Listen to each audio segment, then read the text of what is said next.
We wish you were big enough for hate comments. It's not generally, it's not that like hate comments hurt. It's more just perplexing that somebody would be in a position to say something like that to me usually. Also, how would I charge $1 for every stupid question, Fire Pony? I'd be down, but the problem is making people actually pay for them. All right.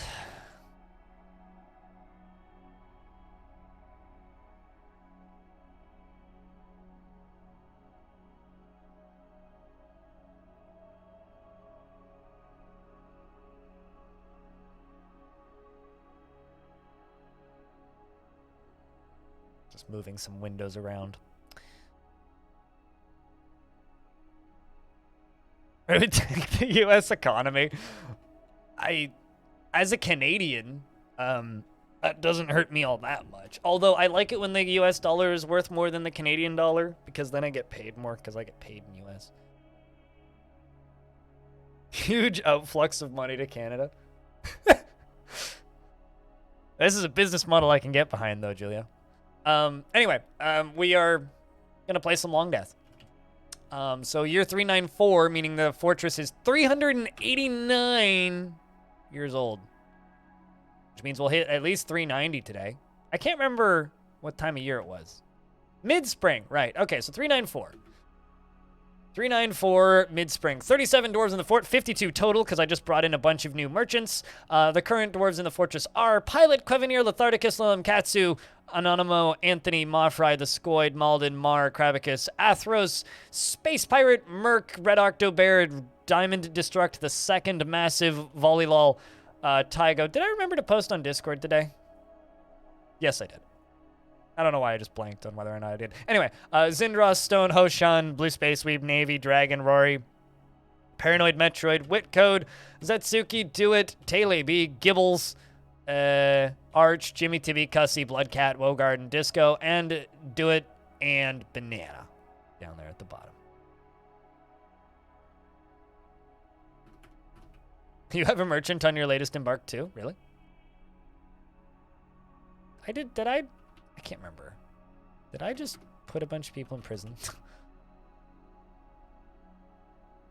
With just Elomino. Okay, what are you in prison for, Elomino? I have to remind myself here. 23 days in prison. Oh, did you actually like tantrum? Must have already cured your stress because you're very repentant, so.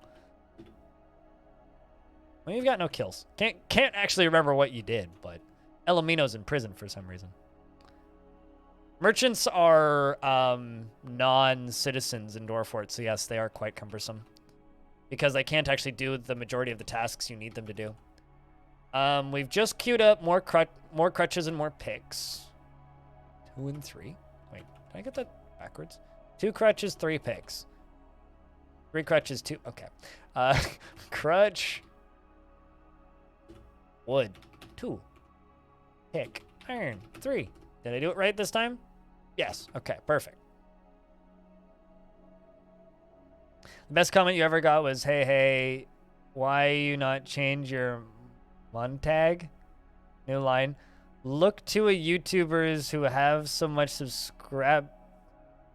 subscribers, okay, and what they did and you like him, maybe you get more subs and views. You know, honestly, that person is just encouraging you to do better. Like, that's a very nice comment.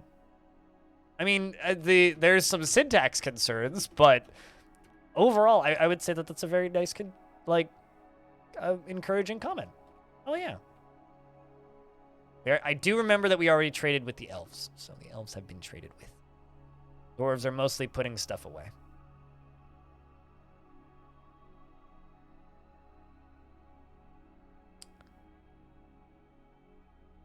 Is there a way to hack that merchant into trader in a save file? I have no idea. I don't know what you mean by into trader. You could just expel them. That's probably what I would do.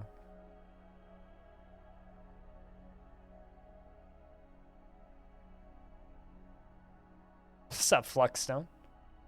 How's things? It's like evening lads, lady lads, and everybody else lads. The one problem with my hair being down is now I have to touch it all the time. Especially because it's wet. I should probably just do it. I do have a comb on my desk for this exact reason.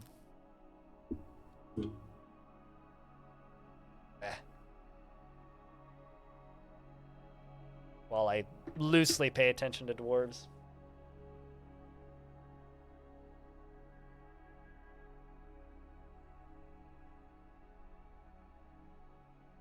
Loosely.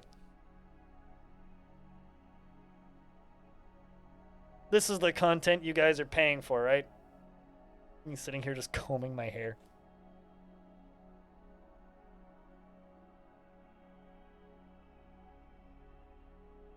Okay.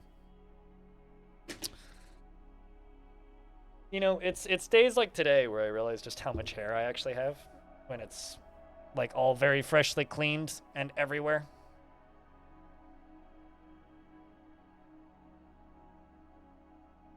I can't see anything, so if you just... I think somebody just put a thing in the chat. H-Duck? Alright, you'll get that at lunch break. H-Duck it is. That's the,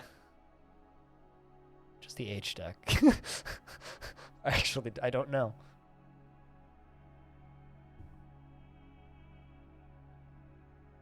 No. If they're a merchant, they're just a merchant, right? So a merchant can never have a new job assigned. Merchants are not permanent members of the fort, right? So they can do all the normal tasks. They can't join the military. They can have occupations, but I don't know what you mean by expel them and then they come back as a trader. No, there is no way for them to do anything aside from be a merchant. They will always have the merchant tag. Merchants are bugged, if I understand it correctly. That or unfinished. But, yeah, no, there is no way to remove the merchant tag from a merchant. Why do you want this merchant to be a trader? Trader is a learned skill that a full citizen has to achieve, not a merchant. If a dwarf is a merchant, there's no way to unmerchant them within the game. And as far as hacking a save file, I don't know. I never mess around with that stuff, so I'm not the person to ask. You'd have to ask somebody on the forums at that point.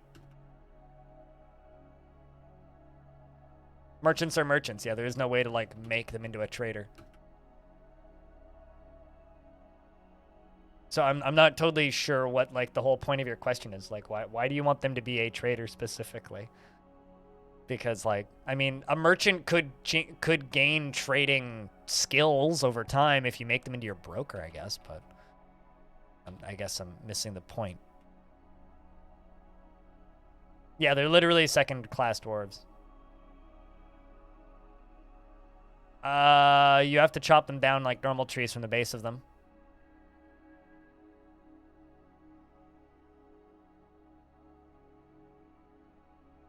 No, you'll never be able to put him into the military because he's a merchant. Merchants are not full members of the fortress, and non-full members of the fortress can't join the military. And there's no way to make them into full members of the fortress because Dwarf Fortress is an unfinished mess. Is it a problem? Yes. Do I have a solution for you? No. Don't have merchants in your fort is my solution. Also, why would you want to put a skilled metal worker into your military? That's a waste of a good metal worker. Keep the metal worker.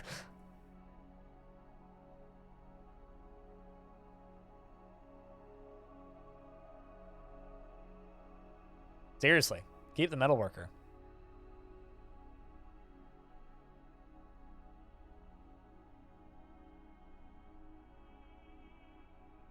I still don't understand why he needs to be in the military. But I also don't understand the whole point of this. Are you just trying to kill him? Because at that point, go get yourself a new dwarf. Or if, like, you don't... I don't know. I guess I don't see the whole reasoning as to why you want that dwarf in the military in the first place. Just enjoy having the nice dwarf around.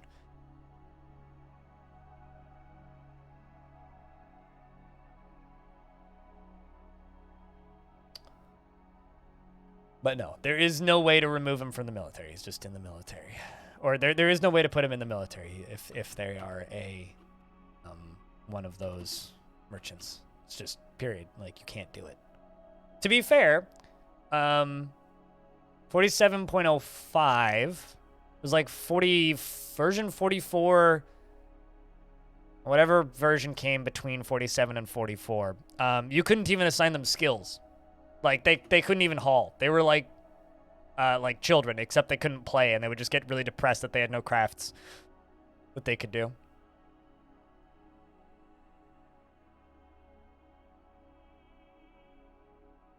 Then my solution to you is don't have merchants in your fort formation. And that's my solution to you, is do not have merchants in your fort then.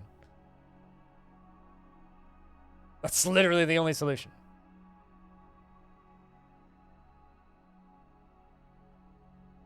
You literally just became Sag.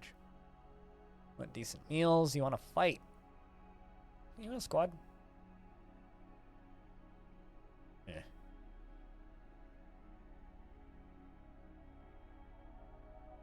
Let the bear fighters fight then.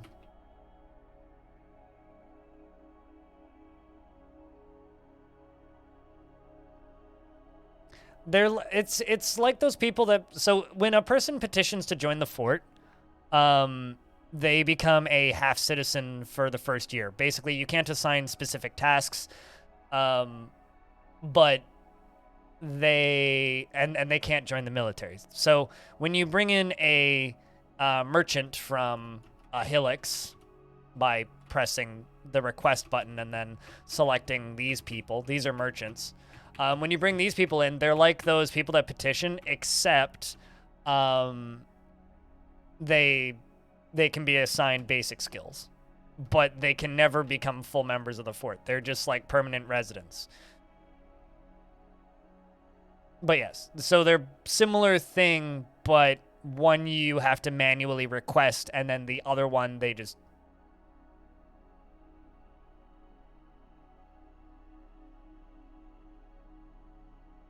So remove them from refuse hauling then. Like, I'm assuming you're, I mean, you just need to manage your stockpiles better then, Summation. Hey, don't care, Bear, what up? Raz had to go off to work, but yeah.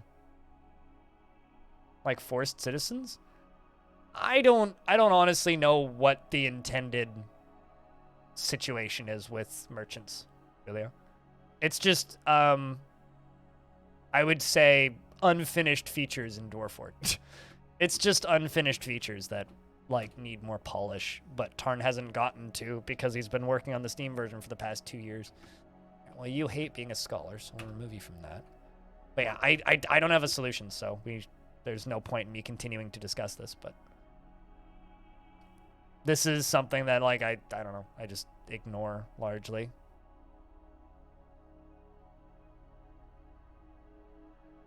Yeah, there is none, Stone, but also yes.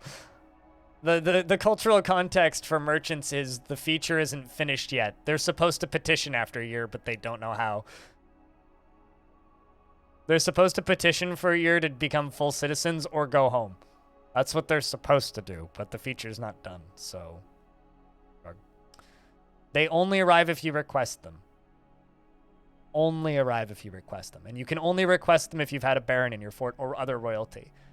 It's not that you can reject their petition, it's there's no way for them to show up unless you specifically request them. So if you're complaining about having one and that they can't become full citizens, well, that's your fault for requesting them.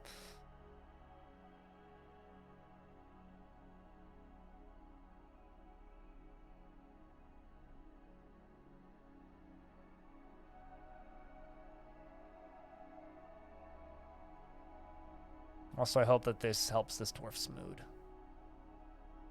Because I had some dwarves get imprisoned recently. Due to me screwing up an export.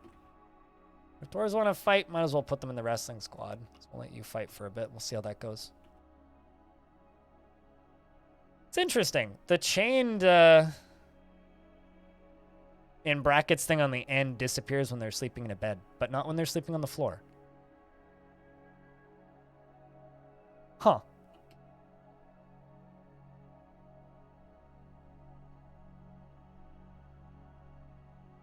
What do you mean with adventurers?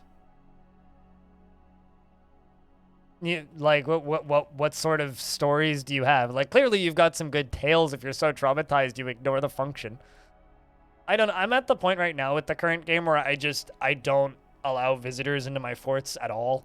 If it's new forts, just because of vampires and random were creatures, and I really just do not like the whole concept of random zombies just showing up and hanging out in your taverns, because they're not supposed to do that.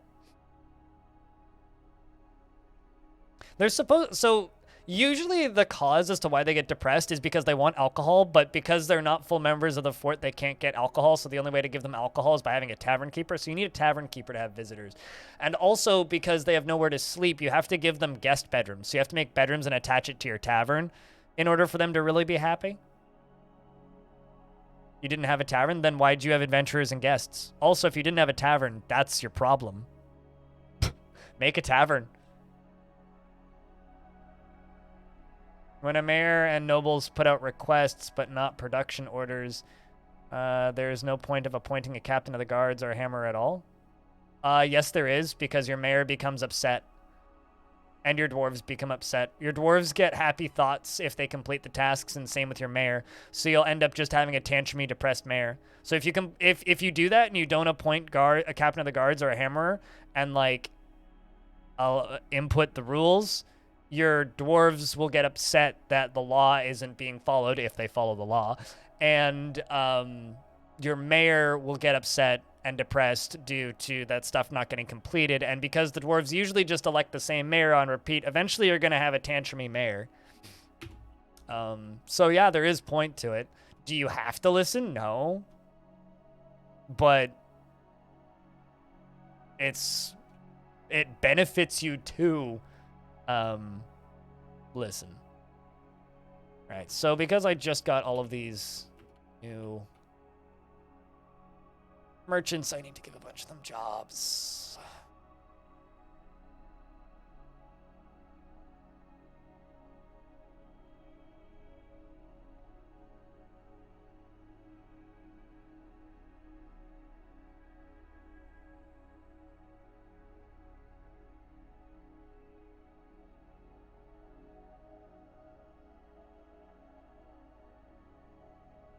I'm very confused by that last statement, Julio. They wanted to explore, and I thought it would be nice to have someone else die there. What? What do you mean? This is a very happy dwarf. Bitter after getting into an argument. Bored after being unable to practice a craft. Well, we'll have to give you a craft to practice. What crafts do I need? Well, clothes making is always useful, so we'll give you that. We'll give you clothes making and leatherworking. Maybe wood crafting as well, in case that stuff gets needed. We'll give you all the hauling tasks and armoring. Why not? There were lots of monsters. I mean, I don't know. Like, for a lot of questions about DF, like, the easiest thing for me to say at this point is just use common sense. If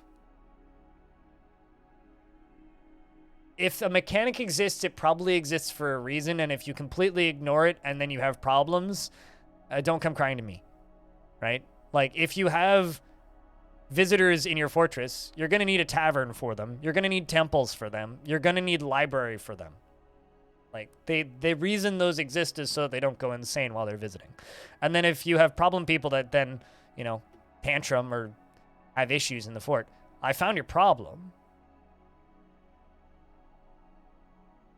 Yeah, also, Stone wasn't responding to you. Stone was responding to, Sarmation up above. Also, investments are open if you want to invest your tickets.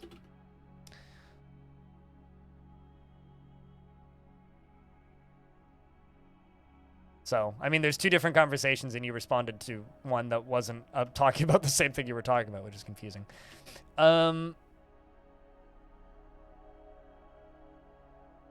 a difficult one. Right after being unable to help anybody. Maybe diagnosis and surgery. Although we don't need medical stuff all that often. Any other tasks I can give you?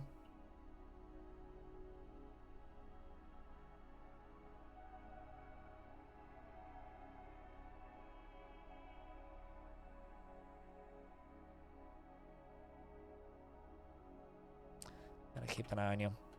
How is you doing down here, Mafry? Hey, that's good. Happy after improving observations, satisfied after learning about dodging.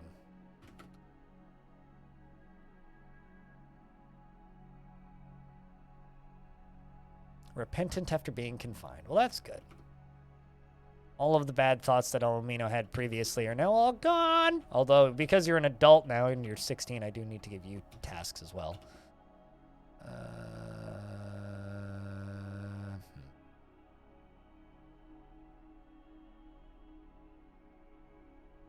Hey, Wogarden. What up? How's things? You like steel, scroll, bitter orange wood, short swords, and millstones and anvils.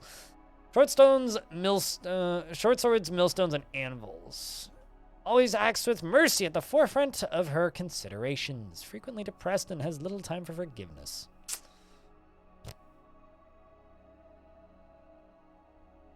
She's humble and she tends to try her best to get things done perfectly. Are you still mayor? Yes. That's probably not going to change for a while. Unless you die. Yeah. Unless you die, that's probably not going to change for a while. But that's, you know, pretty standard. Where did you go? Oh, no, there you are.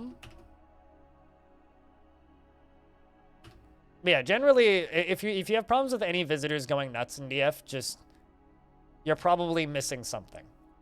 Because visitors don't really go nuts. So if you're having problems with visitors going nuts, you're probably missing some sort of visitor, what's the word I'm looking for? Anemones? Amenities? You know what word I'm trying to say, chat, probably.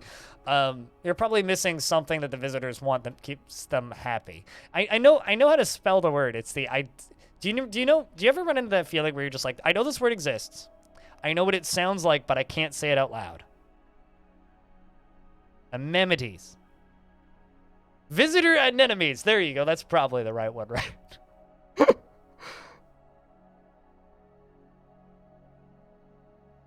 You've never seen that liking alpacas for their resemblance to a miniature llama? You've never seen that one before? I likes emus for their inquisitiveness. Because apparently emus will follow people and watch people in real life. Yes, that is the correct word, paper cuts. I just can't say it out loud for some reason. But apparently emus will follow humans around just to, like, watch them do stuff, which is funny. Like, they're curious. Living and learning. Yeah, true. Well, I mean, you did say that you're, like, scarred from having adventurers mess around. It's like, well, I mean, there's probably some reason as to why adventurers are causing you problems. The reason I don't let people in my taverns is just because of the rampant, ridiculous amount of necromancers around, and they tend to just show up and then just hang out and visit. Like, if all I got was, like, interesting visitors like monster hunters and people that just wanted to fight stuff in the basement, I'd be all down for that. My issue is when they show up and they're just like, hey, steal this artifact.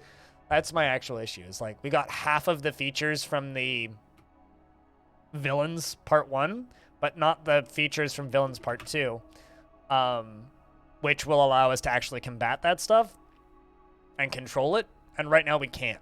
So it's quite annoying. Also, Tele, you're bored after being unable to fight, but you felt funness when speaking with a friend, interested after watching a performance, remembering talking with your child, and satisfied after conducting a meeting in a good setting.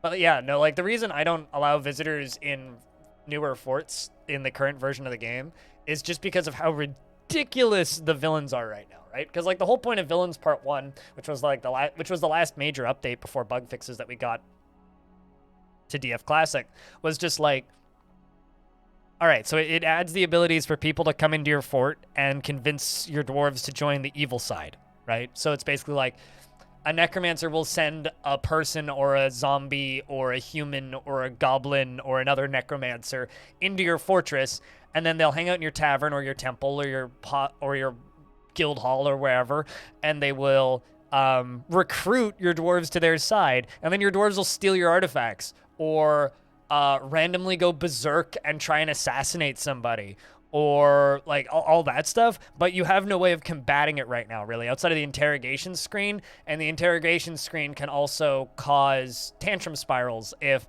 the wrong person gets arrested for a thing. So it's like you really have no way of combating it unless like you're okay with just like queuing up your own doom, basically. Dwarves make artifact villains. It's free real estate, pretty much, yeah. Well, I mean, it's not like the dwarves are doing anything with it in their defense. But yeah, no, it's weird. You do dream of raising a family, and this dream was realized, Taylor. And he's always in love with somebody, and he easily develops positive feelings. And you do have a lover, who's now dead, unfortunately. A billion kindred spirits, though. So yeah, no, it's Villains Part 1 added some really neat mechanics into the game, but also some of the most annoying tavern changes that have been added to the game since its inception. So I don't know. It's one of those updates where it's like, well, on one hand, I really like the update. On the other hand, I want premium DF to be released so that we can get Villains Part 2 so that we can fix this shit. Although there's a lot of stuff that's coming out with the premium release that's gonna make that stuff better. Tarn has talked about like making it less like he in a blog post a while ago. He's like in the version that's gonna come out with premium, it'll be less likely for necromancers to migrate to your fort. It'll be, if not impossible, it'll be less likely that random zombies, because like dwarves are supposed to be like, oh god, a zombie when a zombie shows up, right? Like I was literally just listening to a DF Talk episode from like 2011 where Tarn is talking about like zombies and night creatures and stuff, right? And he talks about how, oh yeah, no, if a zombie just like wanders into town, people should like react to that negatively. And it's just like for a while they did. A zombie would walk onto the map and everybody in the fort would be like, bah! And run away. And now it's like random like zombie just walks into tavern, is just like drinking booze, has no thoughts and is missing 2/3 of his head, has one arm and is like giving off miasma, and people are like, here dude, have another drink. Like nobody's bothered by it. It's like, this doesn't seem like an intended mechanic. I don't know. Like something's broken here. So yeah, I'm very much looking forward to getting the second half of that major update, because it needs some tweaking. You know what I'm saying? So it's normal. That's just Bob. Yeah, that's just Bob. Like, where's half of Bob's head? I left it back home. He'll go get it later, though. Bob's chill. He just hangs out and screams brains occasionally. Dwarves are really inclusive? Yeah, very inclusive. See, here's the thing. Totally okay with dwarves being really inclusive for, like, you know, plump helmet men, fish people, toad men, who, like, also don't spawn, which is funny.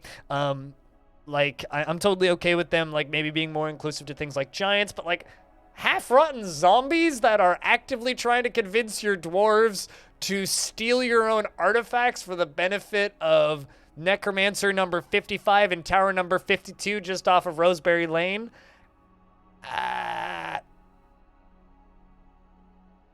Not trying to be, like, discriminatory here, but if you come in with an anti-My Fortress motive from the get-go, get the fuck out. It's just like, you know, the guy that tunes in Twitch and is just like, hey, do you want to buy viewers from phishing URL? Click here. Yeah, fuck off. I don't need your garbage from the get-go, thanks.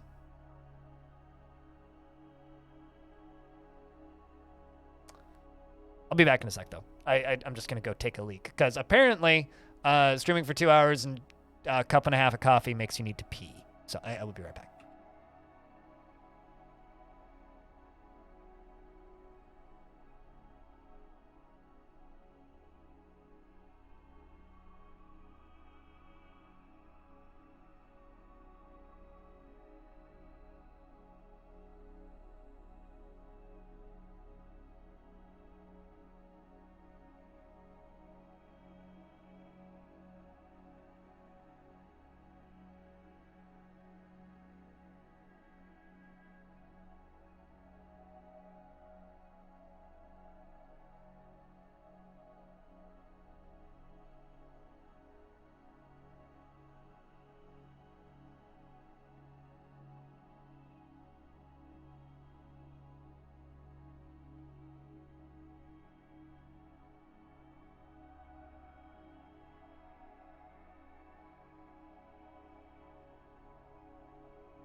I'm back. I'm just standing my desk up. How would you trust someone who does this instead of having eyelids? Or is that an image of a gecko licking its eyeball? Because that image is called barking gecko licking eye.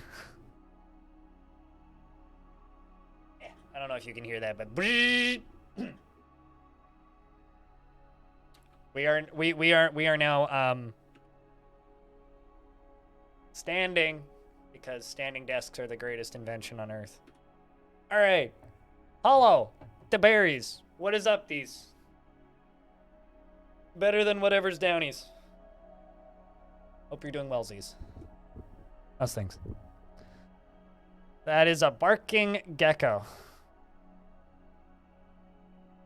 Oh, that? Dude, imagine your eyes being so dry that you have to lick them.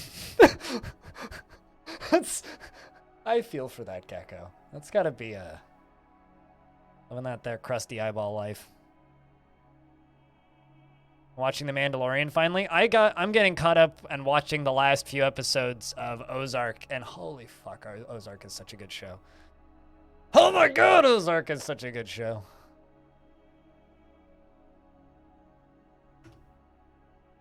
Come on, Navy. At least, you know, Navy, what if I just make you into a tavern performer? Like, you can just be a bard for a bit and see how you do. They don't have eyelids? Yeah, well, which would mean that their eyes are extremely crusty. I'm just saying, I couldn't imagine that. Just seeing how this dwarf does as a wine server. How'd you like serving wine, Navy? Okay. Apparently serving people wine doesn't count as helping. But, like, you're helping. You're serving wine, dwarf. Isn't that... Hey, Catch-Up-On, what's up? It's good to see you. Happy Tuesday. You prefer drinking it? I mean, this is a dwarven fortress. I think the tavern keeper's allowed to drink on the job. Just, I think that the tavern keeper's allowed to drink on his job. And oh my god, that's adorable. You know, for a little bit there, I really wanted a pet gecko, and then, like, I moved into an apartment where getting pets is difficult. And so I didn't. And that's the end of my story about how I almost got a pet gecko.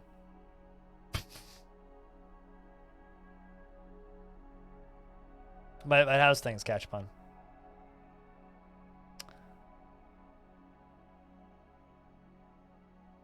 Gotta go break someone's legs to train hospital stuff. Someone was saying that, like, if you put bees in your tavern, they'll sting people, and then they'll have to go to the hospital to get, like, their wounds cleaned constantly. But I feel like that would be a lot of spam that I don't want to deal with. But I do think that that's kind of funny, actually. Is that they'll just get stung a lot and then spend a lot of time in the hospital because they're getting stung a lot. It's, like, kind of mean, but also, maybe not the worst. Let's check in on Mothrai. Hold on. Frustrated after being unable to fight. But you're fighting right now. Dwelling upon being thirsty. Go get yourself a beverage then? What? At least I was able to sort the lack of tables problem. Also, this window flashing is bothering me. Go cut more sards. Assuming I have sards.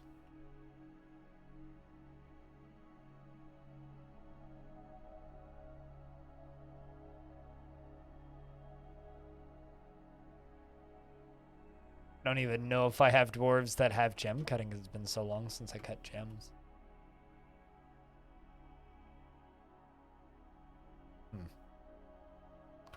Just give you gem cutting.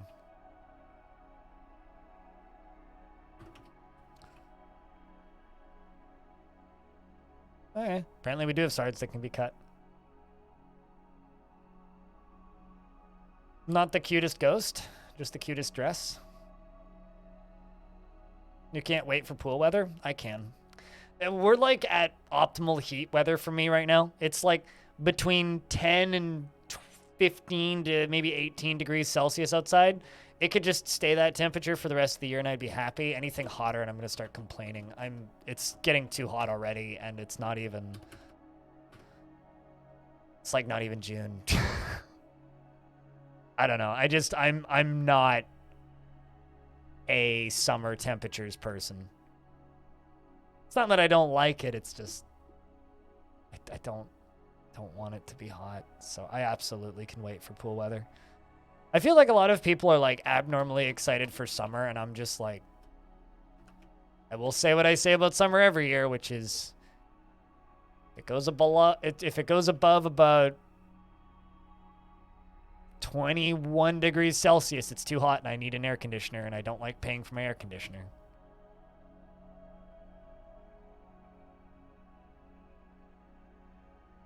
You've just been in the mood to wear more summery clothes this year? I mean, I'm looking forward to hiking and such. Stone, if you could use link shorteners, that'd be great. Oh, that's a branch with a lizard hidden on it. But yeah, no, I don't mind. It's not that I don't mind. I don't hate the summer. I just don't understand everybody's enthusiasm about it. I guess it's like chat called me goth earlier. It's my inability to enjoy summer that makes it starkly obvious that I'm not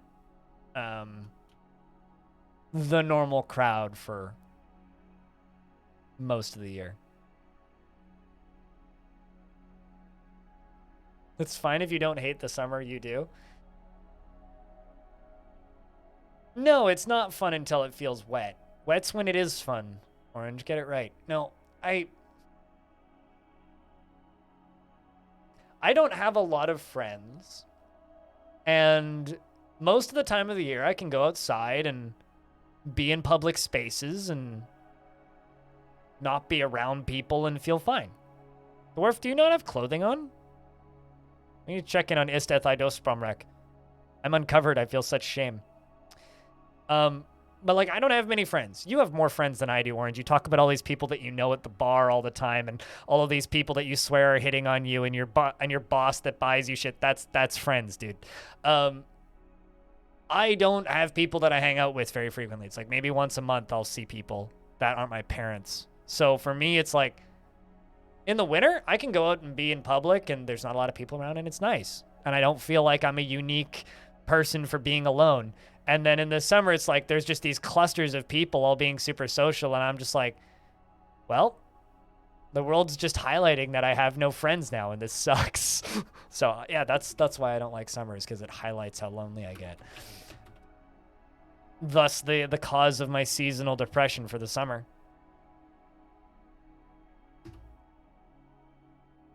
I mean, no, your name is Techno. And you're traveling space. There's something to do with rockets on your bag. Anyway. Because you're spaceman and there's rockets on your bag.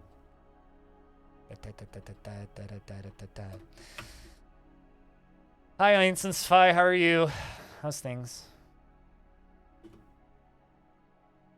Because hypa, you're pretty and I like you. That's a good song. That shit still gets stuck in my head. It's actually kind of a problem. Although I'm happy that they changed their name. I'm like one of the few people who lives in a region who's like, yeah, that old name was really offensive. Whereas like everybody in Europe's just like, why'd they change their name? It was so much better. It's like, yeah, it do be quite an earworm. I don't know. I don't think they've pulled off an earworm that's as catchy as Hypa since Hypa. We're talking about the band Electric Callboy, by the way. But I think Hypa was just so far out of left field compared to like their pseudo self-serious like party metal that they wrote before that, and then suddenly they just came out with this absolute slapstick comedy parody of themselves, and it's like, oh, they became self-aware. I like this.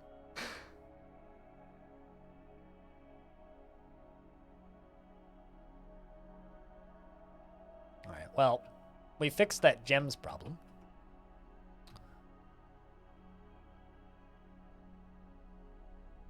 So now that gem window will stop flashing at me.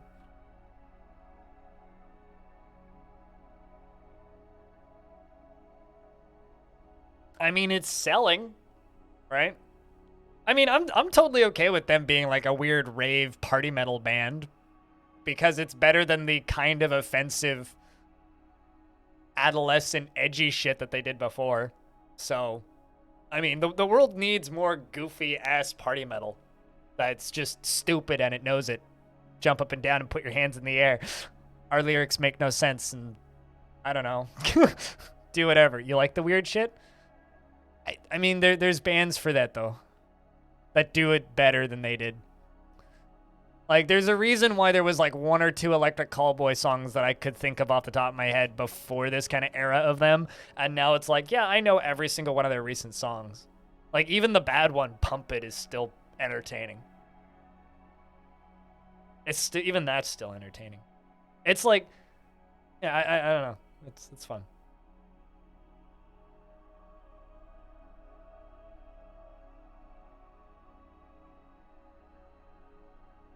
Chad, I'm not a self-aware parody of myself, am I?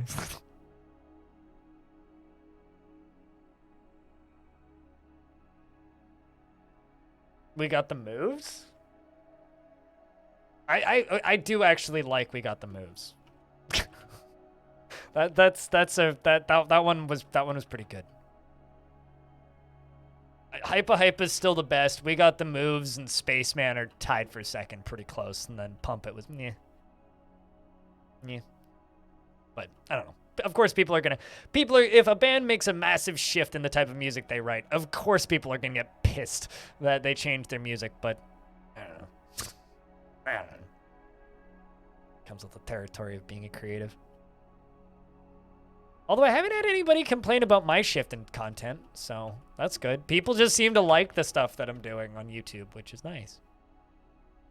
Except for that one guy who I would like to remind everybody informed us all that where was that? Your face adds no value, no need to include it while producing contents.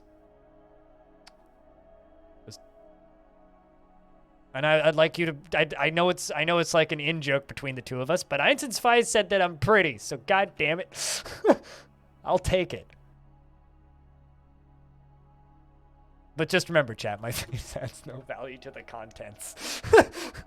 I don't know why that sentence amuses me so much, but it really does. So far, the only thing that really gets Navy happy is praying to his god, being near a chair, and drinking.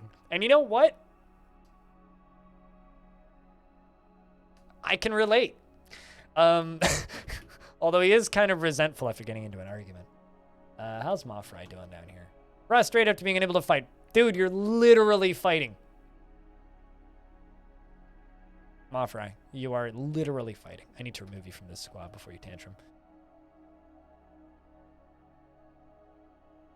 Which one? I mean, see, you can't just say that should be a sound clip. You have to clip it and then post it in the chat and then say this should be a sound clip, so I actually know what you're talking about. Being near a chair is kind of pog. So's drinking. And so's praying to your god. Speaking of praying to your god, the humans have arrived. Because apparently we're in early summer now. I do remember when the game saved, so I should have put 2 and 2 together that would happen next. But it's that time of year, so we got to trade with them humans.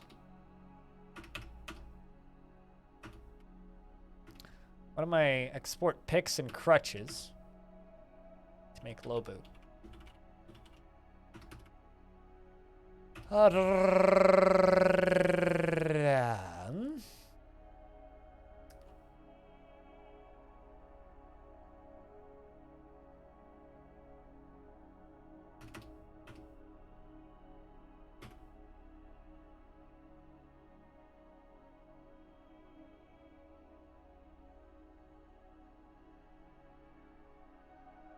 Also, you know, it's funny. There's various different types of like animated emotes, right? But there's the ones that have really started like getting distracting for me are the ones that are just a head nodding. Like the lesser animated ones are the ones that are just like not super repeated animations or like a loop or something like this. I don't find them distracting at all. But when it's just like a face just doing this on a really short loop, I find them so fucking distracting and that I literally can't read the rest of chat. So I'm going to delete that so that I can actually read chat around that. Thank you. Because otherwise I actually can't read chat. No, that one, none of my emotes are distracting. And I wouldn't have put them in my chat if they were. But that one is really distracting. I don't know where, like, the fucking anime face just nodding up and down has come from as a common emote archetype, but geez, it is visually distracting.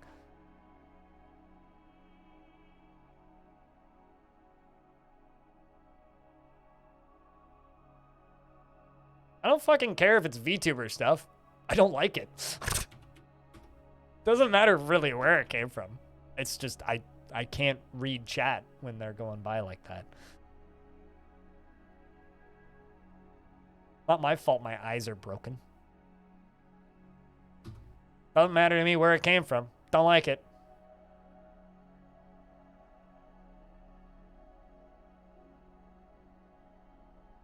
Flavor of streamer. Yeah, I prefer like peach flavored streamers instead of VTuber flavored streamers. VTuber just tastes like electrons and electrical shocks.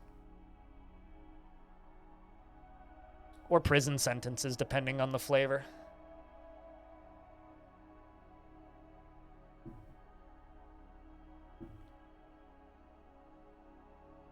A VTuber is somebody who plays a slightly more annoying character than your average streamer. And usually has an anime image that's relatively animated and sometimes loosely linked to the movement of their face while they're talking. And, no, I was joking about how people who, like, stare at anime people go to prison. But, moving on. I need to think of a goal for a fortress without setting something that gets bland. Here, there's that's what the things to do page on the Dwarf Fortress wiki is for.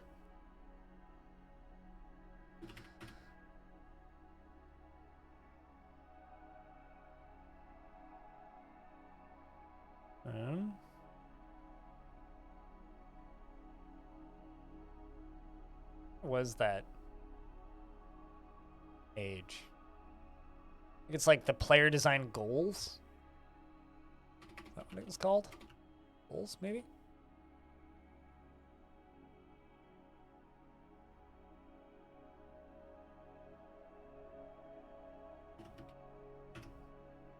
Player challenges? I can't remember what the name of this wiki was. What the wiki page was. Ah, here it is. Here it is. Playstyle challenge. There you go. That's the name of the page on the wiki. Found it. You're welcome. Idla says, on behalf of the Merchants Guild, let me extend my greetings to your people. There is much to discuss. The world is the same as ever. What request do you have of our merchants? Cheese, probably. No, actually, metal. That's what I'm requesting. Metal. Metal. Gold. Brass. Electrum. That. And that.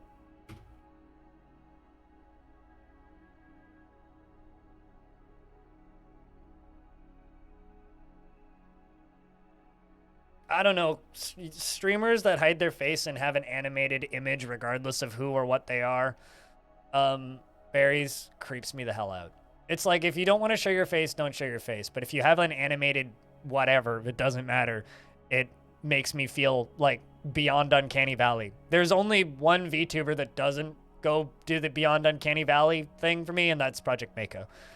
All of the other ones I've ever seen just are like, right at that point where it's like the hair on the back of my neck stands up and I close the stream. I've never seen like a successful, except for maybe like Baru's, but that's because his is like so non-animated I don't even notice it.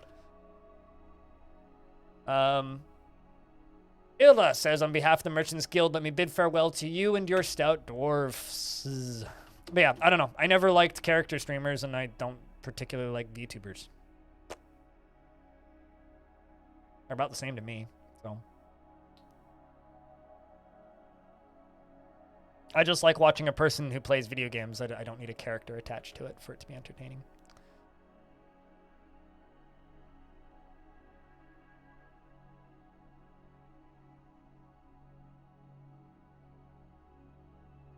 Step away for a while?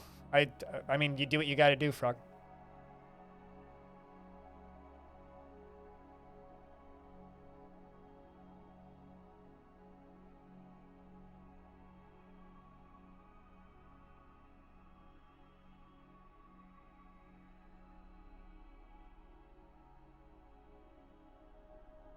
Although now I want to go tubing for some reason.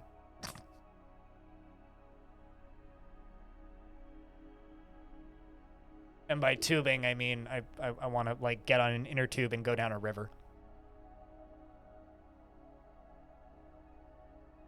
On the topic of things I do actually like to do in the summer, taking an inner tube down some like light rapids is a lot of fun.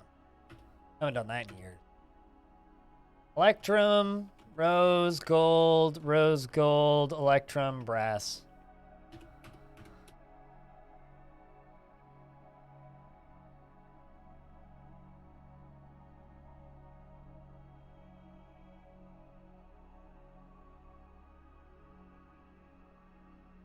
As you were going to another tab. Oh no! Makes you lose track of everything.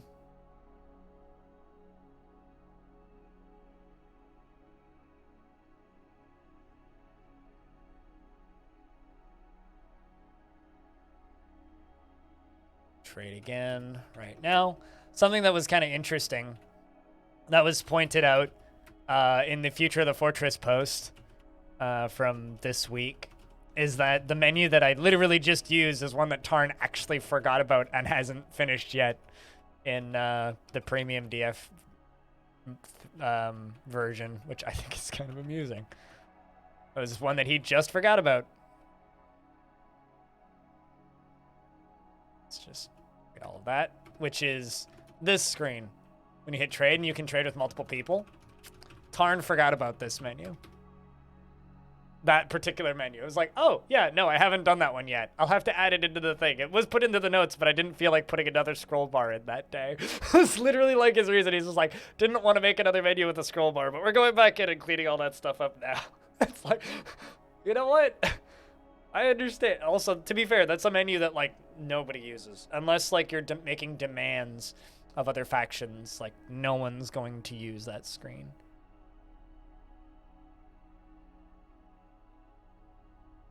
I just think it's funny that that was one of the particular screens that he forgot about.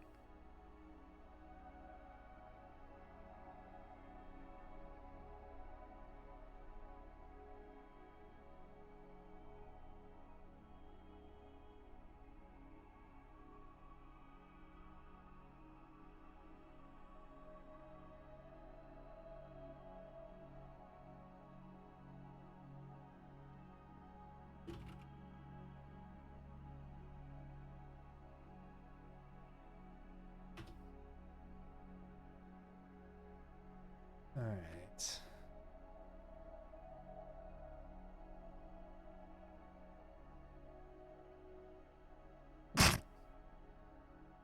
right. Why did you like intentionally censor yourself in that? Was that a typo, or did you intend to hit the 3?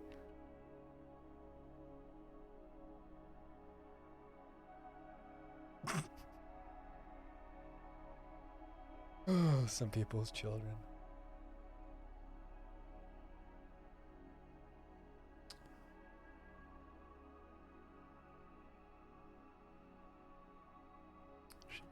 The rest of it, and my broker leaves. Where'd you go?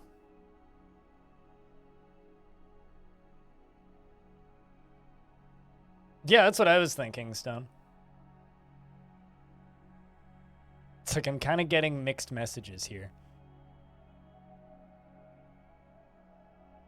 Also gonna need to assign somebody else to this task because my broker died, unfortunately.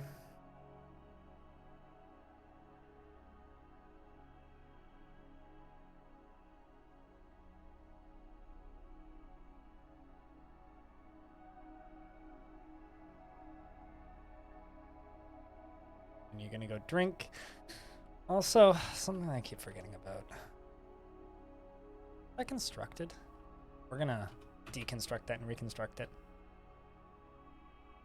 There's a buzzard head that's been stuck in there for like a decade, and I should probably pull it out at some point. Back to what you were saying, you wasn't saying anything. Well, I mean, not saying anything is more than anything that Breadfan has contributed to this stream today, so.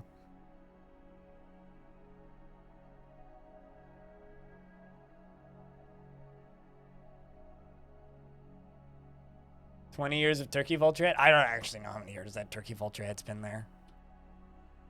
I actually have no idea. I know it's been there for a while. This dwarf is concerning me. To the point where, like, I kind of want to just make him captain of the guard, but he's too strong for it. Hold too many boulders.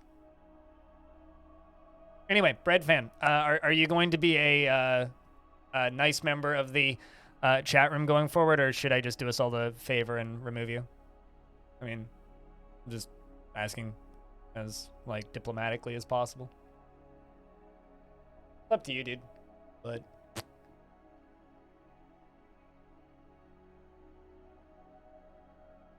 as I seem to recall having relatively decent conversations with you. Although, if I'm not mistaken, I think you just unfollowed the channel, which I think is kind of funny. Also, Twitch is literally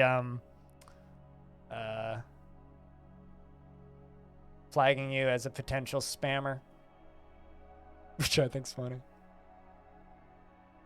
Anyway, yeah, we'll just save us all the trouble.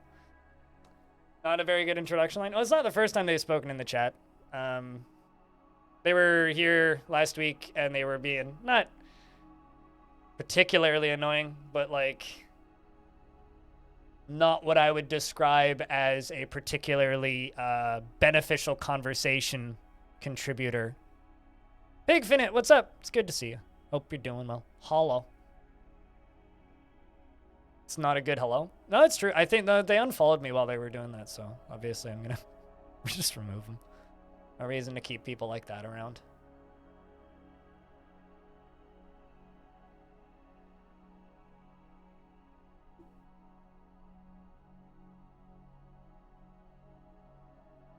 It's unfortunate, though, because I, too, am also a fan of bread, so we had that interest in common. Let's get the rest of the bars and shit from these humans. Let's just make sure there's no... There's stuff. Okay, cool. Stuff I can sell. Let's buy that, that,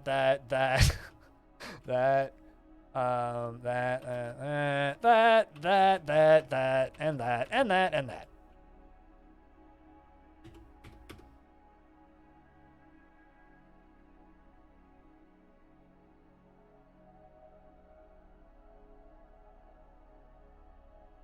Maybe gonna get some, I don't know what that means. Omendi? But, Pigfinite, how's your weekend been? Hope you had a good weekend. I had a pretty productive weekend, but also at the same time, a very unproductive weekend.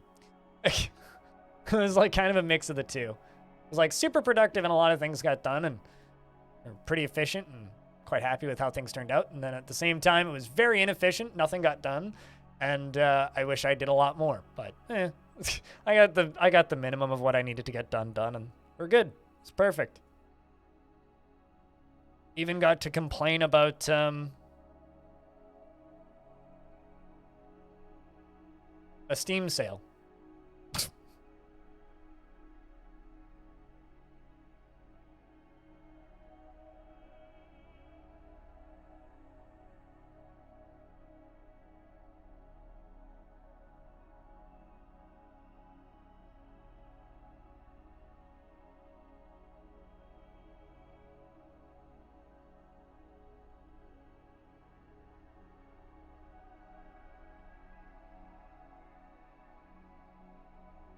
Oh, homemade. Gotcha. Wait, get homemade stuff or make homemade stuff? Do you know somebody who makes homemade bread? Because that sounds kind of lovely if you do.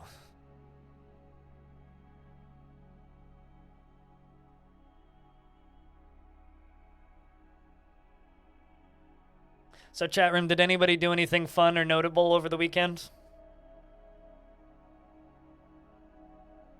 Best part of my weekend was probably just that old fashioned that I got.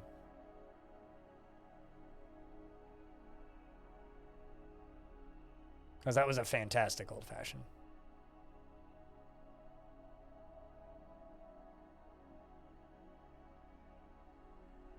Unfortunately? Wait, hold on a second. A lot of sleeping and RimWorld, unfortunately. So it's unfortunate that you've been sleeping or playing RimWorld or both?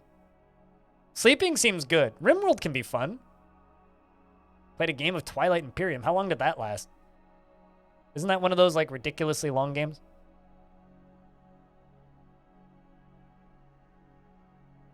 You know, if I didn't know what Cryweg was, I would have several questions. If I didn't know what that was, I would have several questions. It's like saying, yeah, I just saw the Circle Jerks last week. It's like, what?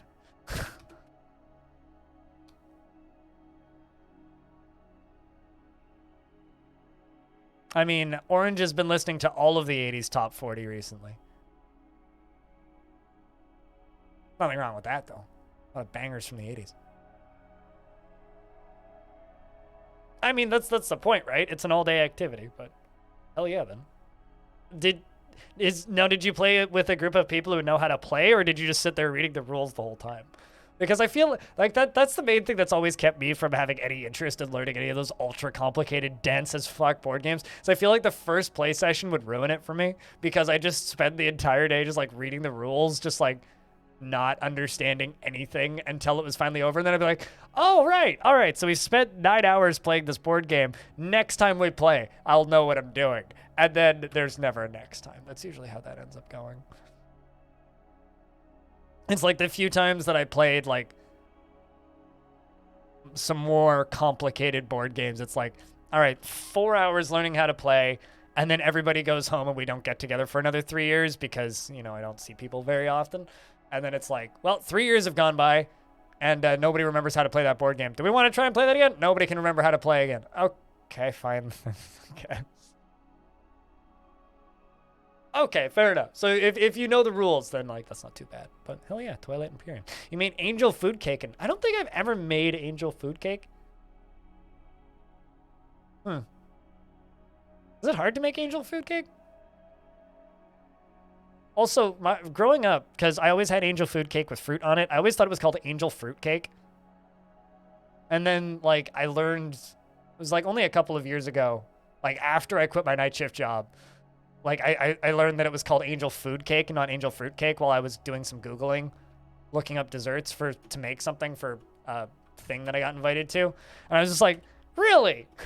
Like, it wasn't even what I was searching for, like, the recipe for, but I found a recipe for that. I was just like, huh, I don't have a stand mixer. I have a stick mixer, which I use for making soups, but I don't really have much in the way of baking supplies, so. And I also almost never do baking. The only baking I do is I make fudge, but that's not really baking because you don't actually bake anything. It's just a stovetop dessert. Add strawberry shortcake? I can't think of strawberry shortcake without the TV show. Gibbles has given birth to a baby girl. Does anybody want to be the brand new baby girl in Longdeath?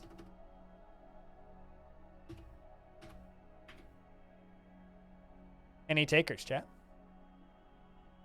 Berries? Do you know how many berries we've had previously?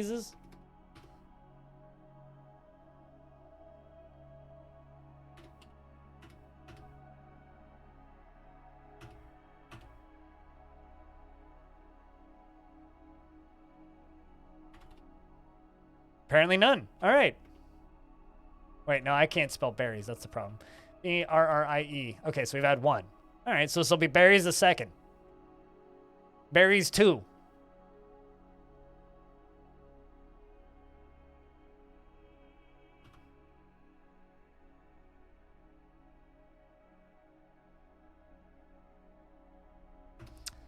She is the daughter of Gibbles and Dastot, and she is a worshipper of Ashen, the faithful, and a worshipper of the Spear of Incineration. She is a member of the Ignited Creation, and she is a member of the Eternal Adventure of Time. She was born today, which makes her very young indeed, and her ears have large hanging lobes, and her nose is upturned, and her cobalt eyes are somewhat narrow. Her hair is ecru, and her skin is neatly combed. Her skin is sandy taupe. She likes satin spar, trifle pewter, pink tourmaline, and the color dark indigo, floodgates and chains in the words of the amethyst walls, and when possible prefers to consume passion fruit wine and can't stand rats. She personally sees the denial of impulses as vain and foolish pursuit and does not care about fairness and dreams of raising a family. She can be very happy and enthusiastic, and she lives an orderly life, organized and neat, and she is not careful with resources when working on projects. She often spends unnecessary effort, and she is quite ambitious. She generally acts impartially and is rarely moved to mercy, and she is assertive and pleased by her own appearance and talents. Prefers to present herself modestly, and she is somewhat fearful in the face of imminent danger, just like a baby damn well should be, because you're a baby and you're like the equivalent of a jelly bean. She is trusting, and she doesn't tend to hold on to grievances. Good, she's a baby. She doesn't understand language yet. She is not particularly interested in what others think of her because she's a baby, and she doesn't seek out excitement because she can't walk yet because she's a baby. I'm sure she'll seek out excitement as soon as she can walk. She winks during conversation. Daw, how adorable. And needs alcohol to get through the working day like a good baby should. Round of beers for the newest member of the Fortress who has to say the wonderful line of poetry, Gagada!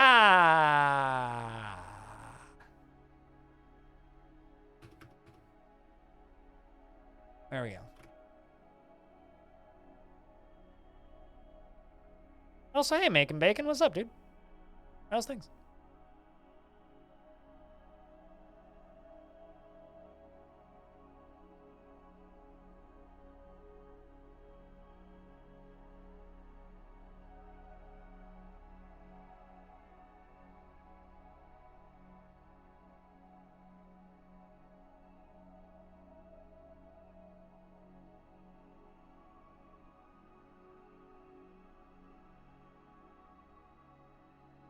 Also, Jess is playing Dwarf Romantic, and I want to play more Dwarf Romantic.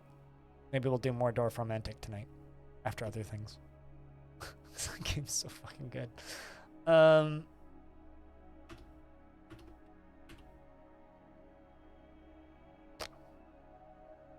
You know.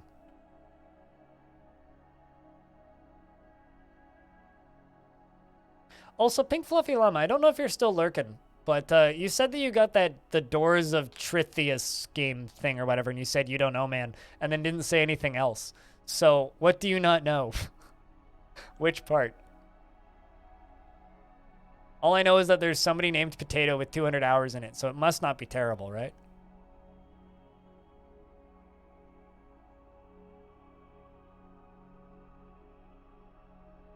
Must not be terrible. This is the game I'm referring to, by the way.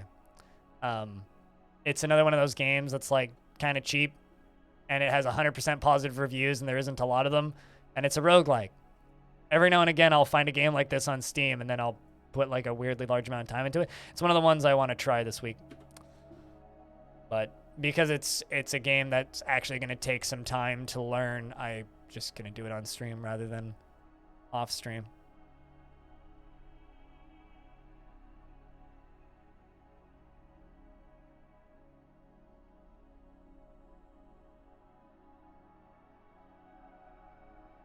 Good to hear, Making Bacon. Still sizzling. Sorry, what? Big dizzy? Why are you dizzy? What'd you do to get son dizzy?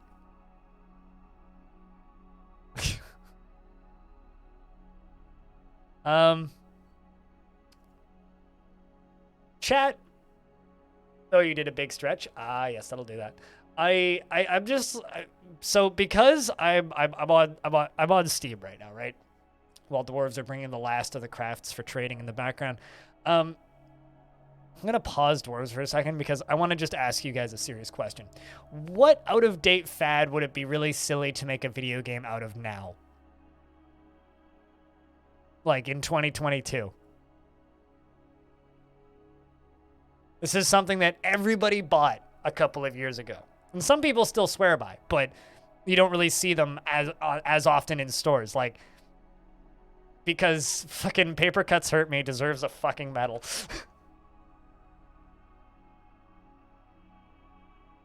I don't even know what this is. But,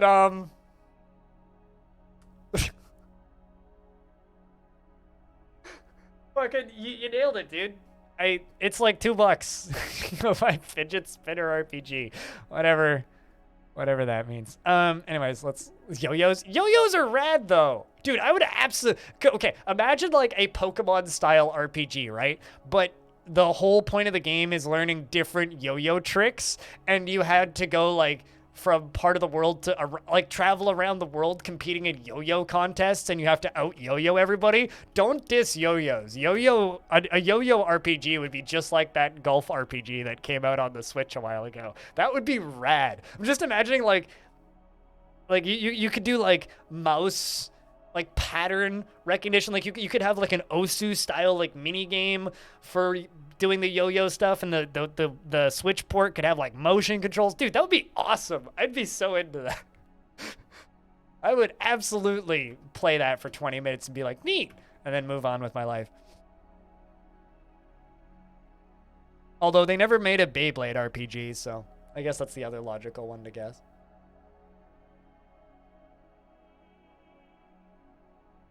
Like, you know all those videos that just go viral every so often of, like, the kids with the yo-yo, and it's like 12-year-old showing off his new yo-yo trick, and it's like he just flips the yo-yo all over the place, like bounces it off the ceiling twice, does a loop-de-loop, and then it, like, the string turns into a heart shape. It's like, how the fuck did you do that? I don't know. Yo-yos impress the hell out of me. Fidget spinners are just fidget spinners. Although there was that one video of the guy juggling, like, 8 fidget spinners and keeping them all spinning. That was kind of neat. Because he was, like, spinning them while juggling them. But that's, like, about the extent of, like, fidget spinner tricks that I've seen.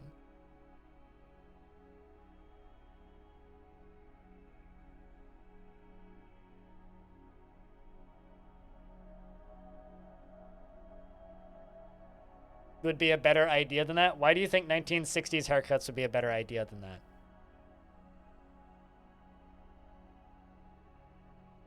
What is it about 1960s haircuts that would be a better idea than that? Although I could see, like, a barbershop management RPG where you have to cut people's hair. I mean, if there's a cat cafe manager on Steam that can be apparently a very bland game loop that's not that interesting, that still gets very positive reviews and sells pretty well, I'm sure you can make a barbershop game. Why not? That makes sense. I could see that happening and doing all right. There's weirder games that sell well on Steam.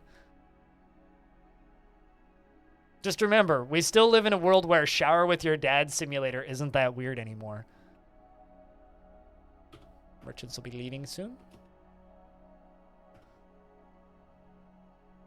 Also, speaking of not Shower with Your Dad Simulator, did you guys see that literal carbon copy of FTL that came out the other day? I got a bunch of emails from them and didn't really say anything because I was like, I don't want to promote this. But it's out now, and oh boy. Surgeon Simulator, but a barbershop? Oh, like a shitty physics-based, like, barbershop, and you have to, like, cut people's hair and, like, swing. Here, I'll link the game that I'm referring to. But, yeah, no, I'm just, like, imagining, like, a very physics-based, like, yeah, you have to, like, not accidentally scalp them, right? Like, you just have, like, a straight razor, and the person's, like, leaning back, and you're just like, okay, don't, like, slit their throat. Oh, God, there's blood everywhere! Yeah, that would be a lot of fun. And then if you accidentally kill people, you have to hide the bodies. VR barbershop? Don't make it VR, because then nobody would buy it. Just do, like, you know, Octodad controls, but it's a barbershop. Similar art style to that. Still waiting for Shower with Your Streamer game? I mean, that's just TwitchCon, dude. VR optional? I mean, apparently, Moss Book 2 did horrendously on PSVR, which is very unfortunate. And I don't know why, but I wonder if the renaming of Oculus from Oculus to Meta, and so instead of it being the Oculus Quest, it's now the Meta Quest. I wonder if that's actually hurt like sales of games on that platform. Like, I wonder if people have like are still using the platform as much as they used to. A genuine question. Good wins making bacon and wit code and stone.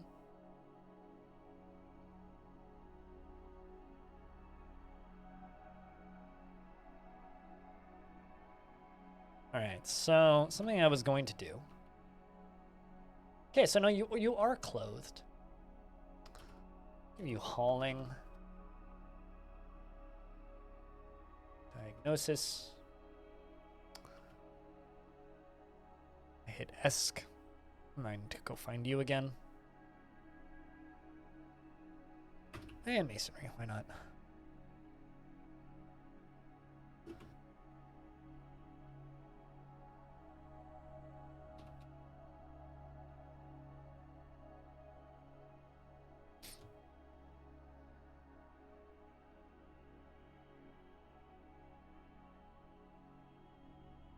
The humans are leaving. But I don't know. I mean, like, if, what is it, Chef Simulator can sell a bajillion copies, and it's just like a physics-based cooking game, which apparently is quite good. Yeah, I don't know. But yeah, no, the FTL clone that I was talking about is this, Trigon: A Space Story. It's right down to the point where, like, certain layouts of ships are one-to-one copies from FTL. Like, don't get me wrong, this game's got a cool look to it. Visually, it's neat, but that's kind of unapologetic. Like, if you go look at the forums for it, there's a bunch of people who are just like, yo, what?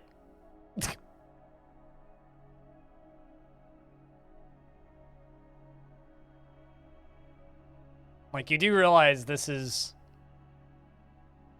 just straight up a clone, right?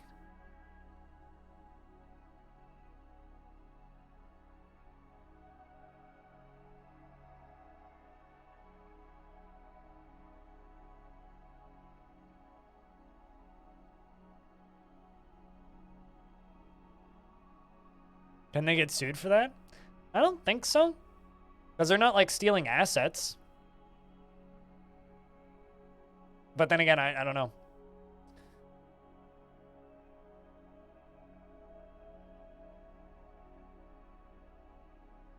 Other than fantastic graphics? No, literally, that's all it is. It's like, it's essentially a clone of FTL with prettier visuals and less mechanics and less depth and less variety. So it's, I don't know, just a very strange thing that exists. It's time for us to go replace that. Right, because this buzzard head has now been removed. Fortification, nice blocks. But I need this buzzard head to get removed now.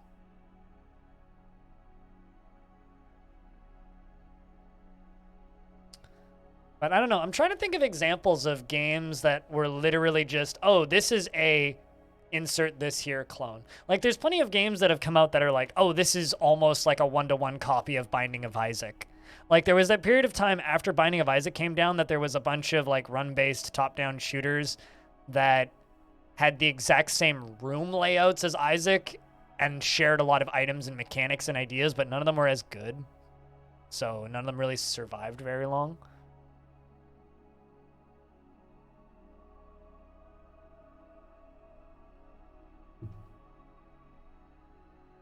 Over the next little bit, we're going to start seeing, what's the word?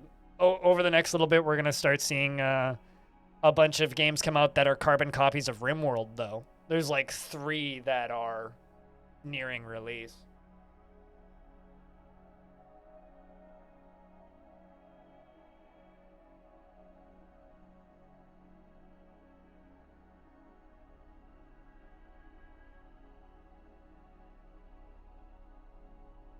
Coming down.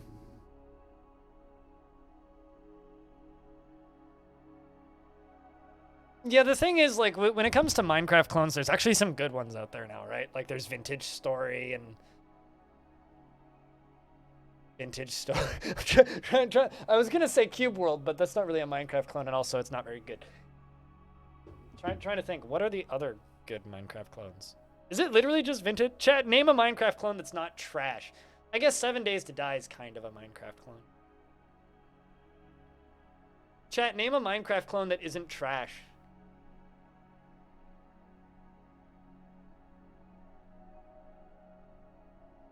It's like, that's actually quite difficult to do. Well, it's like Vintage Story. Roblox predates Minecraft by... Because Roblox launched in 2005. Minecraft didn't come out until 2009, if I'm not mistaken. So Roblox is quite a bit older. Also, the only similarity it actually has to Minecraft is the characters look kind of similar-ish. Vintage Story, and that's about it. I think people forget how old Roblox is. Like, when did Roblox launch? Also, saying Roblox is good is a stretch. Roblox. I'm Googling Roblox. Oh, no. Oh, sorry. No, released September 1st, 2006. It went into closed beta in 2005. So... Also, apparently they have a Spotify-themed area in that. That's cool.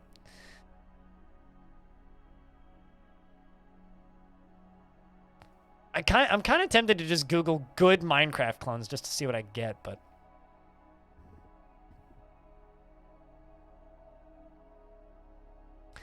I guess all of the good games inspired by Minecraft are like, it's like Minecraft, but... You know? It's like Minecraft, but it's flat, aka Terraria. I guess Minecraft just kind of brought back like the builder-y subgenre of games. Also, speaking of dumb simulators that are physics-based, I'm pretty sure this is like literally the Chef Simulator people. Is this not?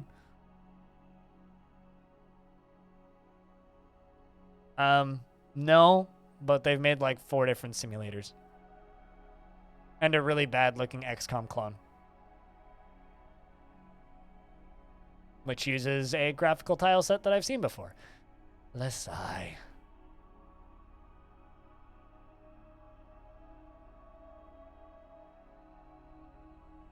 I thought they were around the same time. I don't know the history of Terraria, I'll be completely honest. But I thought that Minecraft predated it by a couple of years, but I could be wrong. I know there's a couple of forks of Infiniminer that tried to compete with Minecraft. And then there's also that open source Minecraft-like thing, but I don't know how far along that thing ever got. What's the name of that thing?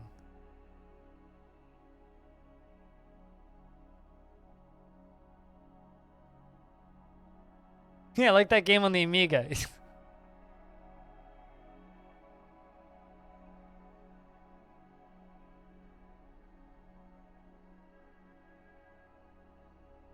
Voxel.js might be the one that I was thinking of.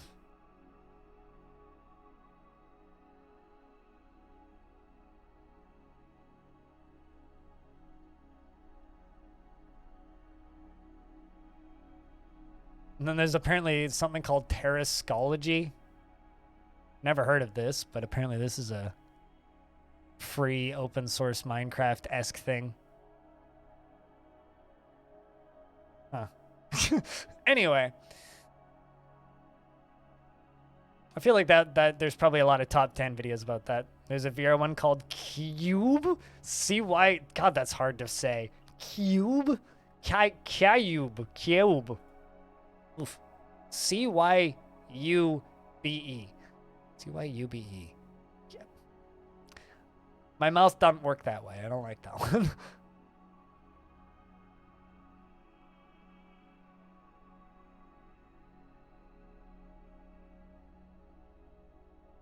Got 90 animals. It's time to slaughter a bunch.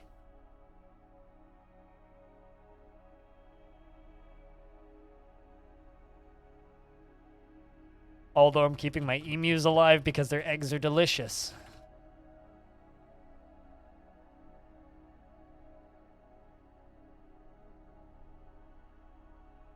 There's actually a lot of Minecraft clones. It's just 99.8% of them are not worth talking about. Or even, like, making fun of. You know?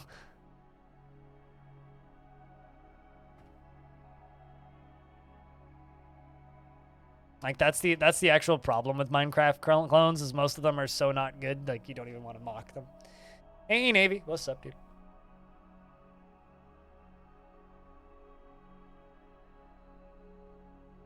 DF has a long name? Yeah, but it's still easier to say than Cube, if that's what you're referring to.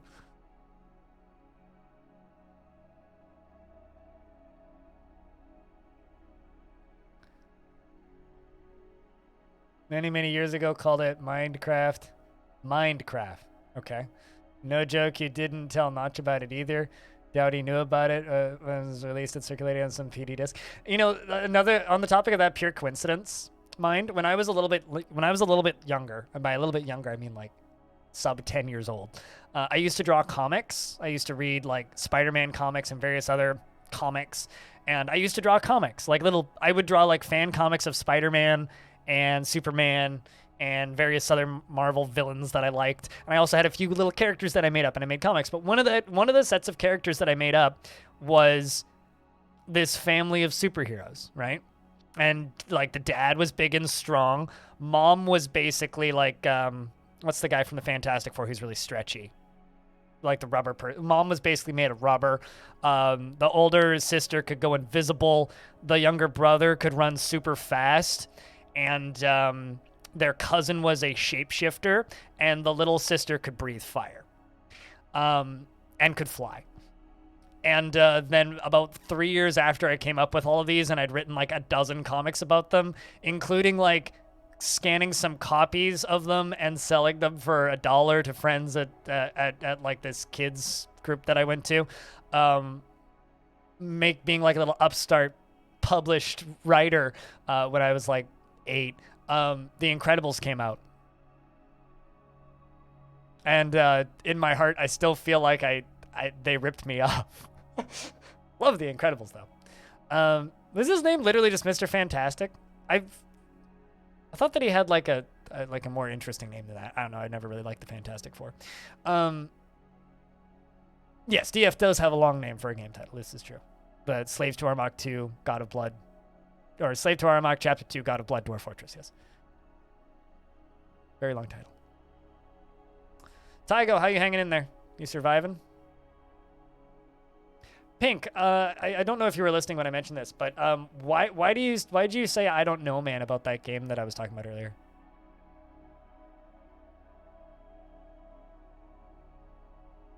What part was like the I don't know, man? Just curious what you meant by that.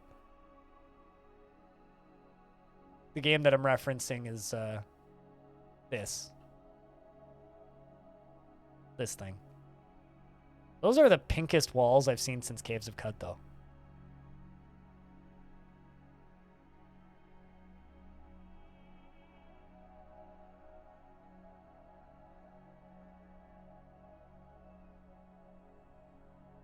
Although I do kind of appreciate games with ridiculously long, unapologetic game titles.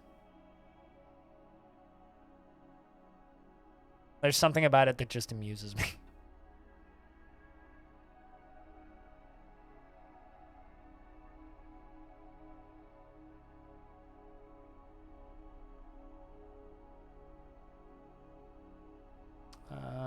One crutch and 3 pick. Low boots.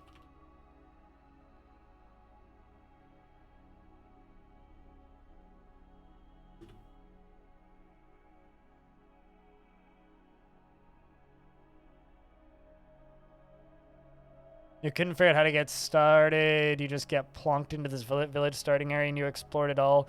You didn't know how to you didn't know how to actually do stuff? I get that. Okay.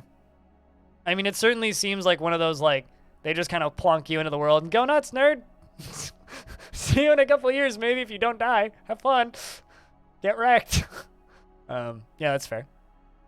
Apparently, like, reading the description of it, you need to talk to the shopkeepers and they give you quests or some shit. I don't know, but I got 2 games to try. I got that and then,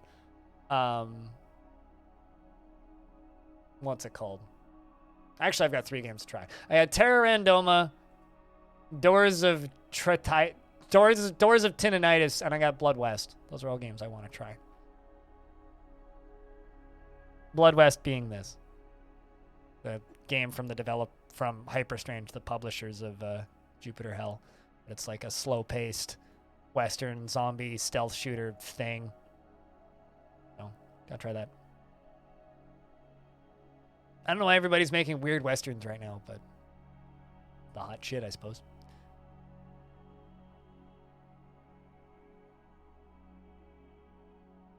Do you still have a facepalm mark after the Israel comments? Yeah, I was talking to my neighbor about that. Not last night, but the night before. I feel real bad for my neighbor. Because my neighbor is very much an Albertan Canadian. So, like, basically a Canadian tradesman. Worked in the oil industry most of his life. Has shit tons of money. Very, very well off, dude. And his wife is extremely Russian. And he's just like, I have a lot of family in Ukraine, and my wife doesn't believe anything I have to say. So he's just been outside smoking for the last 2 months, more often than normal, for reasons that I think are kind of understandable. I feel kind of bad for the dude. He's just like, if I could live like just like 3 days without hearing one thing about Putin this, Putin that, like Ukrainian Nazis this, Ukrainian Nazis that, he's like, I would just like take a nap forever. I'd be so happy. It's like, you poor soul. Helicopter just went right overhead. They do that sometimes. Do you have traffic helicopter where you're at?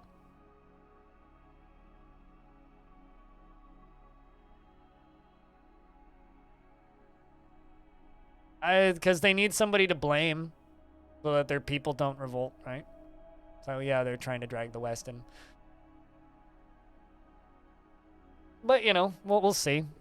Let's see if I can hit 10,000 subscribers on YouTube before the world ends, though. I've only got 106 to go. 107 to go. The number just went down one because I refreshed it. I only have 107 to go.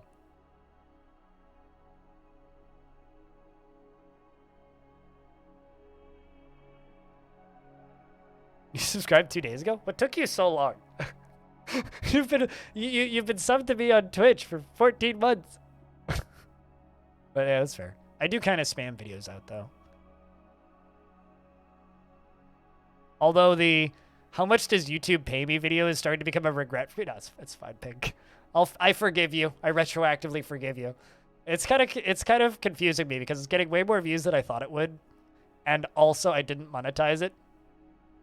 So, like, there's part of me going, like, what if that just, like, unironically becomes one of my most viewed videos ever and I didn't monetize it? Because I feel weird monetizing me talking about my monetization. It was a weird sentence to say out loud, but I just did. So, here we are.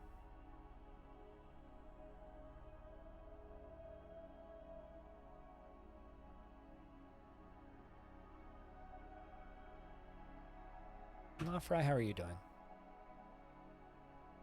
I want to pray. There's one other thing I think I could try giving you. Let's give you a performer gig with your gods. So you're just going to go pray all day.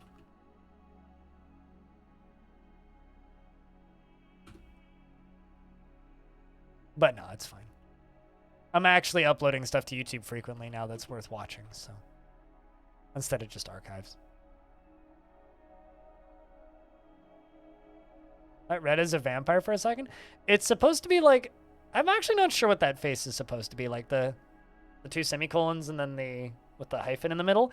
It's either supposed to be like eyes, mouth, and tears, or like hands doing this. I'm not totally sure what it's supposed to mean, to be completely honest. Or it might be like, I don't know. There's a lot of different ways that it could be interpreted. Is that supposed to be someone crying? Okay, so it's supposed to be like eyes, mouth, and then tears. Because I've had some people tell me that it's the equivalent of doing this. What does that read as? Ban me. Jokes aside, though. Annoying immaturity is what it reads as to me. But I tolerate it. If you want to ooh-woo in my chat, I'm not going to immediately shoot you, but you go onto my watch list immediately. You read it as sideburns. Yeah, that's fair. Hello, Dragon Man. How are you on this fine Tuesday? Right after Wednesday, right? Right before Threes Day. Rest in peace, Threes. You were a fantastic game. Navy, why are you always stressed? You've been so stressed in my fort. I just want you to be less stressed.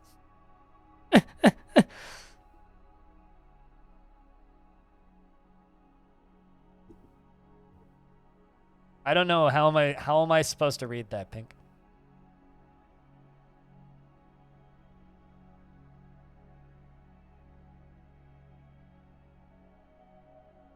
Slight headache. I'm spending day reading. What you reading? Although I would say that currently you're not spending a day reading. You're currently reading or like hanging out in Twitch chat. Your Dwarf still around? I actually can't remember. I have a hard time keeping track because... Yes, you are. I have a hard time keeping track because I only really play this fort like once a week now. But yes, you're still sparring. 41. You got like 100 years left, assuming nothing unfortunate happens. You feel pleasure, remember putting on an exceptional item.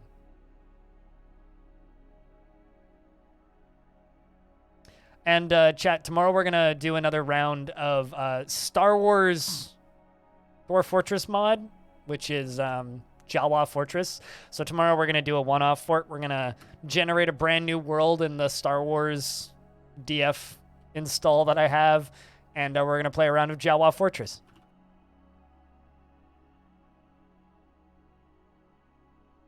Currently, we're just slaughtering a lot of cows and making some food and...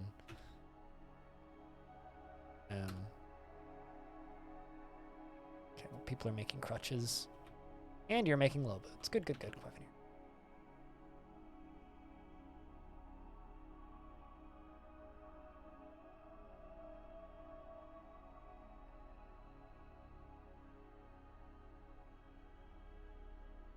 So what's the cause for the headache then, Dragon Man?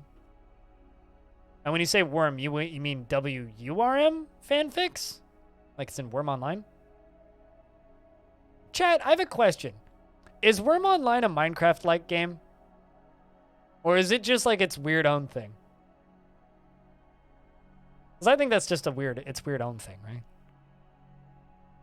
It's more of a point. It's more like if RuneScape was Minecraft, the way that thing plays.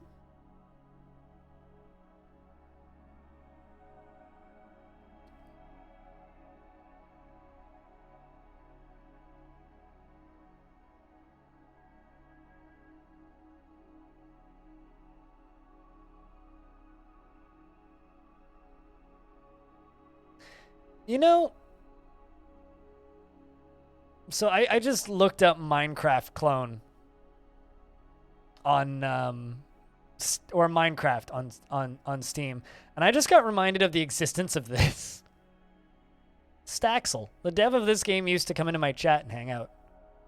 He used to always pester me to play his game before he got published by Humble. I never did. Maybe I'm just a big meanie, but I totally forgot Staxel existed.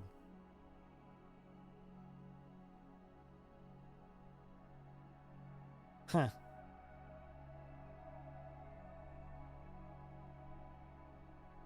I'm not much of a fanfics person to begin with, so.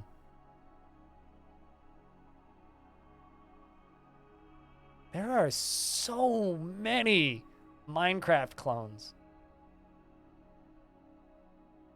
Chat, I've got a very important question for you. You guys ever heard of Stallcraft? It's Stalker, but it's Minecraft. Like, this is straight up just Stalker. What? I kind of love the little Minecraft dude Stalkers, though. With, like, the weirdly real-looking guns. That looks really bad, but also like kind of awesome. What?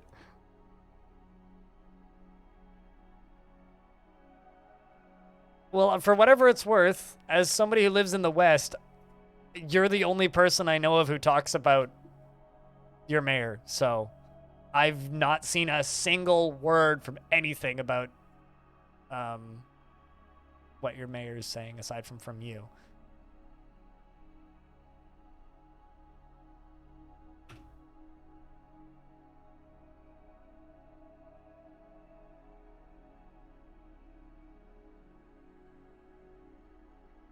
Now, is he saying that to the West or people living in the city?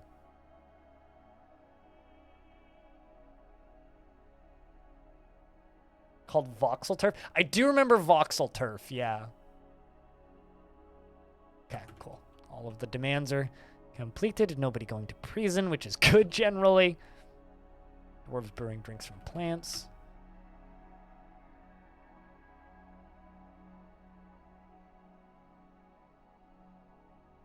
You know what? I'm gonna change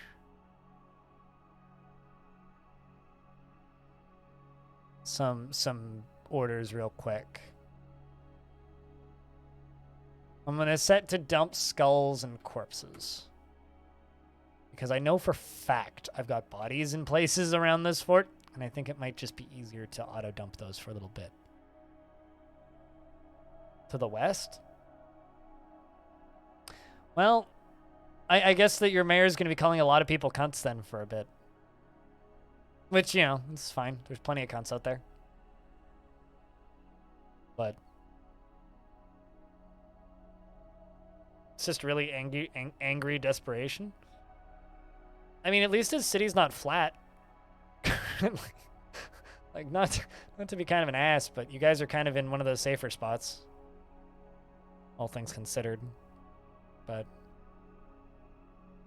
as a pundit that I was reading said recently, Ukraine kind of quite literally has unlimited money right now.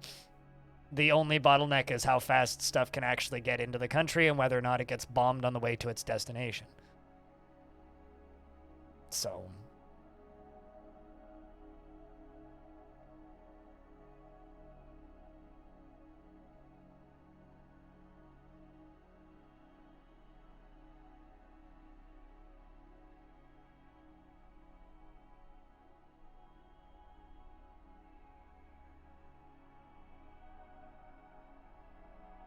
just got a ping from a Discord I'm in for the closed beta for a game, stating that they got to 96 members.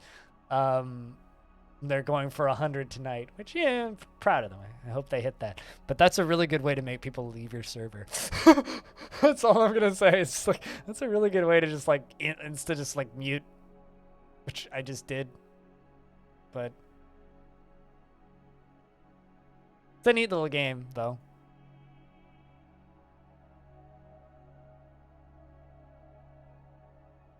It's for this. Yeah, you could join their Discord through their Steam page if you want to help them get to that higher number.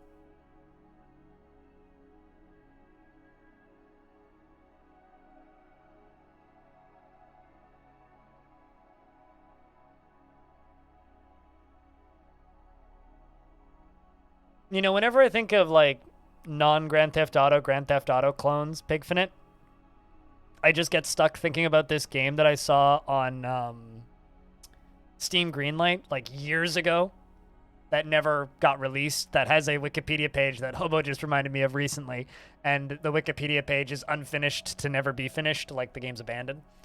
But there's this game that we'd stumbled upon that was literally just, it was, if you've ever seen the game Galgun, like that kind of like super cutesy anime but also like weirdly perverted, but also just super cutesy anime.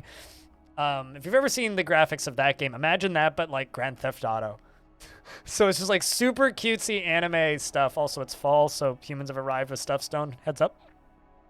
Super cutesy anime game, but ultra violent Grand Theft Auto. And I'm kind of sad that that game never came out. Not because I would have played it, but just because, like, the stuff to come out of that would have been very funny. Is being as blunt as a concrete block about it? Trust me, the West has done a very good job guilt-tripping themselves. I don't think that shouting at people is going to, like, convince more people to throw money. People have already kind of picked their side, and it's the majority going, shooting people bad. And people are doing what they can. But also, Oakenfold looks really cool. That's why I'm in that Discord. But chat, I've got a very serious question. Very serious question. How many Discord servers are you in if you use Discord? If you don't use Discord, I don't need your manifesto as to why you don't use Discord. But how many Discord servers are you in? And what do you consider to be an acceptable number of Discord servers to be in? Because I was thinking about this recently, going like, oh, I'm in like 1, 2, 3, 4, 5, 6, 7 that are just involved with Patreon things that I don't really take part in. I'm active in 3, 4, I guess, if you count my family one. But the vast majority of Discord servers that I'm in, I'm just in, and I don't actually do anything in any of them. The vast majority, the far and away vast majority.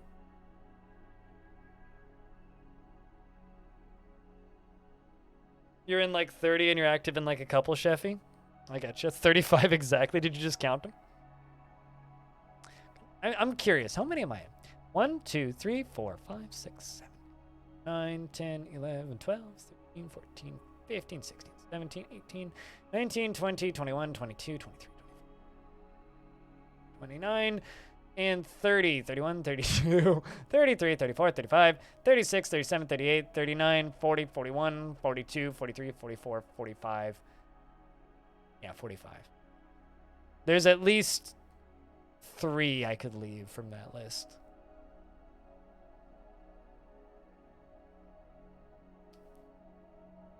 And then this is the biggins. 84, god damn.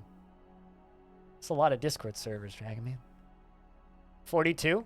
I mean, that's the perfect number. You should never lower that or raise that number, Navy. You're in 15, give or take. You're active in 1, D and 1 in mine, kind of. You type in mine sometimes. Trend goes to maybe YouTubers. Fair enough. Although most of the people that are active in mine just count. My activity is mostly fake activity.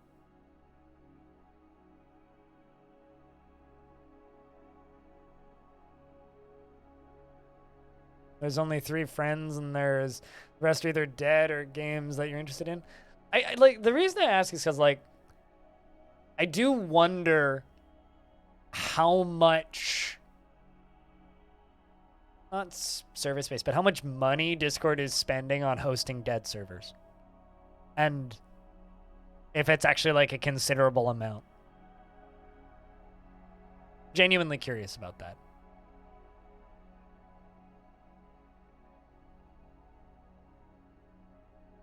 Especially like listening to people talk recently. Like there was a point when, I guess this is like with every new thing, right? When Discord first launched, like very few people had Discords, and so whenever you'd launch a Discord, like I remember the first day I had my Discord, like 80 people joined in the first day, which was ridiculous.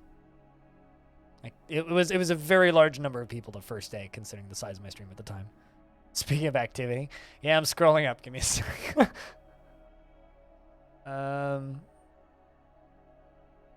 Because this is the first time I've done this week, so I have to go all the way back to Thursday.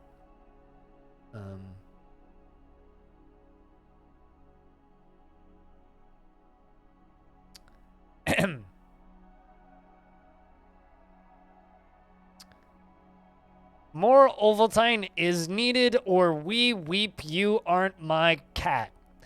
Urgent urination requires brushing bladder's sadness around town as the fish strike random hippo hat merchants.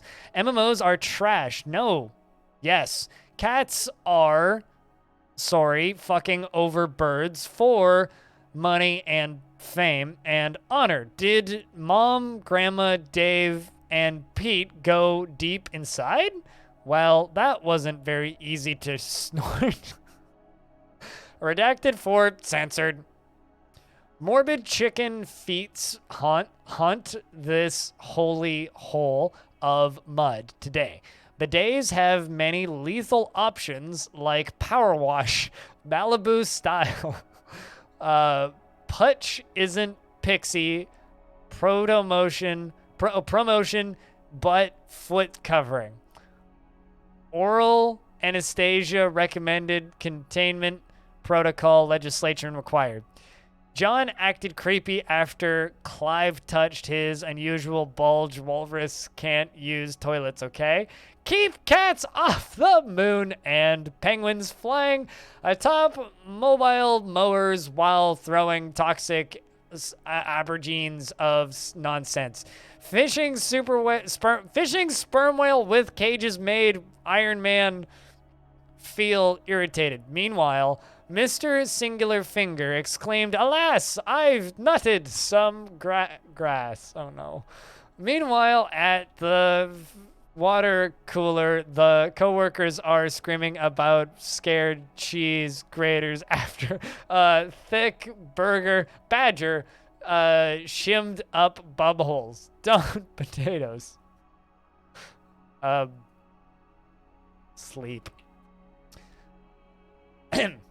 All caught up. Don't potatoes, chat. Remember. I don't know. Pango? I've never been in an inactive enough Discord server. Actually, that's not true. I'm in a Discord server that was created exclusively for the purpose of Team 17 paying my team to do a thing. And then they paid us to do the thing. We did the thing. And now the thing's over. And that Discord server still exists and we're all still in it.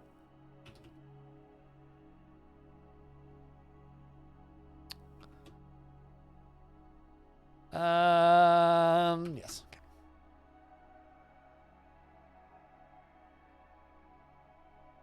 Don't, I feel was very appropriate. Oh, absolutely.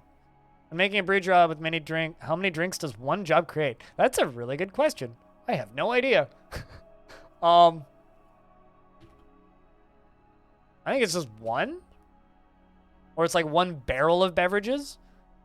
How many drinks in a barrel?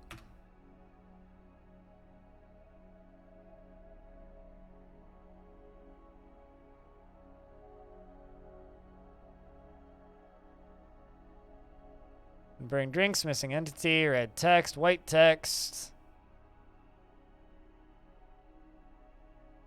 Yeah, they fill up an entire container.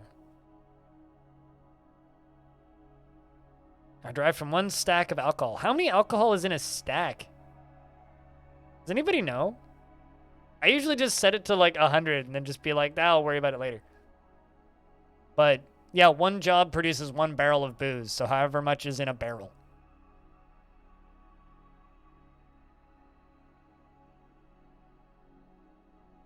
Brewers still need a brewable plant or a jar of honey and an empty barrel or a pot.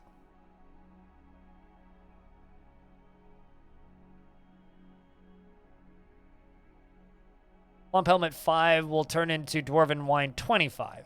So it sounds like 25 units of drink.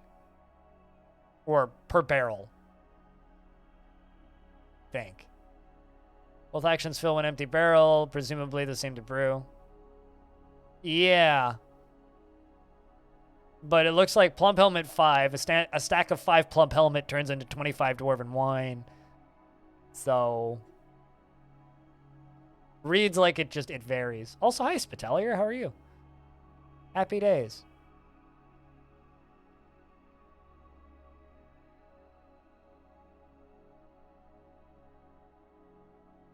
Is upside down 1 or 2 words, chat room? I just want to ask that because I'm thinking out loud now.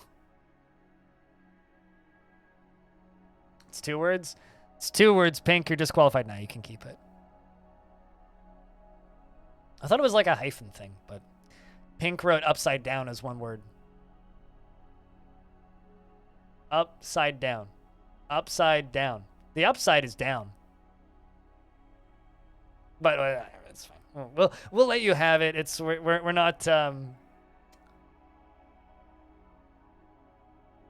going to go full proper grammatical rules in the add a word stories room. One at a time, I think, is already intense enough for most people. You're not... I'm not a spelling expert. It's, you know, I'm really happy you can't edit Twitch messages. That's perfect. Chat message of the day. I'm not a spelling expert. That was actually a mistype. I believe you, but funny.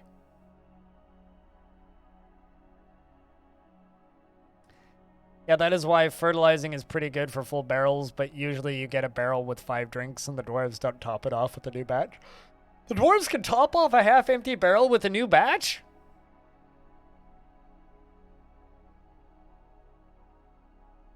Or are you saying they don't?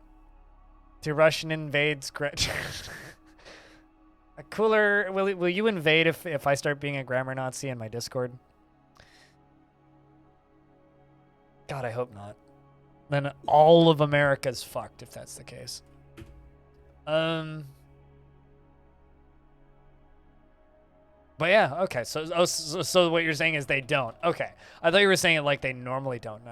That blew my mind for a second. Because I just had a realization of something that also isn't a thing. Dwarves have arrived to trade, so we can trade.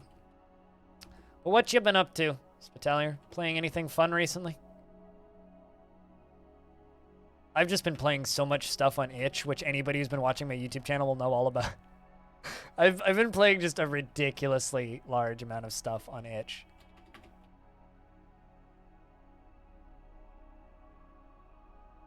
Like, it's not becoming a problem yet, but... Although I did have somebody subscribe to my YouTube channel yesterday and leave a comment saying, this seems to be a channel about taking a look at free games, and I expect that. And I shall continue viewing expecting more of that, or something. And I was just like, wait, what? So what you're saying, as long as I cover free games, you will continue viewing? That's a dangerous thing to promise somebody who creates internet entertainment for people.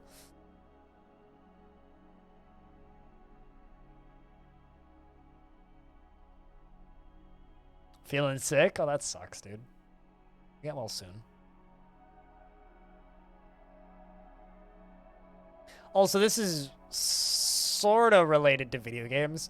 Formula One's going to Miami next week, which is dumb because it's probably not going to be a great race because it's Miami and it's going to be in a parking lot. But this is official Formula One promo material for the Miami Grand Prix. Stone, you'll appreciate this, although you may have seen it already. This is official promo material, courtesy of Haas F1 team. So all of the promo material for the Miami Grand Prix has been pretty great.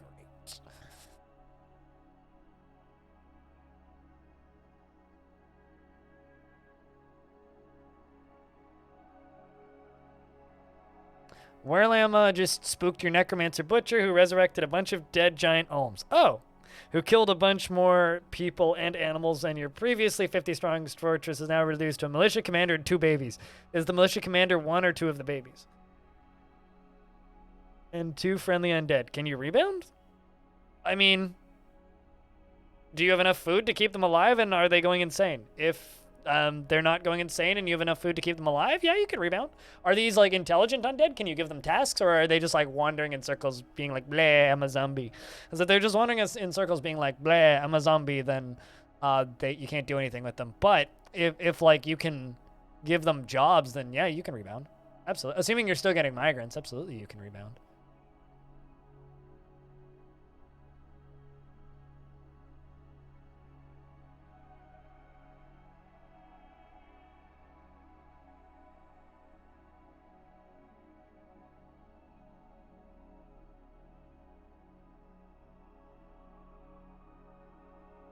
Let the sunshine in? Does that mean that I have to put my hair up or leave it down? Because currently, I don't know how obvious it is, but hair's currently down, my dude. It's currently down.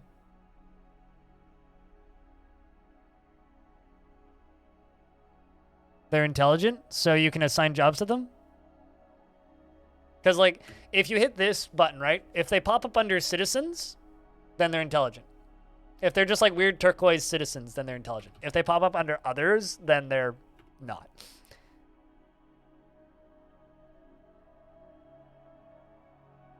Yo, you want me to tie it back up? All right. All right. All right. Give me a sec. This is what happens when I shower in the morning. Just remember, chat, my face doesn't add to contents, but my hair sure does.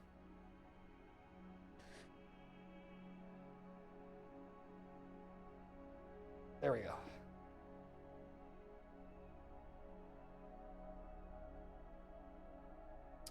Erdem says, I am your liaison from the mountain homes. Let's discuss your situation. There's much to share. Information has been added to the civilization and world info. What request do you have of our merchants? All of the metal bars. Brass. Black bronze. Rose gold. Bismuth bronze. Is that literally all you have?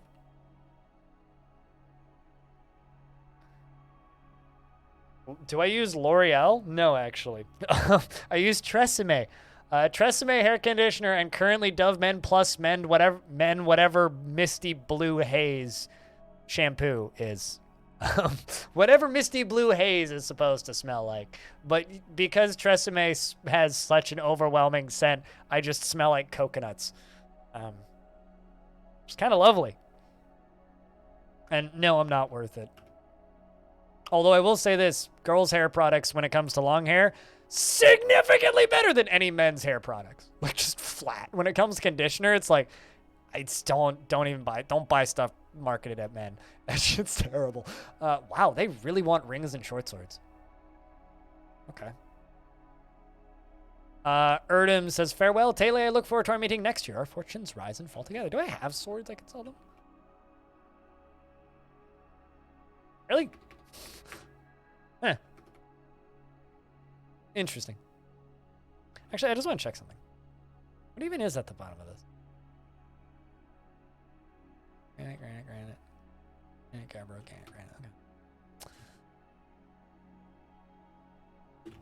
Okay. I want to know what rocks I have in my inventory, and this is an easy way of checking without going to the thing.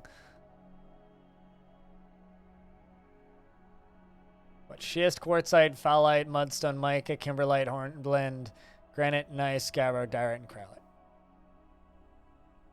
You ever have those, you know those moments where you're just like, I swear someone just knocked on my door. Once again, I swear someone just knocked on my door. OGX? I don't know what that is.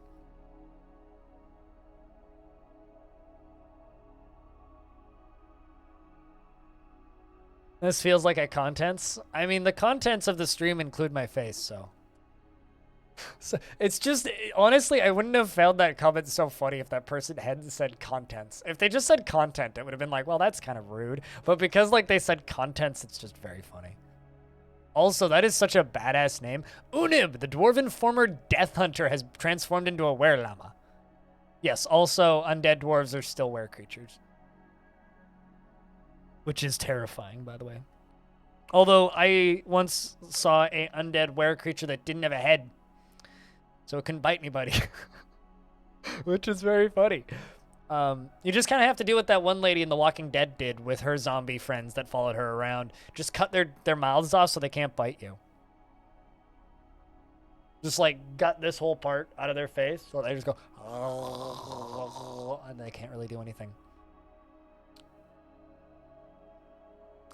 I have to shampoo more than once a week because I have a lot of hair and I work in gardens pretty frequently. What's up, Anxidrel? Which I'm still always convinced I'm butchering your name every time I say it out loud, but hello. How's you?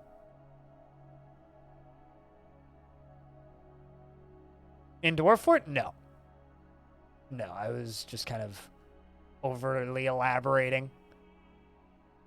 Could you imagine if you could order amputations and surgery in Dwarf Fortress? That'd be fucked up. That would be fucked up.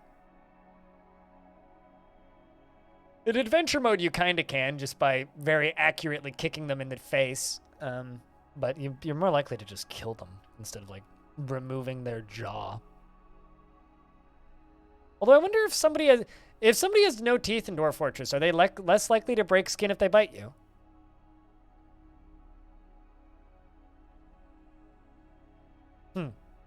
There's dog head on decapitated zombie. That's disturbing, sir.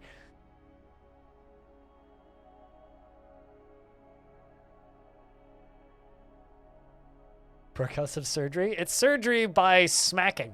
You just smack them repeatedly in the face enough, and eventually their face falls off. This sounds like a question Tarn has asked himself already, and I hope he has. What, if dwarves will be able to give them, like, if we'll be able to order surgery? I kind of doubt it, because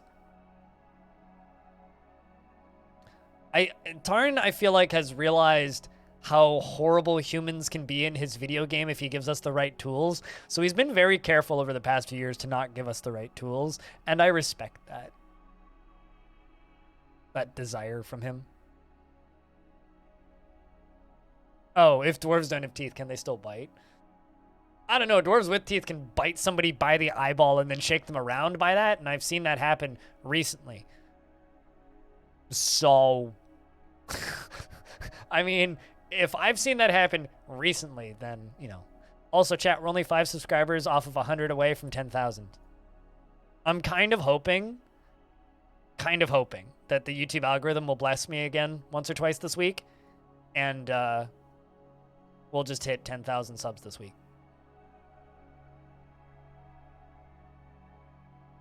Can dwarves have dentures? No, but they can have false bones implanted. Which is bizarre, by the way.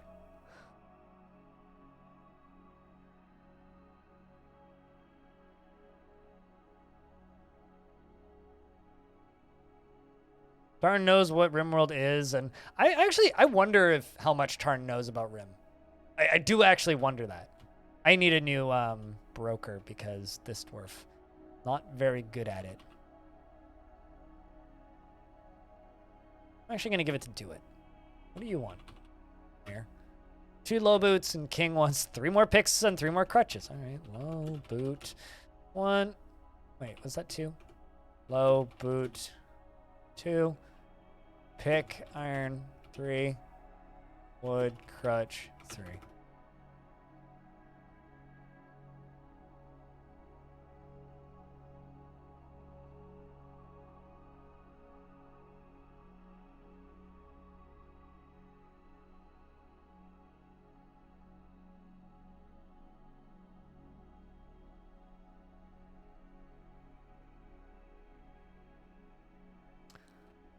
Population is currently 38. Total population with merchants is 53, and we haven't had a migrant wave since like year 150.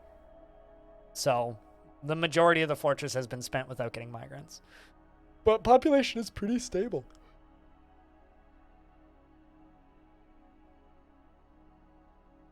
So could be worse, but also could be better.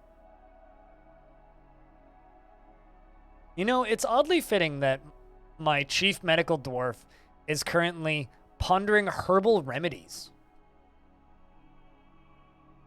That's oddly fitting. And is enthusiastic after pondering herbal remedies. The problem is it's purple and there's an exclamation point, so I'm going to have to boot you out of your job and give it to somebody else again. Like, let's give it to Quevenir. You have a new job, Quevenir. Go trade. There you go.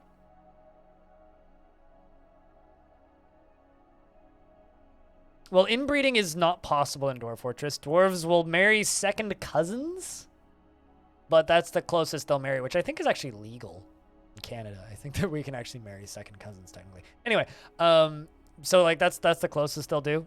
They used to like just inbreed with anybody, but they'll only marry second cousins. So that's not really a concern. What is a concern, however, is Sweet home dwarf fortress. Yeah, pretty much. But what is a concern just is like not having enough different families so that they can keep getting married, so that they can keep making new babies. Because if there isn't enough family variety in the fortress, then eventually we will literally run out of people for my dwarves to marry, and then they'll stop having kids. But if that ends up happening and we do get to that point, there's a reason why I'm keeping that vampire who's berserk alive and in my fortress, because in worst case scenario, I can just like stab him repeatedly with a spiky object and fill it up with water and turn it into a well, and then force all the dwarves to drink out of that well and make them into vampires, and then they'll at least live forever. But that's in case of emergency, stab vampire repeatedly only, not actually like something that I'm planning on using. Unless I absolutely have to, you know?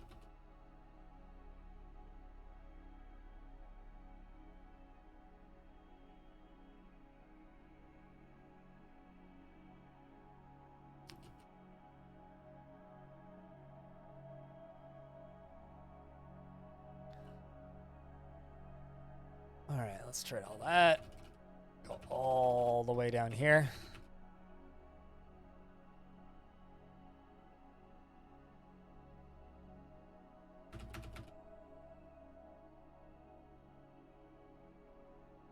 And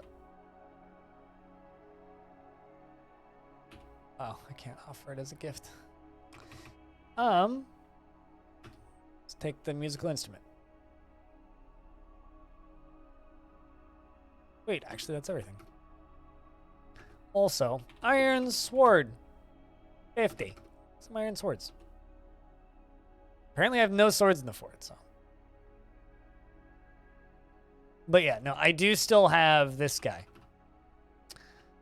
Zaloro, who he sits in this room and he's berserk, but like worst comes to shove, we make this into a well above here and drop a boulder on his head or something. Do something that would make a lot of blood come out really quickly. Splatter him.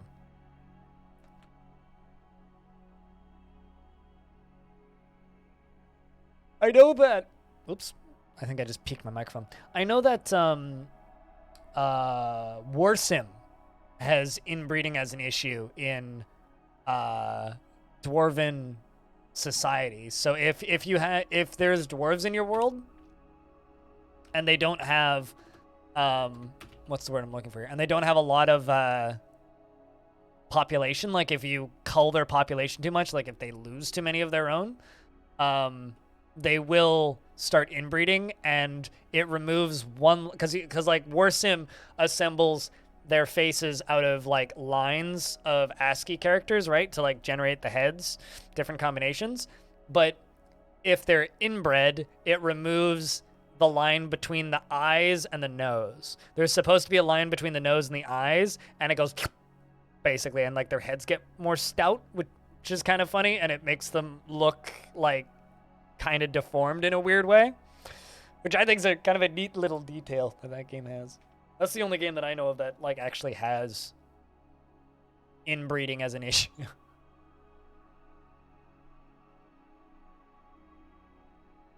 That's the only game I've ever encountered that in, anyway. What's written on my t-shirt? Papa Roach. Fear. It's a Papa Roach tour shirt. That's the band that wrote the song "Cut My Life into Pieces. This is my last resort." they're that band. And a couple of years ago, and this was 20. Hold up.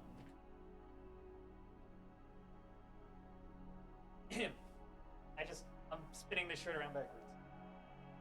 Was back in 2016? Jesus Christ. A tour shirt from 2016. Yeah.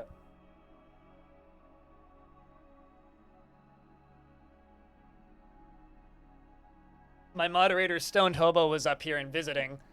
And the night he was supposed to go home, we realized that Papa Roach was in town and touring. and we went and bought tickets and went and saw them, and then left as Five Finger Death Punch was coming on, because Five Finger Death Punch was headlining and Papa Roach was one of the openers. It was 6 a.m., which is Nikki Sixx's solo project thing, which was not good. Maybe one of the worst performances I've ever actually seen a band put on. Like, a band that is maybe the worst performance I've seen a band that has money put on. You know what I mean? Like, when you know kind of the difference between a band that's just like, oh, they're really good, but they're kind of scrappy, and then it's like, oh, this band has like production value and budget and expensive guitars. Like, at one point, like, one of their guitars stopped working, and he was just sitting there like playing nothing for a little bit, and then he kind of realized, and then he like left and came back out with a different guitar, and that one started working. Yeah,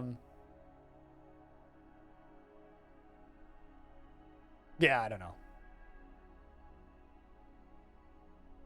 With a retina-free black background? Wait, what do you mean by retina-free black background? I don't know what that means, but you're welcome.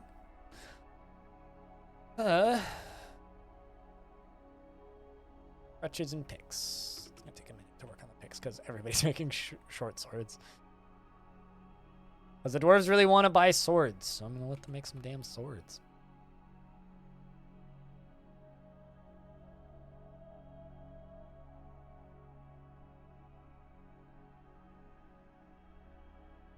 Yeah, I don't know. I like living in a black void. It's easy on the eyes. It's also got a nice aesthetic to it, which I enjoy.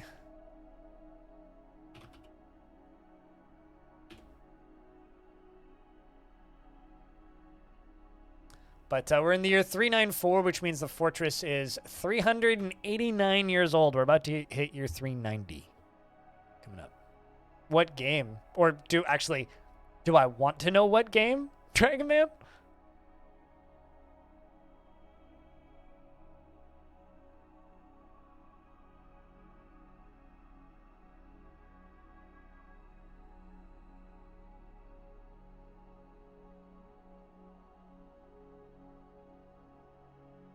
I understand what you're saying. Just easy, like not super bright and colorful. I get annoyed when streamers just have like shit tons of stuff going on behind them. You know? You know what I mean? I get real annoyed when there's like fucking bright flashy lights and like a shelf covered in shit and like I don't know. Those weird triangles that everybody spends bajillions of dollars on. Except for me, apparently.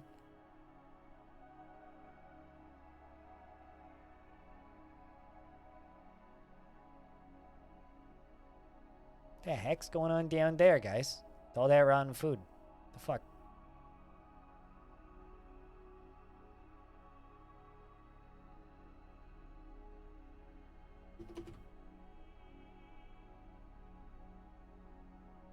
Crusader Kings? Oh yeah, I guess that Crusader Kings is a game. You could run into problems with that. Or benefits, depending on what you're trying to do in Crusader Kings. Also looks like we just got baby emus.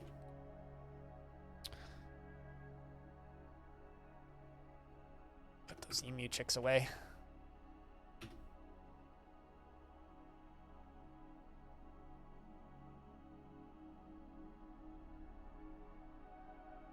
The buku bucks? What's a buku buck?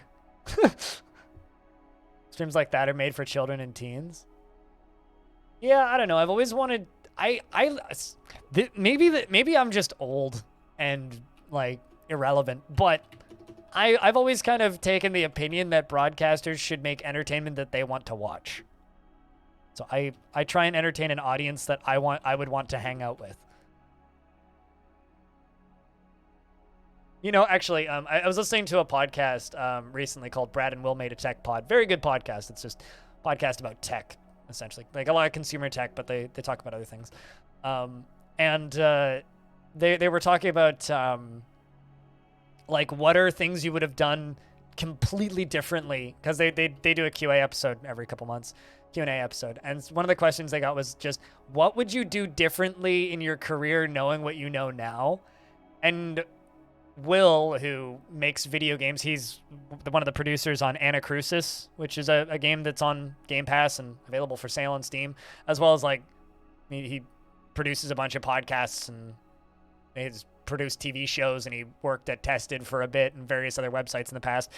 But he done a lot of video production and stuff. So very smart, like interesting dude in the career he's had, right?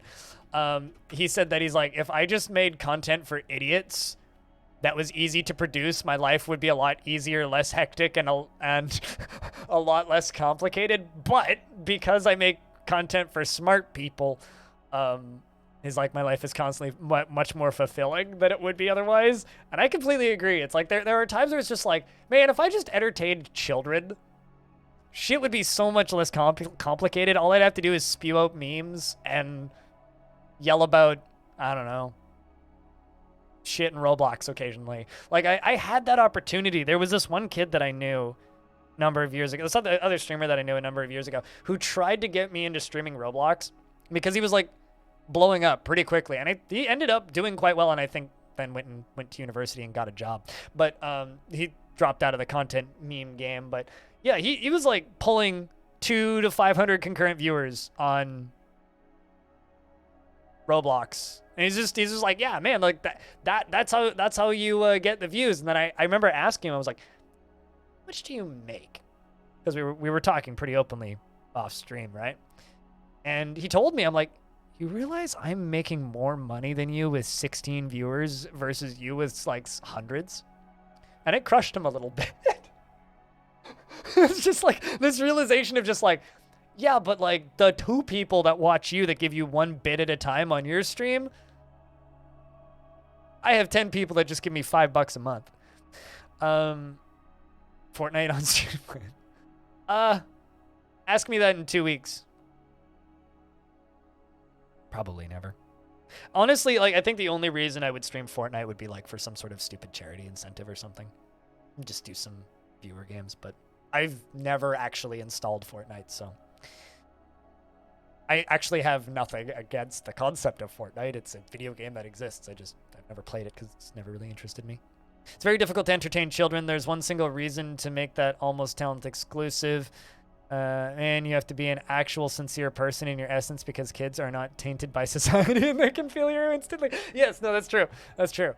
That or you just have to be so shrouded in edgy memes that they just think that you're the cool grown-up when in reality you're just amplifying their own immaturity. Dwarf Knight. You know, someone should make a Dwarf Fortress Fortnite mod.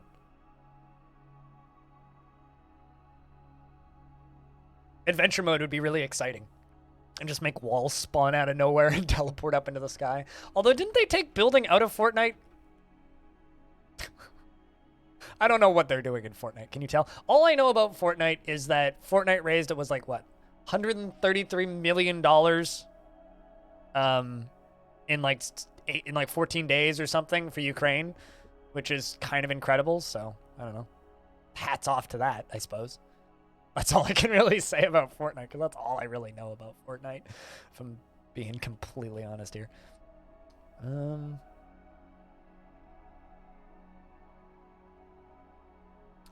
think I need to get this squad out of here, because they're just sitting in miasma. That's not good for their mental health. Went back before it was a really fun tower defense style game. Yeah, but didn't you have to spend like $150 on the game back then? Also, like, if I wanted to play a really cool tower defense first-person shooter with building, I wouldn't play Fortnite. I'd probably play Sanctum. What was the name of that game, right? Sanctum? That was the one that I played that was like that. Sanctum. Yeah, Sanctum 2. Okay, maybe it was like the original alphas was like $150. I remember Hobo spent like $150 on it. Anyway, yeah, no, this is what I would probably play if I wanted to play a first-person tower defense. Sanctum was like the shit for a minute there. Some of you may recognize this game because it was made by your favorite developers of Goat Simulator, and now the more popular Satisfactory.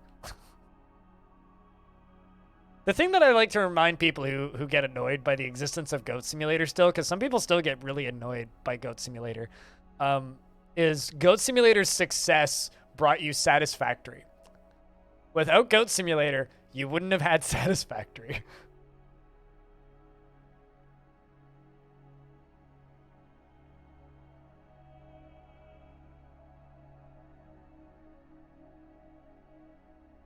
Which is kind of amazing.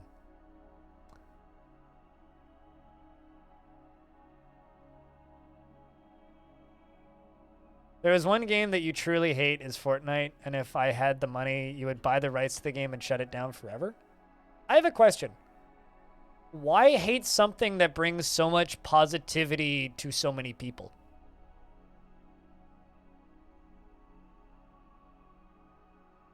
Like, what do you hate about Fortnite? Like, genuinely. I'm indifferent to the existence of Fortnite, but I have nothing necessarily against it. I'm simply indifferent to its existence, similar to Among Us. It's like, I mean, I like the memes from Among Us. Among Us has some pretty good memes, but like, I just don't care. It's just not a game that really interests me. It's not, I don't have anything against it in particular. I think that like, if you truly hate a video game to the point where you would want to buy it just purely to shut it down, I think it's time to do some self-examining. Actually, I know one game that I want to stop existing, but not because I actually hate the game. The game's fine. The reason I want it to stop existing is the developer for it's a problem, and that's Domina. If you missed what happened with that game, go read his patch notes.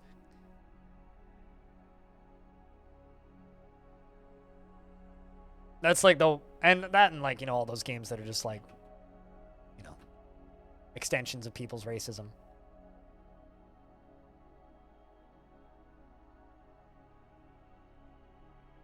Fortnite was pretty cool in the beginning with odd building and defending fort against strange monsters with special, extremely cartoonish graphics. I thought that they put the wave defense mode back in though, maybe, or briefly at the very least. It's so hard to leave an interesting streamer. I'm sorry for your weakness, but you must go to bed. You're awake 19 hours ago, and I have a question. How long do you normally sleep? I might still be on when you wake up, but go to sleep. Oh, if you're gonna sleep for 4.5 hours, then yes, I will be on in 4.5 hours still. But I'll be on tomorrow too, and you have a good afternoon or night, morning, and sleep well, and you have a good day when you wake up. But I will still be on when you wake up. Because I've only been on for 4 hours. That'll be in 8 hours. And I've got like around 8 hours left in the stream. You know, honestly, the only thing I actually don't like about Fortnite is that they spelled night, N-I-T-E. And you want to know what's really amusing? Is there is a convenience store here called Fortnite. But it's spelled correctly. So if you go to Google here and you type in Fortnite, N-I-T-E, it usually just gives you a link to the convenience store.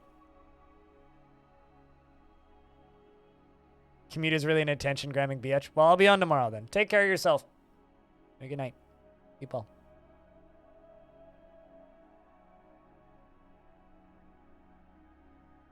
And thank you for saying that I'm a good streamer, by the way. It means a lot. Wave defense is in, but the community there is pretty annoying. Griefers and scammers around. I mean, that's just a game that's been around for a bit. That happens to every game that's been around for a bit, though. You wouldn't be playing it now anyway. Yeah, exactly. Gotcha. The game would have to show up, beat you up, hurt your family, or evict you to become hated. Yeah. I'd have to agree.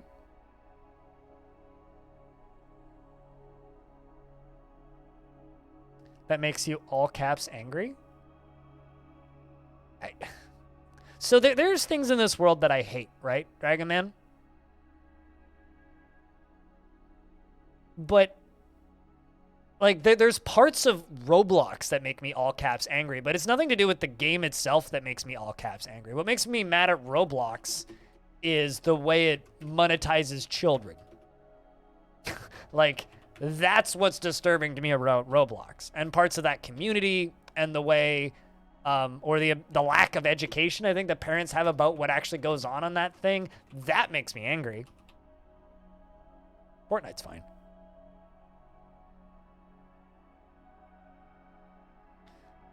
Like, if something makes you so angry that you're all caps angry, it's time to do some self-reflection. Like, there was lots of things that used to make me, as you say, all caps angry. I used to get ridiculously pissed off at stupid shit. All that does is shorten your lifespan. Really. Enough things are already shortening my lifespan. I don't need more. Real life is a myth. Real is relative to what you perceive.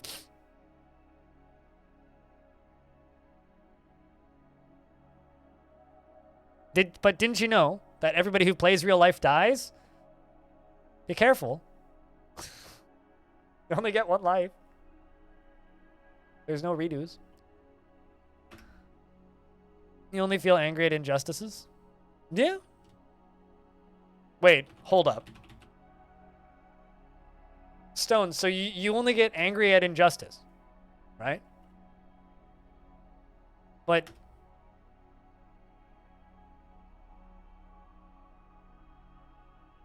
the fuck you got against Superman, dude?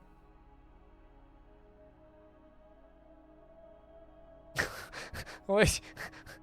I mean, what's wrong with what's wrong with injustice? If you only get mad at injustice, well, not so much shit talking Roblox. It's just the marketplace inside of Roblox that makes me angry. But that's just because of how it abuses children. And oh my god, English muffins! I like it. DeBerries, I haven't had English muffins in years. Actually, DeBerries, I don't know if you're in the chat right now. English muffin French toast. A stoner food podcast I listened to was talking about making English muffin French toast, soaking the English muffins in egg overnight with heavy cream. And I want to try that so badly now.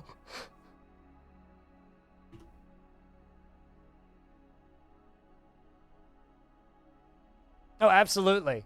And just like everybody who, sorry, this is maybe too topical. Everybody who's gotten a vaccine will die. Which is signs that are literally everywhere in my part of town now, by the way.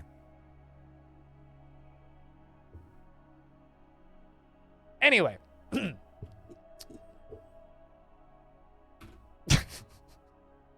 Listen, that's all I have to say to that. It's like, everybody who's been born is dead. Well, shit.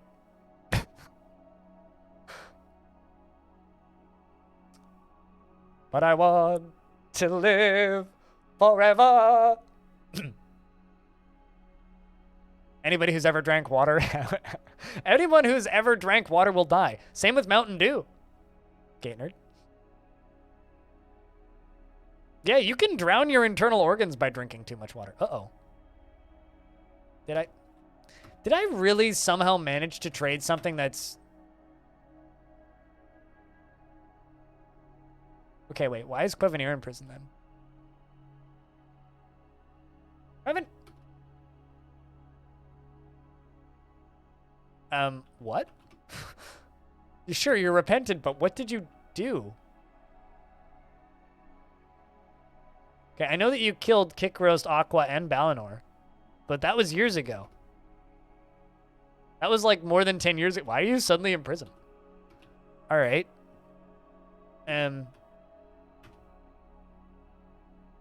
Huh. All right. Sure.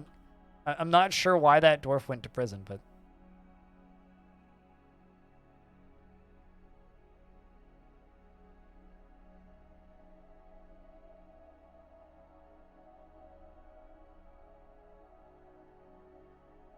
you should go refill your glass of dihydrogen monoxide. It's probably not bad. That's not a bad thing. Just as long as it's dihydrogen monoxide and not dihydrogen stereoxide. That didn't sound as good as I wanted it to. Also, somebody needs to go to sleep because they have to be awake in 4.5 hours. Go to bed, dude. I don't want to like ruin your day at work tomorrow. Here's an optimistic piece of knowledge. Dying on a certain day never prevented anyone to live his and hers life to the fullest and enjoy themselves with whatever suited their fancy, like watching a good stram. Yes, but watching a good stram may ruin your day at work tomorrow. Or day at whatever you have to go do tomorrow. You really need to go to bed, yeah. I do appreciate you for hanging out, though. We'll be on tomorrow and the day after.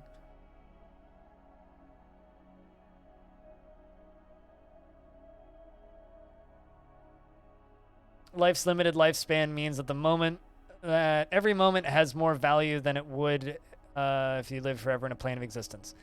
I mean, I'll be honest, I don't fully understand people's desire to live forever, or even to like fantasize about the concept. That's a bunch of blood right there. What is? No, that is not blood. That is raspberry wine. I was like, why is there a smear of blood? Oh. A pool, a smear. Somebody, like, tripped and dropped a glass of wine. I wonder if it got thrown from the upper layers. Like, what?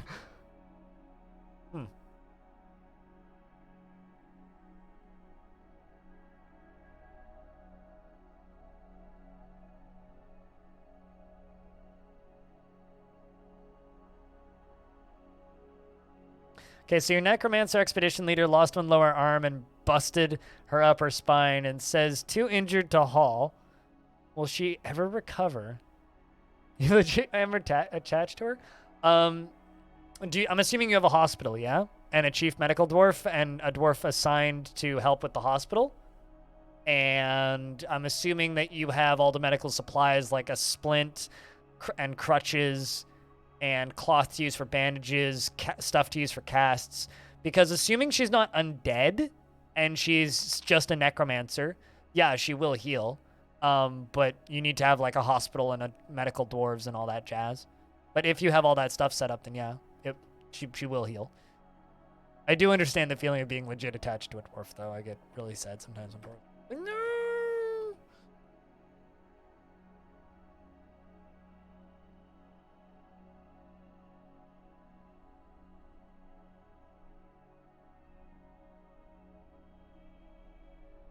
I mean, I didn't go to bed early enough, or I went to bed pretty early last night and then didn't fall asleep for a really long time and eventually woke up in the middle of the night and then made a video which was just me ranting about a Steam sale for 5 minutes. So, I mean, that's what happens when I don't,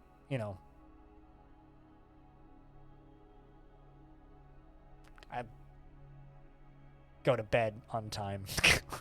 I make videos and put them on YouTube without really thinking about it. Although, it's only got a 93% upvote ratio, which is pretty good. I'll take that. Only 3 people disliked that video. Is anybody unsubbed because of that video? Finding out. Nope. I have not lost a subscriber yet. I haven't gained any either, but we'll close the window in 3, 2, 1. Everybody say goodbye to Anouk. Get a round of beers. Saying goodbye.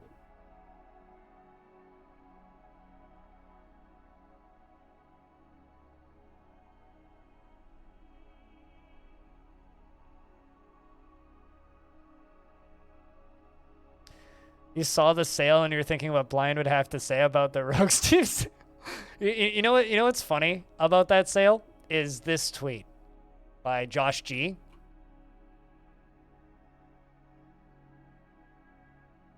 Also, a friend of mine pointed out because of this sale, if you use OBS, you're a Soulsborne streamer because apparently OBS is a Souls-like. And so if you use OBS to stream, what becomes before 1? 2. 0. This.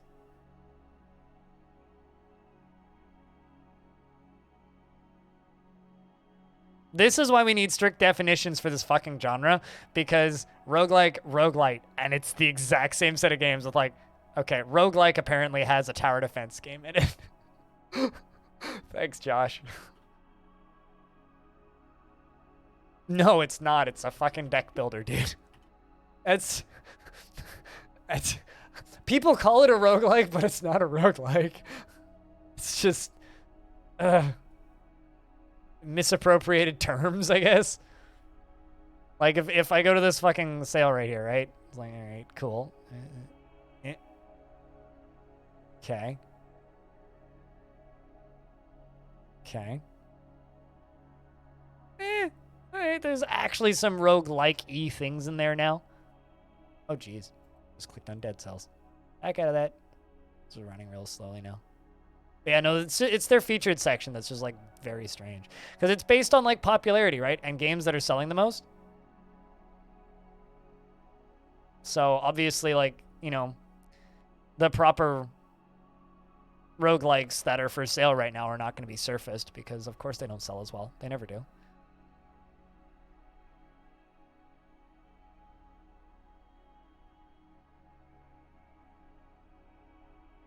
Should EFDF become a rogue type game? I mean, if you made it a top-down turn-based procedurally generated roguelike, yeah, sure, why not? I thought you were making it a platformer, though. My video cracked you up? What? Like, as far as Steam is concerned, all of these are the exact same thing, and I hate my fucking job sometimes.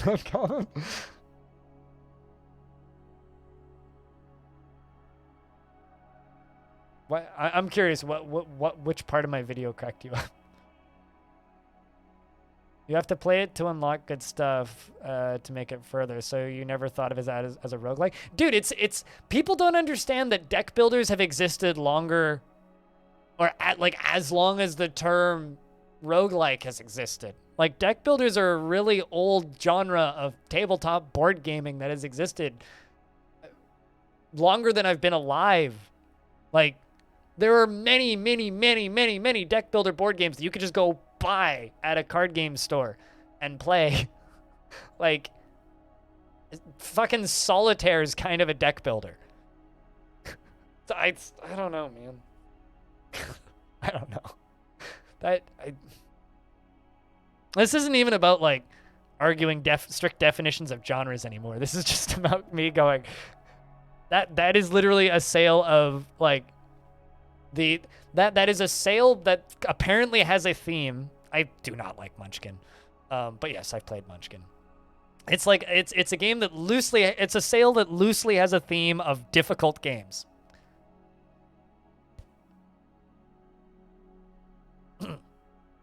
Yeah, I don't like Munchkin because Munchkin is just like a test of my patience, and I didn't find it to be a particularly fun game. I didn't even think of tarot cards, but.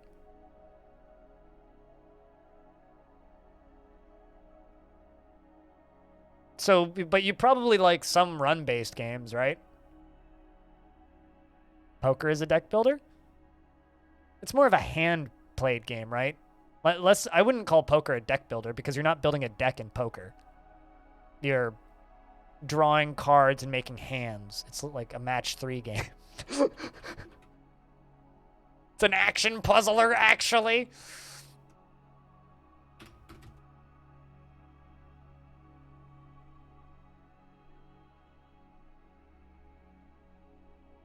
No, Jack Black is a deck builder, though.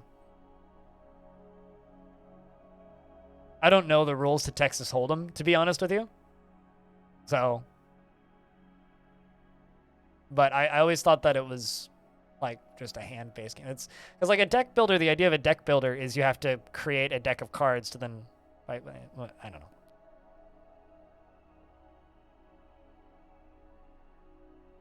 Slay the Spire is a run-based game. FTL is a run-based game. Hades is a run-based game. Spelunky is a run-based game.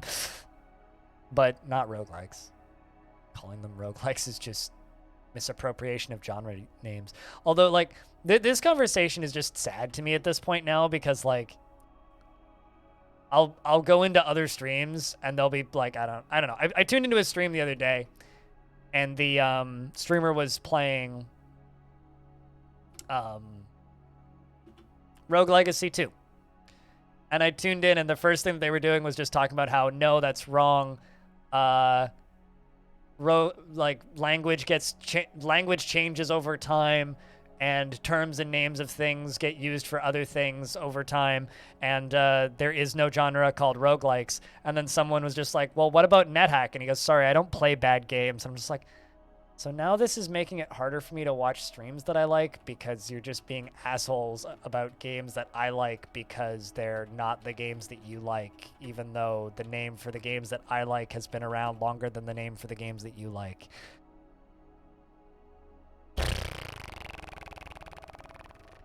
Darkest Dungeon is like just a dungeon crawler. That's all Darkest Dungeon is.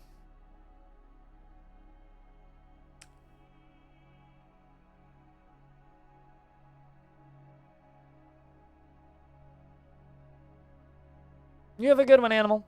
Go naps. Go sleeps. According to that streamer, NetHack's fantastic, dude. But I tuned into a stream over the weekend because I wanted to watch some Rogue Legacy, and I was like, oh, look at this person I haven't seen on in ages. I'm going to tune into their stream. And I tuned in, and that was the first conversation I was hearing was someone in chat said, well, what about NetHack? NetHack stream when? And the streamer said, sorry, I don't play bad games. While they're playing Rogue Legacy 2, which has some pretty critical reviews I've seen. Worth noting. Do you want me to time you out so that it's easier to become unglued from your keyboard? I can give you like a 5-min, nothing major. Just a little boop so that you go to bed. But you gotta go do your thing. You're well aware games you like does not equal good games. Hell, you played Super Mario Galaxy. Great game is fantastic. You don't like it? Super Mario Galaxy is the fastest I've ever gotten motion sick playing a game. Actually, that's not true. Hard Space Shipbreaker is the fastest I've ever gotten motion sick playing a game. Super Mario Galaxy is the second fastest I've ever gotten motion sick playing a video game. Because you can also lurk in time mode. True. I don't know. Well, it's a very correct belief. It's a very, very, very good game. Yes. I guess the main reason like the whole roguelikes debacle bullshit makes me sad is traditional roguelikes, classic roguelikes.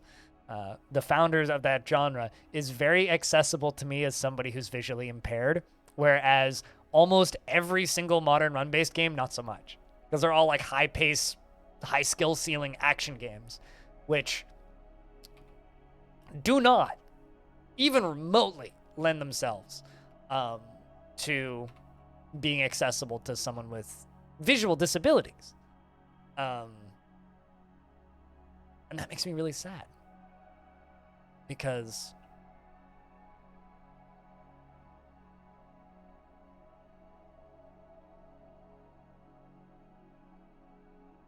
this very accessible, interesting, fun, deep genre of games is just slowly getting more and more crushed by games that just misuse the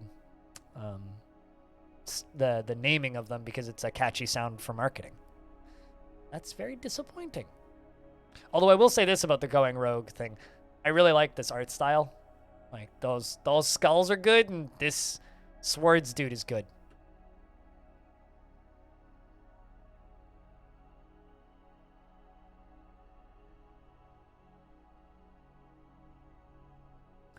I think the problem is that you were specifically assembled a Pentium 3 with the minimum requirements to play it and run it. Wait, for Half-Life 2?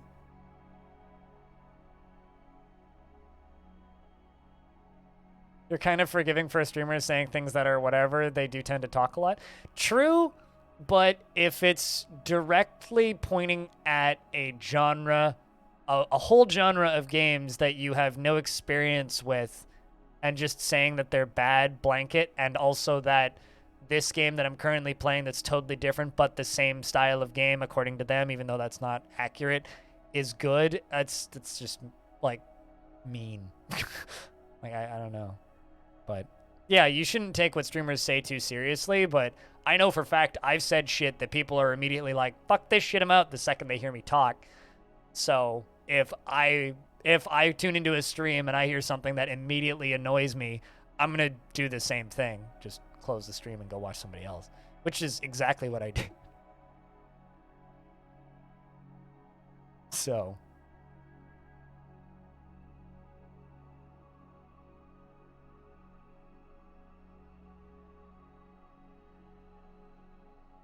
I'm very confused as to why they locked up my broker. Like, stupidly confused.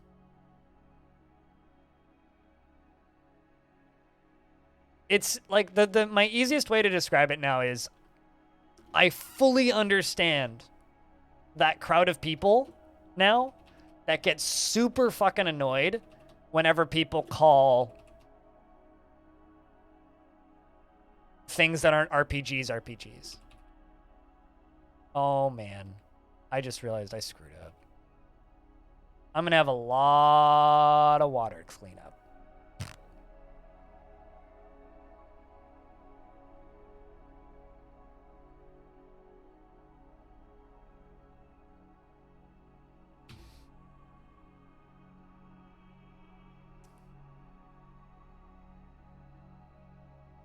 Fuck math. Are you gonna be mad at me for about 3 years now?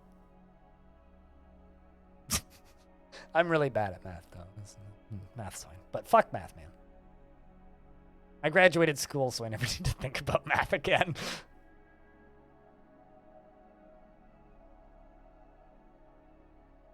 The version before Steam was so well put together that there was ways to install the game.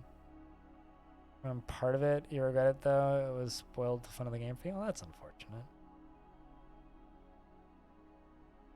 I mean, the fact that Call of Duty is called an RPG.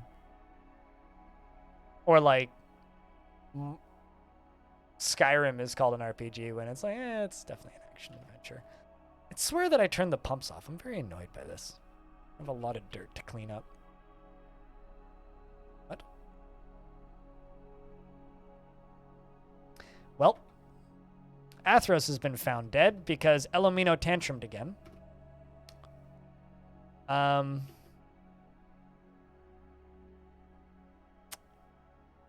Shit.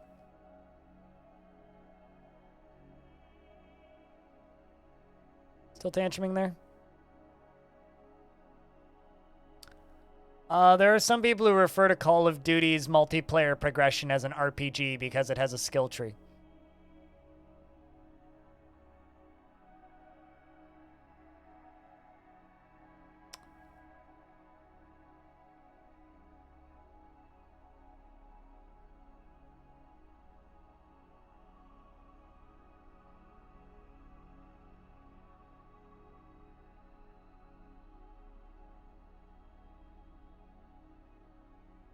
Who are you chasing? Saigon the Merchant.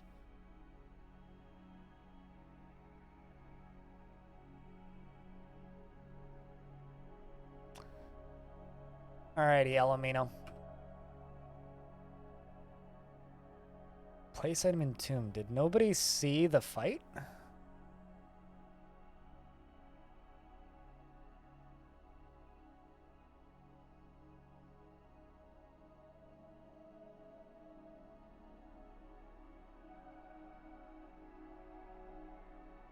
You know that I'm taking the piss? Yes. You guys, a Minecraft streamer who will make life harder for teachers at schools, and that's really important for you? Yeah, that's fair. That makes sense. Considering you're a teacher in schools.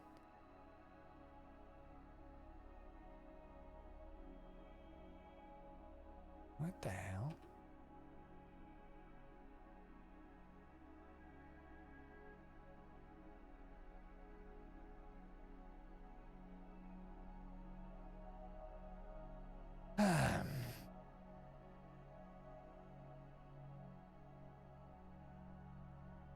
This is weird.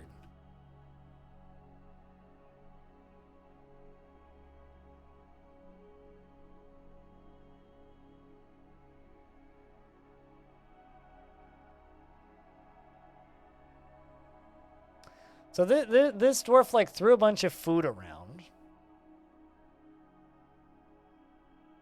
Stabbed the clother in the right upper arm with his iron spear. Did nobody witness it? Hold up. All right, that's it. I'm going to interrogate Elomino.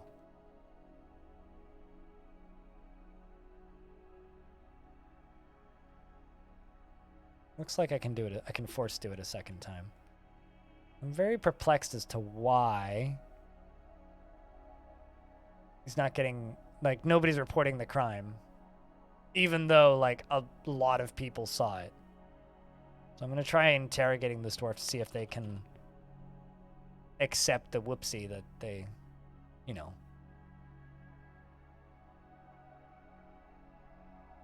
did actually commit this crime. So we're going to go interrogate this dwarf again. Because I know for a fact that they just tantrumed and did a bad, and we need to go deal with that.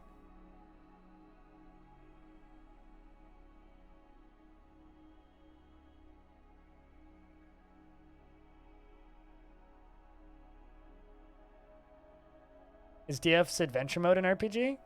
DF's adventure mode is a weird sandbox thing. I don't even know how to qualify it. But in the traditional definition of the word, it's closer to an RPG than the vast majority of things. It's more of just a weird open world survival roguelike thing. But there definitely is an RPG in there because you can absolutely play a role. It's certainly more of an RPG than like the modern Fallout games. The same persons when I became friends, I think that there's a difference between making life hell for teachers and being an immature child.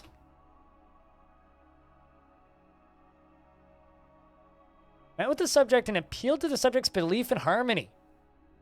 Subject confess. Subject confessed to disorderly conduct. Unfortunately, no new information was revealed. Then...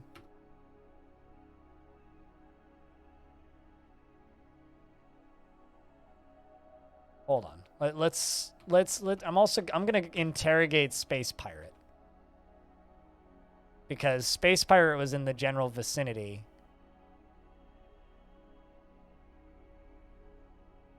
of the dwarf that just died.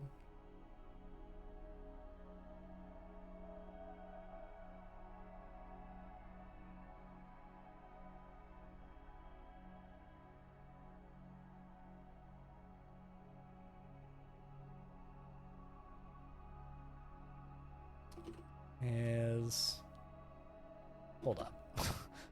Is there like no free coffins or something?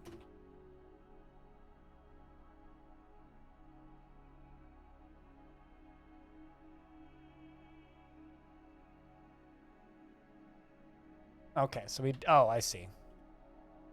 His bits are getting stored in a tomb already. Well, that's good.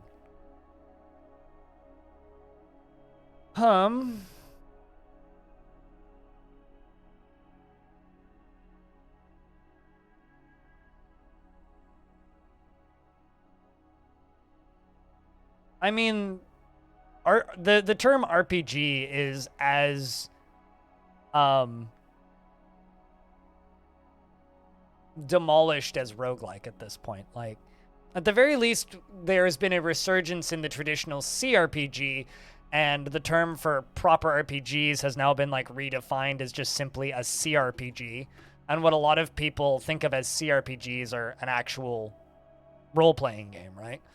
And there's been a resurgence in the genre for the more classic style of that type of game now, which I think has been a massive benefit to people who like that style of game. Unfortunately, because of people's like what is going on? Is there a dwarf that is hostile or something? What is happening? But because of people's inability to and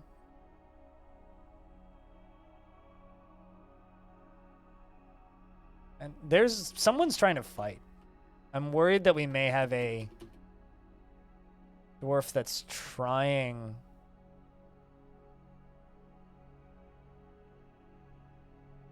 Rory. There might be a dwarf that is trying to cause some sort of conflicts here. Might be this one. But I don't really want to expel him.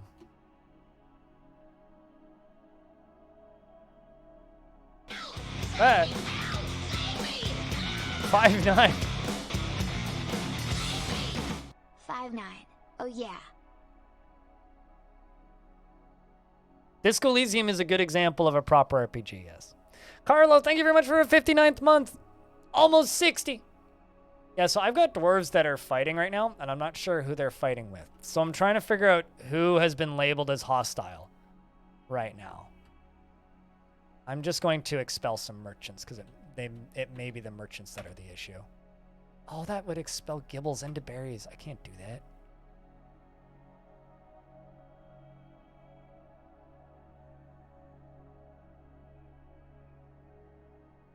But how's things been, dude? Thank you for continuing to support the stream.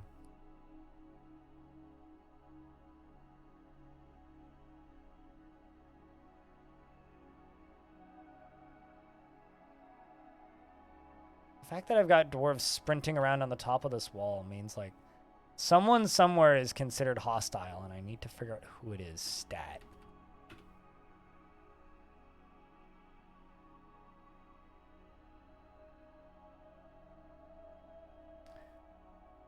You know, I can always invite you back, Elomino.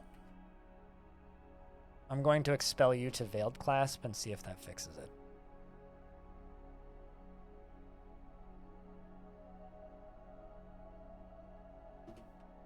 Well, it's not Quivinair. That's much is certain.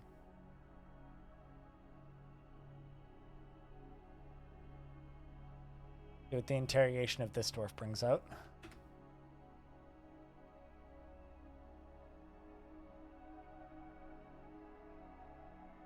Anouk, I mean, I've been telling you to go to bed for the last 40 minutes, I think, so.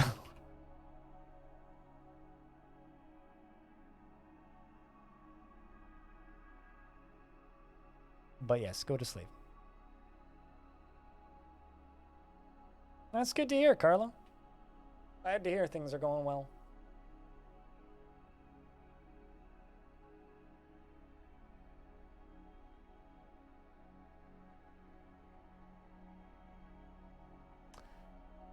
How could you have closed the window if you're still typing in chat? Everybody at Anouk and say, go to bed, please.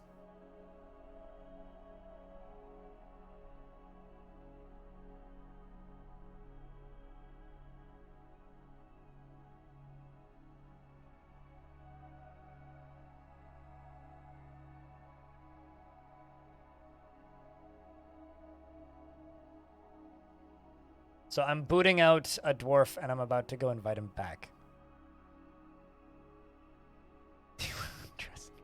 Go to sleep. Go to sleep.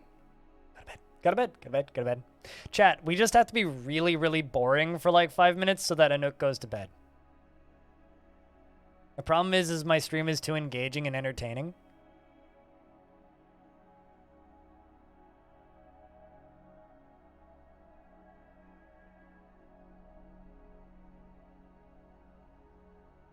Somebody is somehow hostile with the rest of the fort. And I don't know who it is.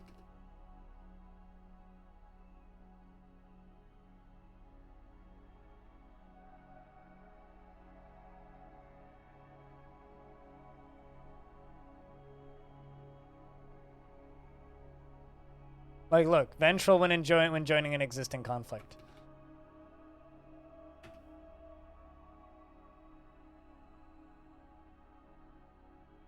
But I don't know who it is.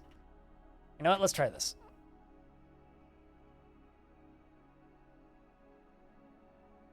Oh, jeez. No, actually, that's not good. Because I've got a dwarf whose body needs to be put away first. Fuck, then they all sprint away? What the hell is happening?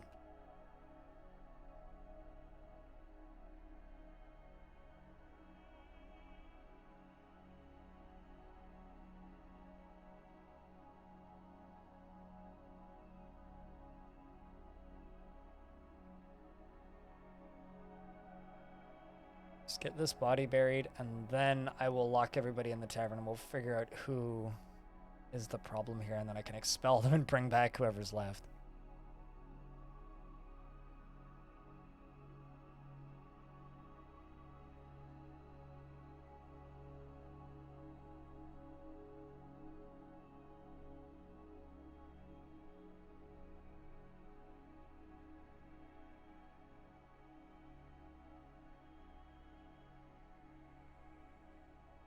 Looking for dwarves that are named.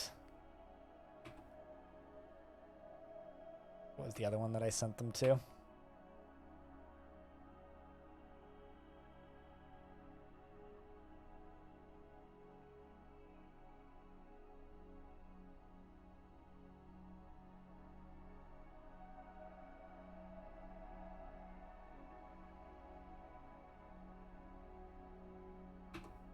I mean, I only just expelled you, so maybe you're not there yet.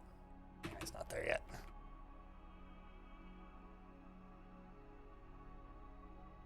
Okay, you get that body buried.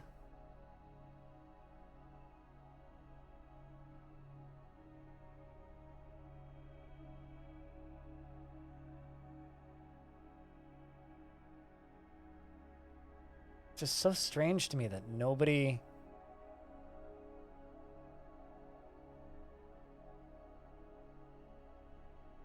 reported that crime. It's so bizarre.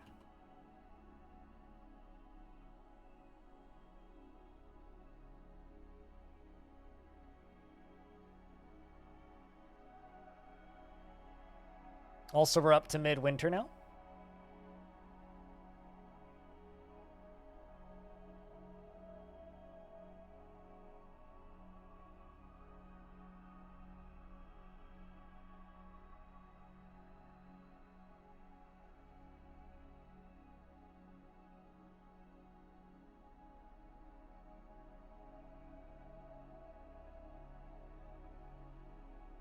All right, chat, that's enough being boring. Time to be entertaining again, assuming Anook's gone to bed. Oh no, I need to pour more coffee. I'm out of coffee. I was wondering why I was getting chilly. All right, well, I'm not seeing anybody...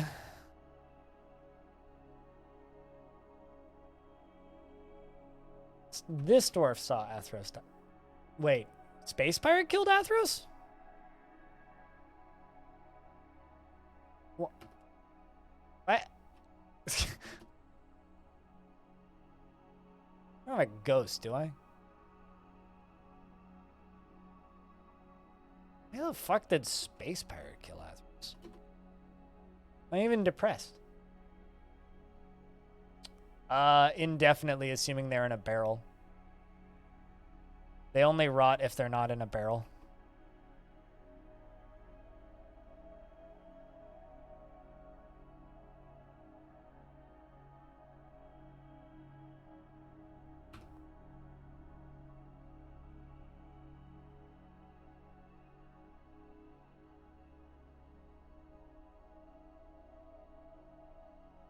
But yeah, forever, I think.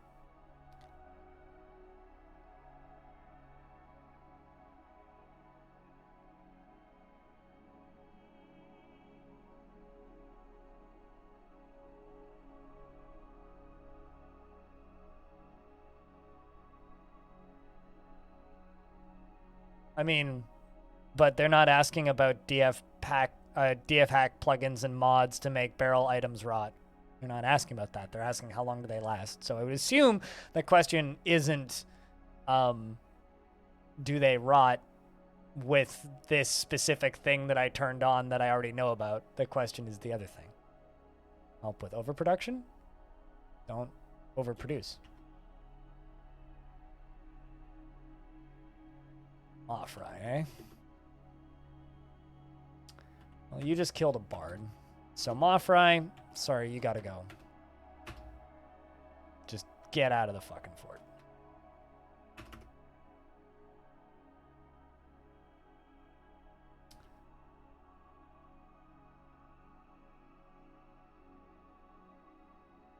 This is kind of brutal right now.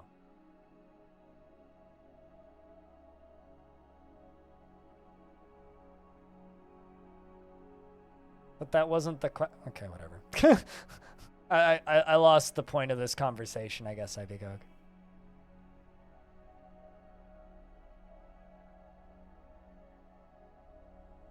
Long enough that you don't need to worry about it is how long stuff lasts. I don't fucking know what's going on. I'm so confused. You're reading minds? You're annoying mine.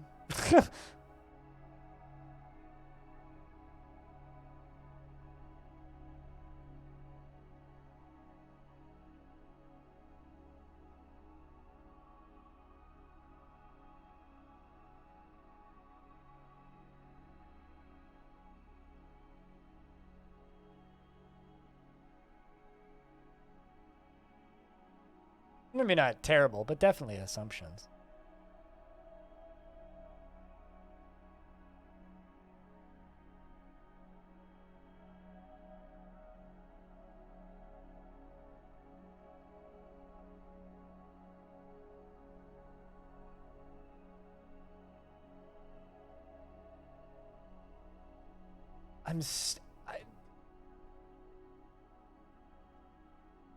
There is somebody who is trying to just... Okay, you know what? Fuck it. There's something is very wrong. Something is very, very wrong.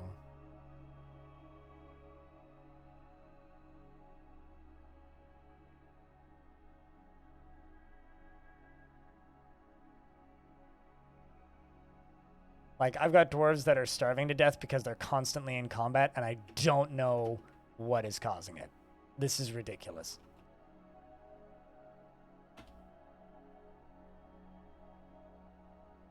Like, I've got random infighting happening, and I do not have any idea what's causing it. This is one of those situations that could kill Longdeath, to be honest.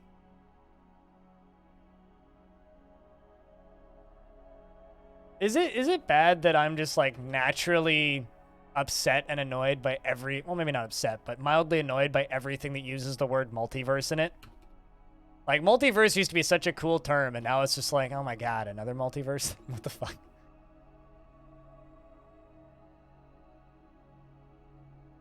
Because I just associate it with Zuckerberg, and it bothers me.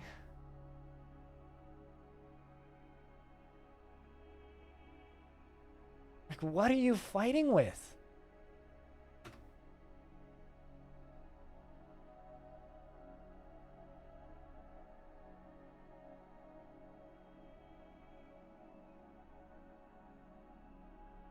Multiverse, metaverse, anything maverse, and my brain shuts off.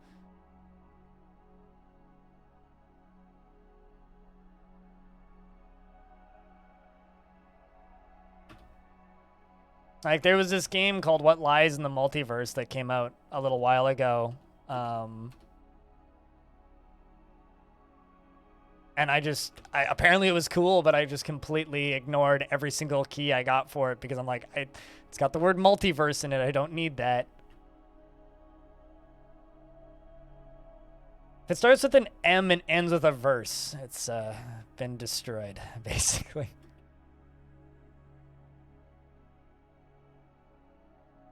If anybody has not DF hack related ideas on how to figure out which dwarf has gone hostile, I'd be very happy to know. But this is getting ridiculous.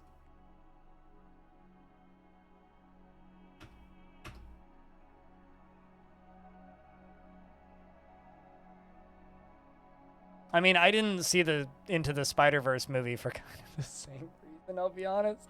But I didn't see that movie because I was just fucking tired of superhero movies more than anything.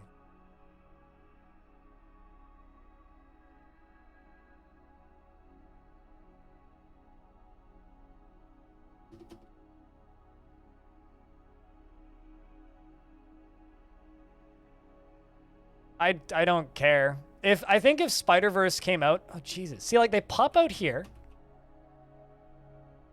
Is it Space Pirate? It's gotta be Space Pirate. All right, Space Pirate. Hey, hey, ho, ho. I'm very sorry, but you got to go.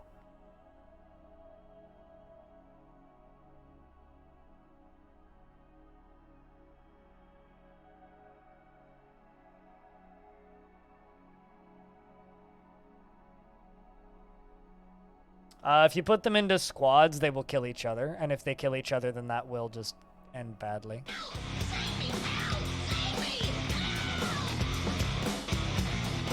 But yeah, no, if Spider-Verse came out in like 2005, I would have watched it and probably loved that movie. But I don't want to ever see another Spider-Man movie because my ex made me watch every single one of the Andrew Garfield movies, plus the Amazing Spider-Man movies, plus all of the other Marvel Spider-Man movies. And then that one came out. I'm like, if I ever have to watch another Spider-Man movie, I might cut my foot off.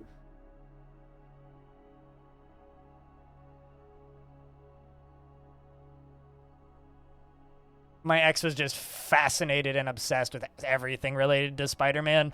And I'm at a point now where if I ever have to think of a Spider-Man that isn't a Dwarf Fortress adventurer ever again, I might scream.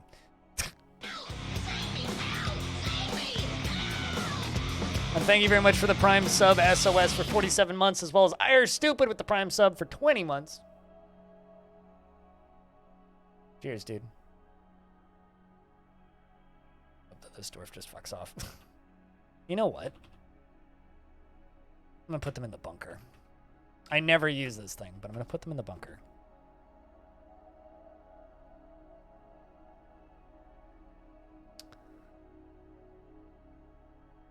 Which hopefully will free up enough space. This dwarf can just leave.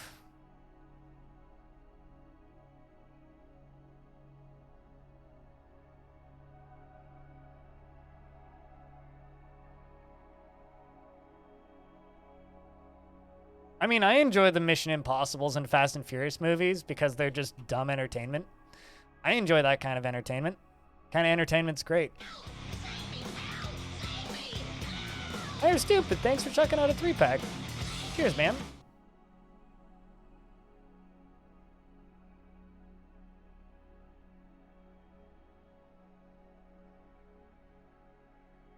All right.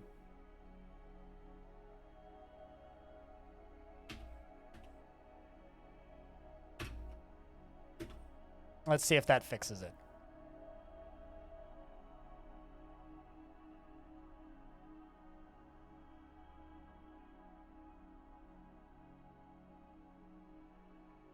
If one other person has a resub waiting or a Prime sub, pop it now and you'll get a hype train. Or if you have 100 bits on your account, that would do it as well. But thank you much, dude, for gifting out the 3-pack. An anonymous gifter has gifted a sub. Cheers. I don't know who did that, but thanks to whoever did that. Shoutouts to an anonymous gifter. All right, let's see.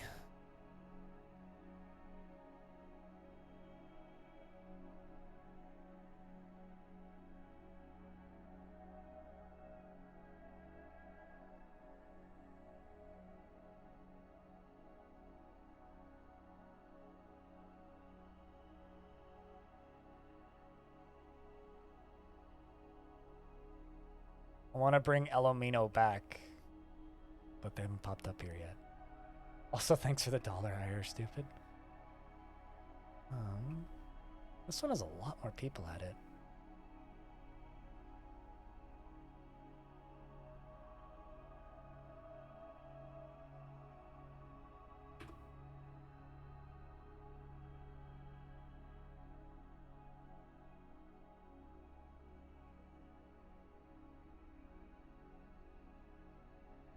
Because they usually show up at these when you expel them to them.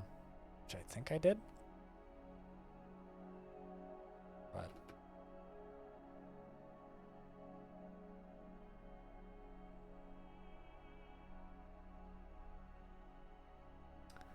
these two are in the process of leaving. That's one.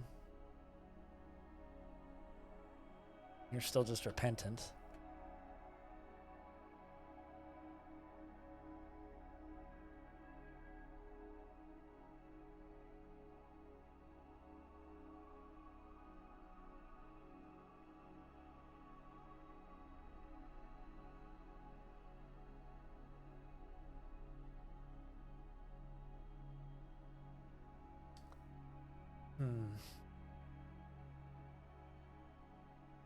Thanks for the $1, Anonymous.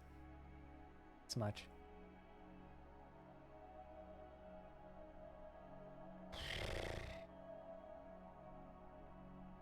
I realize that there's a hype train happening right now. I'm gonna go use the restroom. I will be back in a moment.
I return. H2O, hi. Let's go back. Subscribing while he's away. Damn it. Hype train's 1% off. It's almost nice.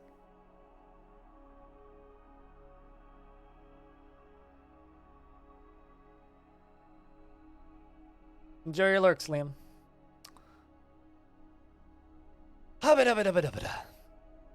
Alright. I think we have found the culprit. Dwarves are all eating stuff again, which is good. And preparing meals again, and I don't see anybody starving anymore, so. Ay. That was a bit of a mess.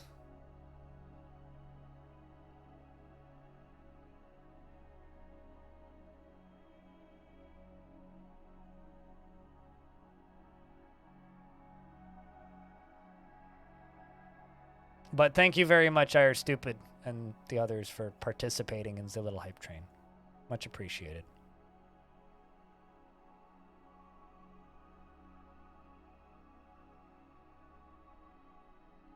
That was a stressful bit of times, shall we say. I'm also still not sure what caused that entirely.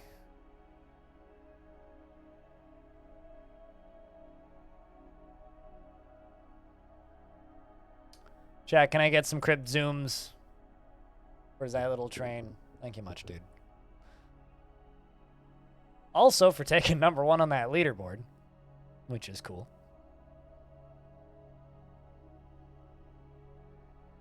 With the big ol' hundo bits.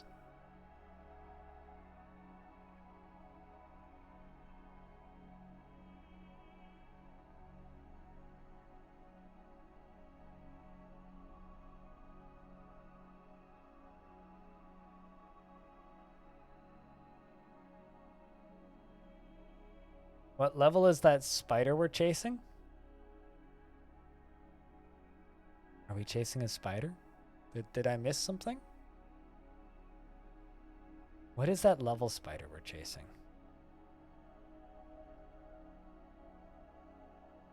Can you elaborate? I'm not sure what you're referring to.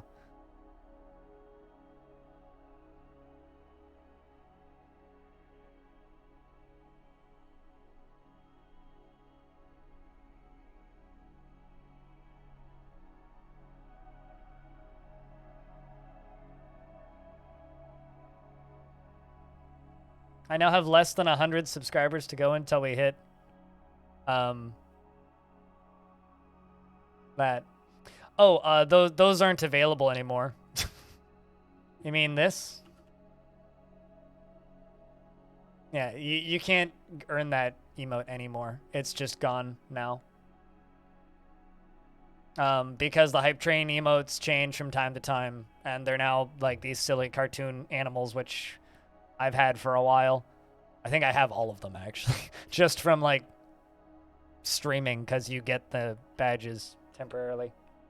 So, yeah, no. Twitch hasn't swapped out the hype train badges or emotes in, like, half a year or something. But, yeah, they got rid of the photos of people's pets a while ago. I just wish that they would, like, let us customize those. Give you guys some actual control over them.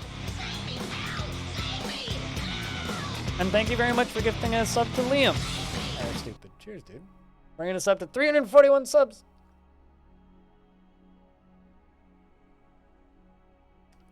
Next stop, 350.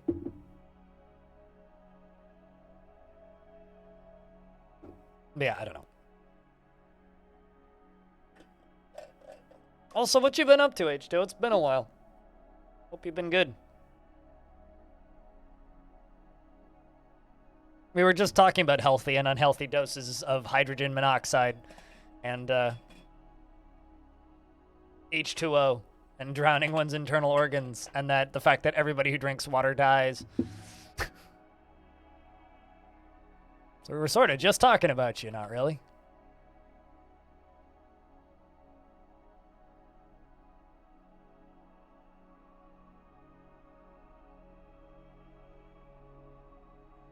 Got a Fey mood in your fortress. How can I see what he wants? Because he has 4 items, but you forgot how to look at that. Hit Q and select the workshop that they're in. And if it just says they're muttering word or scribbling things or acting secretly, then they're done. But if it's flickering between multiple objects, then that they want one of each of the approximation of that object. And if you have a lot of that material and you're like, well, there's no way that, like, they want all, or that they still need all of this, they might still actually need all of that and just not have a particular type of material. Like, they'll say, like, cloth, but they might want silk or something.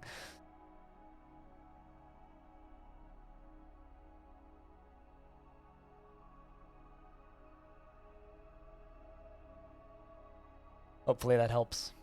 Hopefully you're able to make something cool. Let us know what they make when they make it, assuming they're able to make it. Yeah. Also, sorry for the high anxiety, chat. Dwarves trying to kill other dwarves in Longdeath is very stressful to me because it basically means Longdeath could end very suddenly, and I don't really want that to happen, so having to, like, decipher and approximate who is the problem dwarf is always a bit frightening.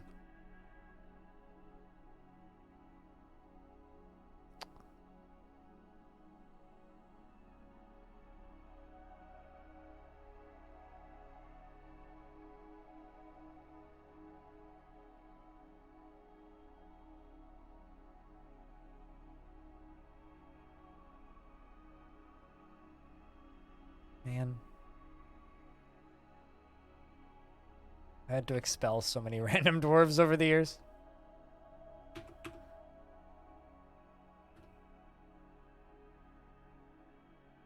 Just kind of sad that I had to expel Elomino because I don't think that dwarf had anything to do with it. I expelled the wrong dwarf. I may have forgot to expel him to one of the hillixes in specific, and I may have just expelled him, which means he's dead. Which makes me feel bad because Elomino's a good dwarf.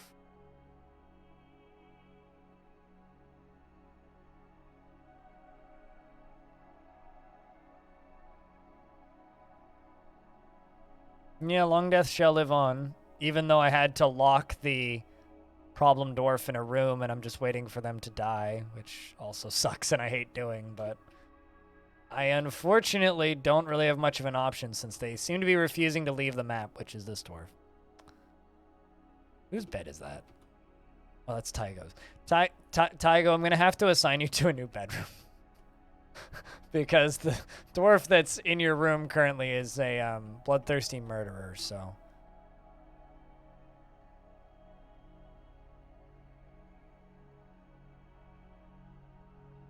No, the problem dwarf is Space Pirate, who just randomly killed Athros without even tantruming. Which basically means like there's some sort of loyalty cascade or something going on, some sort of family loyalty issue going on, and I'm not sure what caused it, but...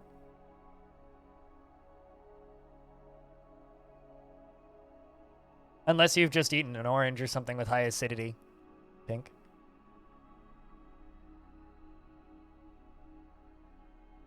Damn sea dwarves. Damn sea dogs. They don't even know how to build boats yet.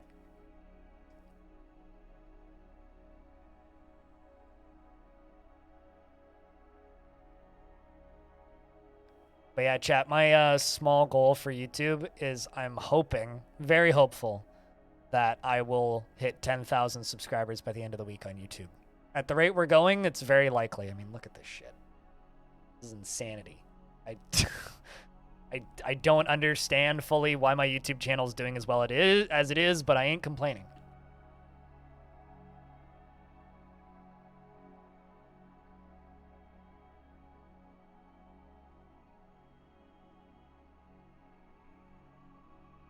Pirate dwarf gone crazy because Tarn's not allowing him to build a ship. Yeah, true. Maybe that's why he's going nuts, is because he really wants a boat, and he goes, I don't have no boat to build. I need to learn how to build a boat so that I can stop going arr over here on the shore. Shar, I guess.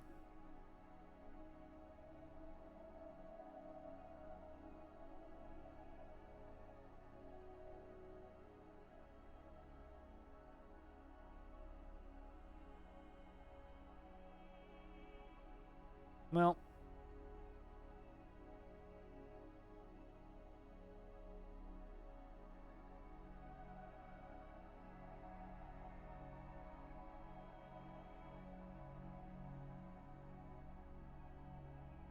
Hold up, what? Jimmy Tibby has ceased to be depressed again. It's impressive.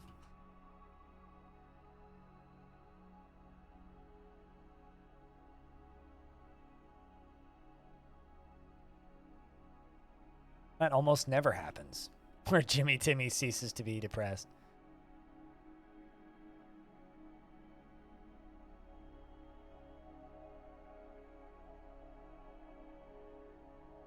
But yes, I am in favor of brushing one's teeth, and yes, do agree that it feels good.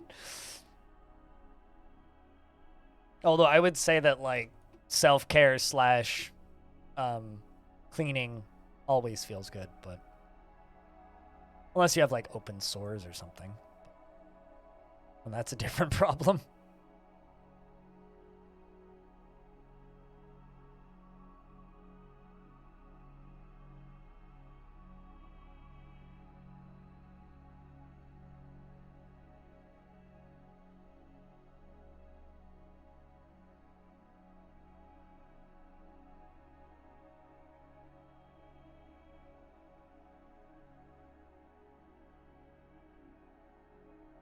Also, chat, just because I haven't said thanks enough today. Thanks everybody who's gifted subs and resubbed and cheered and done everything that you've done today. Thank you. Today's been a better day than any day I had last month already. And we're only 5 hours into the stream, so thank you. Keeping this weird channel funded, as I always say.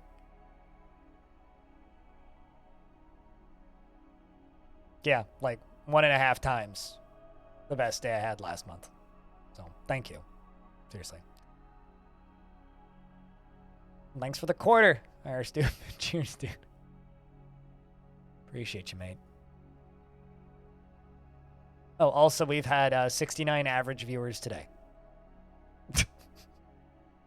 Well done. Interview tomorrow. Advice position with... Advice for person with long hair. Leaf it or bundle it or something. Wait, what? Oh. Put it in... How long is your hair? Because if you have long hair and, like, you're a masculine person, put it in a bun or tie it back. Just make it look clean. Like, if you have long hair, it's not a problem. Just don't look messy. You know? Just make it look good. Make yourself look kept. Same if you have like a beard or something. Like, don't go in with full caveman. Like, give her a comb first. It's like, treat going to a job interview kind of like going to a date. You don't want to look like a dipshit because you'll give the wrong first impression. Save that for the third date. Like the third week on the job, you know? Then you can start showing up like a slob. But initially, you gotta try to impress, you know?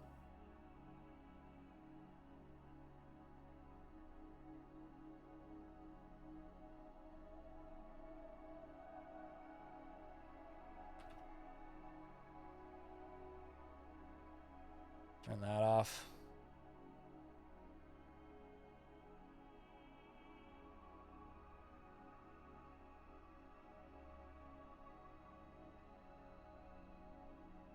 Hey, Chups, what's up?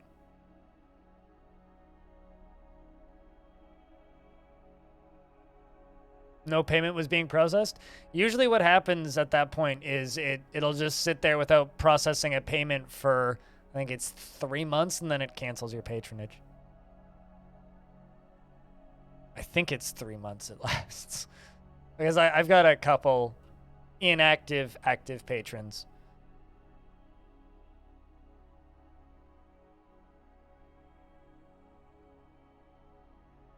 I mean, it still counts. It's the thought that counts at that point, right? But yeah, no, that does happen. Hope you're doing well, though, Chups. Speaking of, I threw Patreon support at Sock Pop again, because I'm just going to because they're easy games to make YouTube videos of. Long hair hippies need not apply. Is that a song? If it's a song, I've never heard it.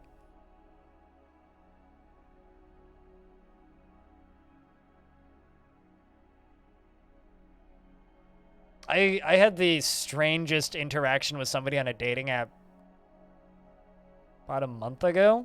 There was this person who basically said, if you have long hair, swipe right. I was like, yeah, you're cute, fuck it, swiped right. And matched with the person. And they like sent me a message almost immediately saying, oh my God, your hair's beautiful. And then never responded to anything I said, then unmatched about a week later. It's like, all right, well, thank you for just complimenting me on my hair and then vanishing off into the ether, I guess.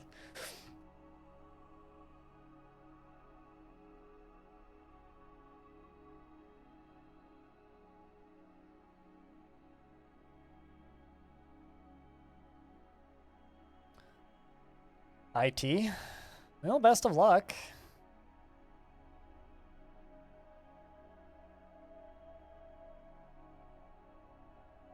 I'm gonna do this. See if this removes lag.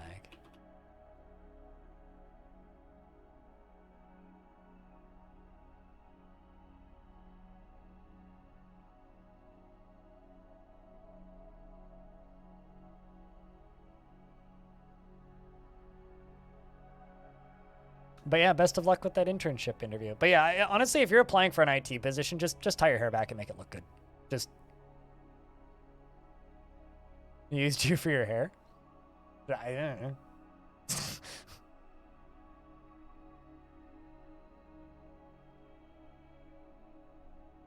Not the weirdest or rudest interaction I've had on a dating app.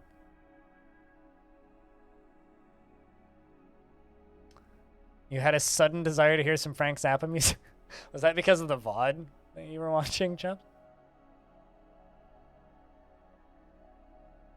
Does he actually have thousands? Frank Zappa discography. How many records does the dude have? He has 113 studio albums, 13 compilation albums, and 34 singles, and 40 tribute albums. That's not that bad. That's not thousands. I mean, meanwhile, Buckethead has 329 studio albums, 4 special releases, 3 music videos, and 3 DVDs. And you know, he's almost as visually iconic as Buckethead is almost as visually iconic as Frank Zappa.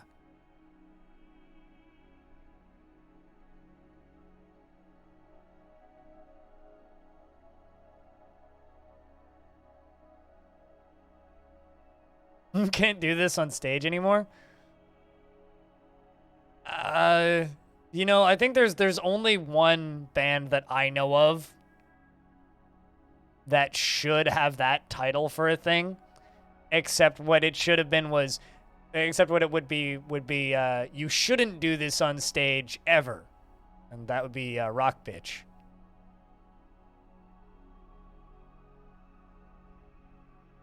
Like a repurposed monster from Silent Hill. He's just a dude with a weird white mask on and a KFC bucket on his head, and he's played with Guns N' Roses and shit. Like he's toured with Guns N' Roses. He's just like a weird virtuoso guitarist who just releases like several albums a month. Like he's an odd dude. They're all very limited releases, or like he'll just like release them as MP3s on his website. But yeah, he's like he's a weird cult followed figure in like the hard rock and metal scene.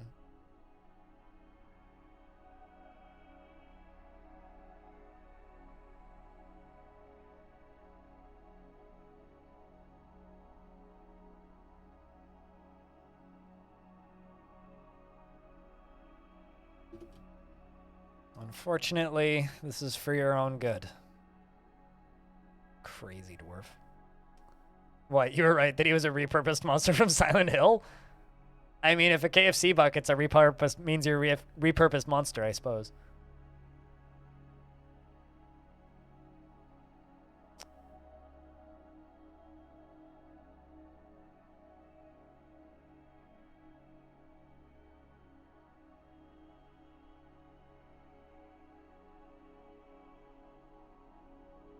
If I let you out, you're gonna try and kill people.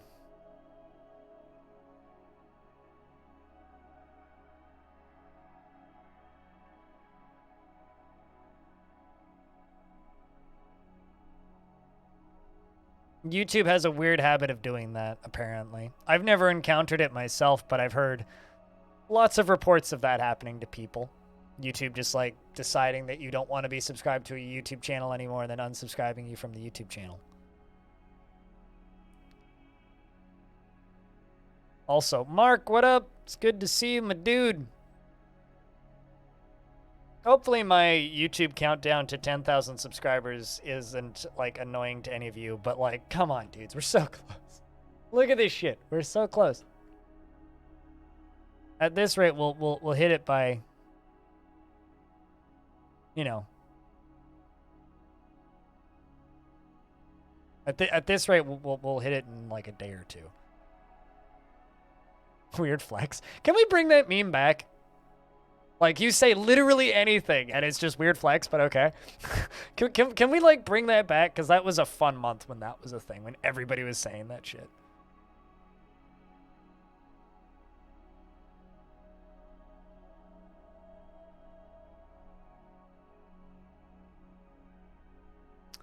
Exactly, I am hashtag. You understand me. You get it.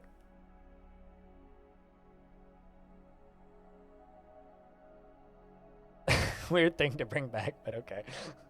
I don't know. I've just been very entertained by it.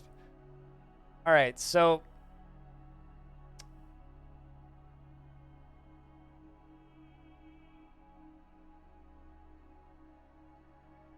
kind of tempted to just drop a boulder on this dwarf. So you're right there.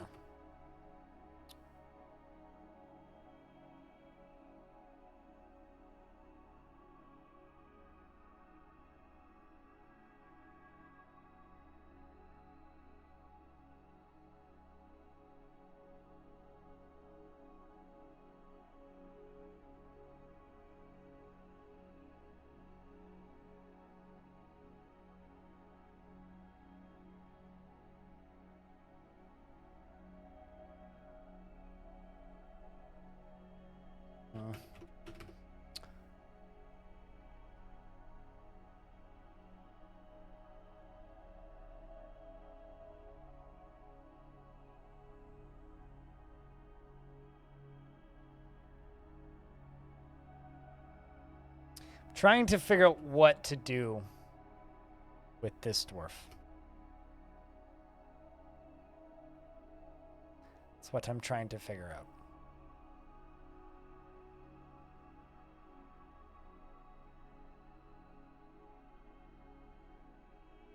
So if I let you out, you're just going to keep panicking and running around and scaring all of my dwarves.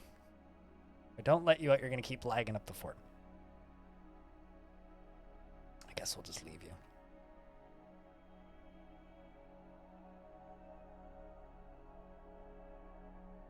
No, that is not normal. Paper cuts. If dwarves are removing bodies from coffins, something is wrong. I don't think I can chain a dwarf that isn't in my faction. Can I? Can I chain a visitor? I don't think I can.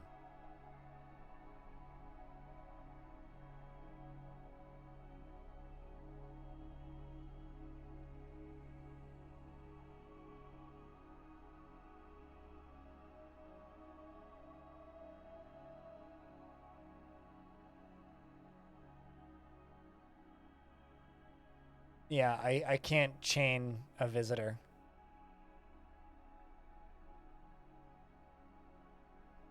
I don't think you can do that with...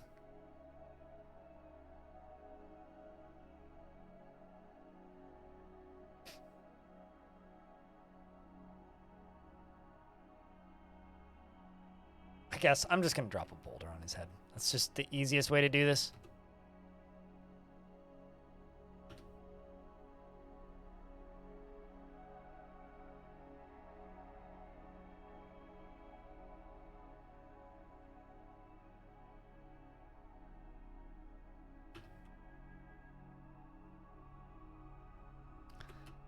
It's gonna drop a boulder on his head.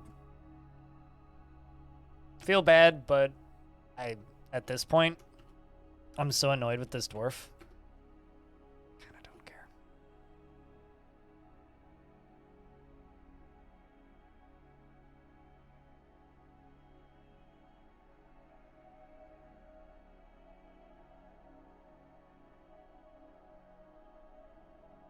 No. Yeah, they're not they're trap avoid, so that's not really an option, unfortunately. If I could just cage trap him and leave him at the edge of the map, I'd do that. But this dwarf has killed one of mine, and if I tell my dwarves to kill him, then his family's going to go berserk in my fort, and I don't really want that to happen, so this, unfortunately, is probably the easiest way to deal with this situation, is just simply drop a rock on his head.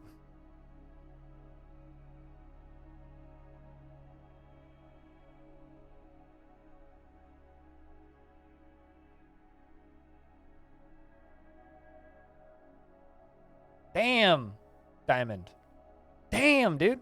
Also, even stone won. Holy shit. Also, Ire stupid with the big win. And pink. Congrats, guys. Jack, can I get a round of beers for all the winners? It's a good number of winners. Just make it look like it was an accident. Oh, it's definitely not an accident.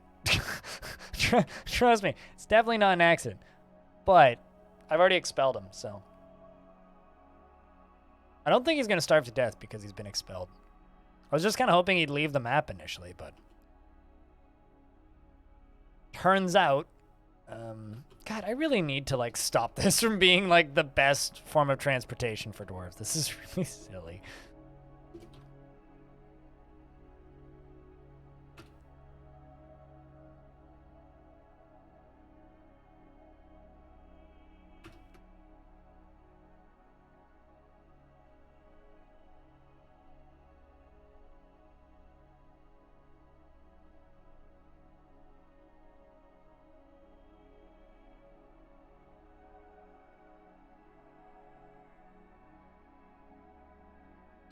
Then one tile underneath this, I'm gonna place, oh, actually I'll just place the lever right now.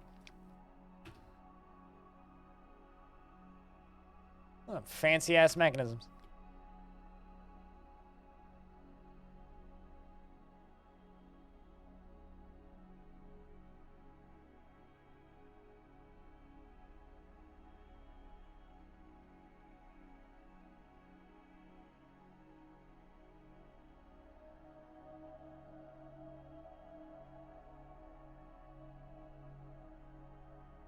This has been a weirdly more active than usual Longdeath session.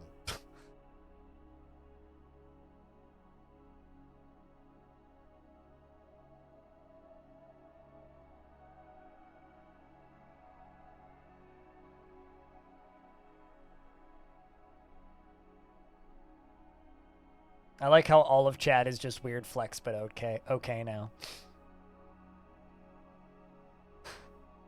I appreciate you guys, like, joining in with my dumb sense of humor. It's very rare that I find a meme funny, like, being completely honest. Like, it's very, very, very rare that I find them even remotely amusing. Usually I just find them annoying. So when there's one that I actually find funny, it's like a treat for me. It's like, oh my god, I actually enjoy this. What the fuck's wrong with me? Gremlin, that's another one, yeah. No, oh, crap. Just screwed this up. Guess the way to fix this is by doing this. And doing this. And doing this.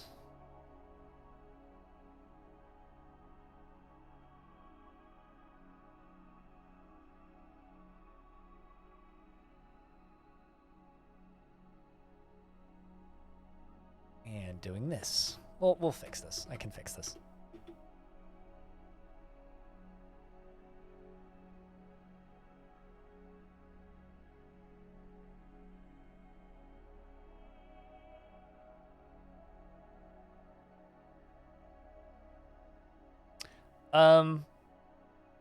What seems weird about it to you? The whole peeling things off. You're broken? Am I broken? Weird flex, but okay. Yeah, I mean, I don't know. Are you broken? I can, the one thing I do know for certain is I'm broken, but you're probably not.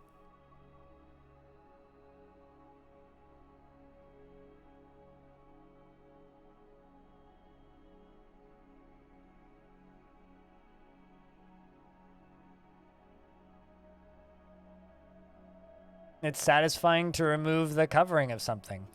I mean, just like it's satisfying to open a plastic bag for the first time. Just like it's satisfying to open a can. Opening something or snapping something, or like it's satisfying to crack a glow stick. It's just a satisfying sound for some people. You're not broken because you don't find the same thing satisfying. You're just a different person, and that is totally acceptable.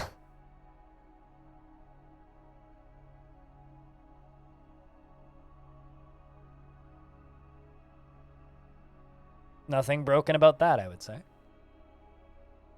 I find it really satisfying, but it's like it's satisfying in the same way that unwrapping a present on Christmas Day is. This is a new thing, and I'm the first person to get to touch it. That is satisfying.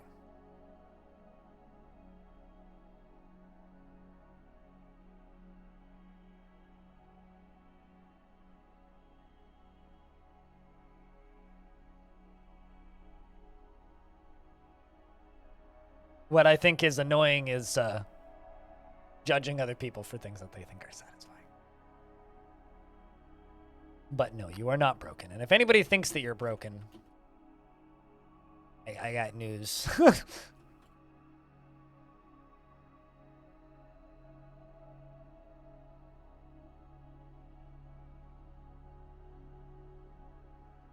People are different. Yep. Some people really like breaking bubble wrap for no reason, and I'm like, why are you wasting all that perfectly good packaging that's destroying the planet enough already without getting thrown out and not getting reused, while getting reused? The least we could do is reuse it. Gosh. Whereas people are just like, pop, pop, pop, pop, pop, pop, pop, bubble. That's a real bummer to me.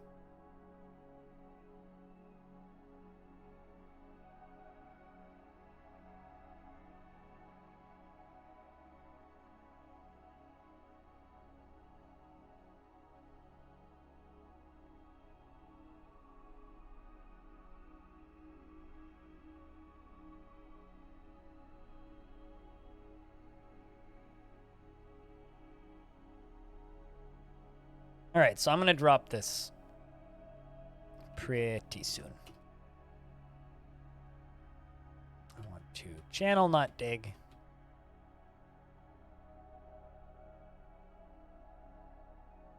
Channel those two as well.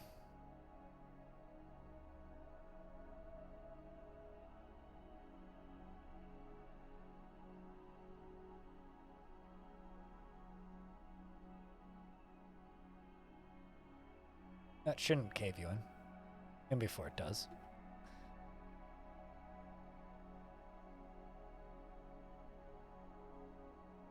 Waiting for a dwarf coming to construct a thing. Need a mason.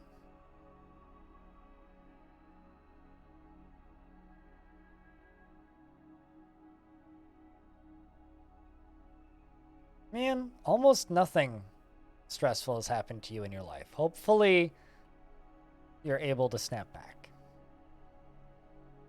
See, exact same appeal, H2O. So if you don't understand it, just realize that, oh, the happiness that bubble wrap gives me is the same happiness that peeling this off gives other people. And then respect other people for things that they enjoy. And don't make it weird.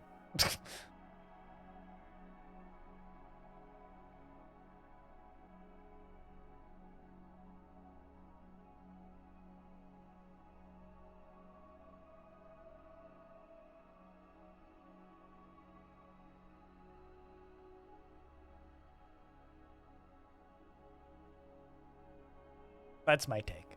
But death to the sea turtles? That's one of the saddest things that's been said in my chat all day. Right up there with the person that I had to ban because I asked them to not be a shithead in my chat last week.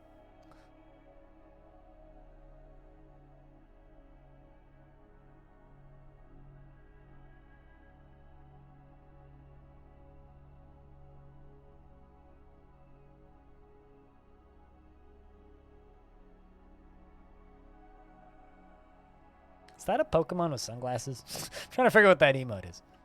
All right. Sweet. So now literally all I need to do is I just need to remove these. And then I just need to connect that to a lever and pull the lever, and then it goes and crushes the guy 2 floors down.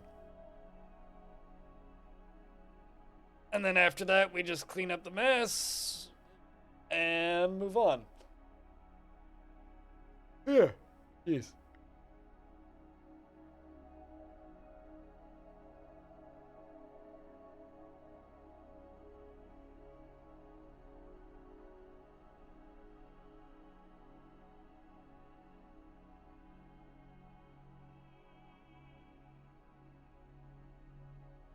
Yes, that is what Pink Fluffy Llama is saying, but I'm still stating that is the saddest thing that's been said in my chat all day.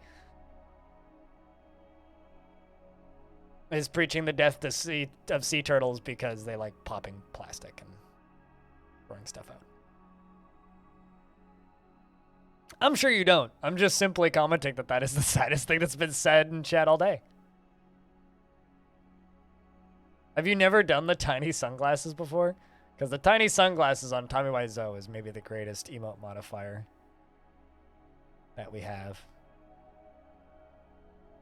Except for maybe this one, but the problem with this one is they're falling off.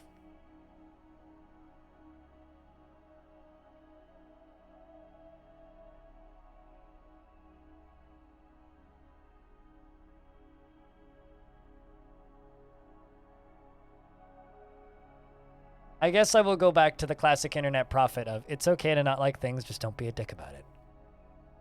You're out of radishes? Oh no! That's not rad or ish at all. Me and my mom planted a bunch of radishes, and they're already sprouting. They're like that tall already. We planted them like a week and a half ago. I think that we need to change the vegetable radish's name legally, like the vegetable. They need their name changed from radishes to Sonic because of how fucking fast they grow. It's actually ridiculous how quickly they grow.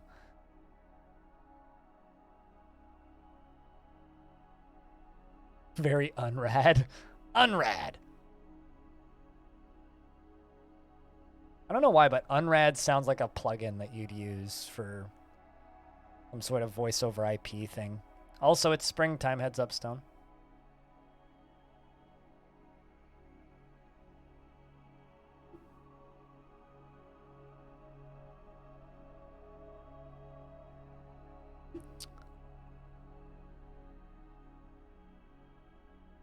Also, chat, I think today is going to be a little bit of a shorter DF session.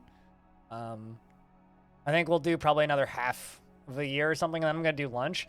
And then it's between playing Dwarf Romantic for a few hours and then swapping to a roguelike or just playing the roguelike. And I can't decide. I might, or some combination of the two.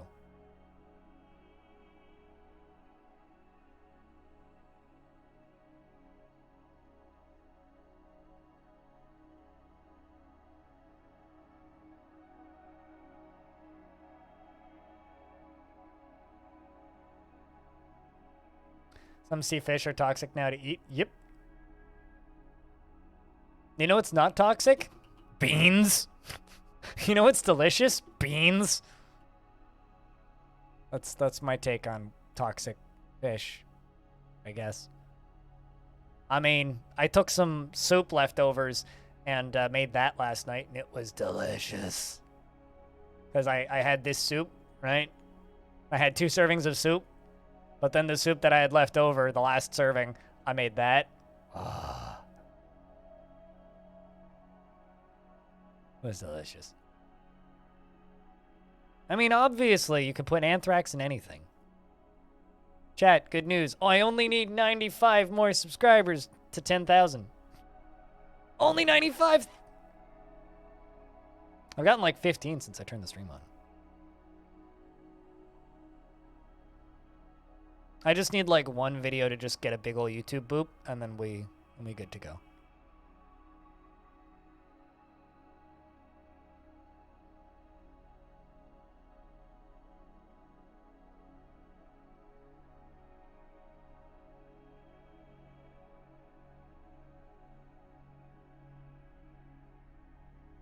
£40 sign? Are you trying to like use the pound sign to like imply pounds?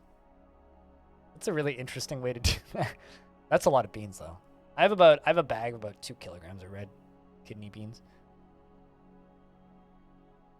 And got behemoths growing, which weren't great. Edible though? Well, the community garden plot that I've been posting pictures of on my Discord pretty consistently. I don't know if you're in my Discord, but that's the first thing that we're gonna get a big harvest of is radishes. Can't fucking wait. We have like maybe 2 or 3 weeks before we're just gonna have a ludicrously large harvest of radishes.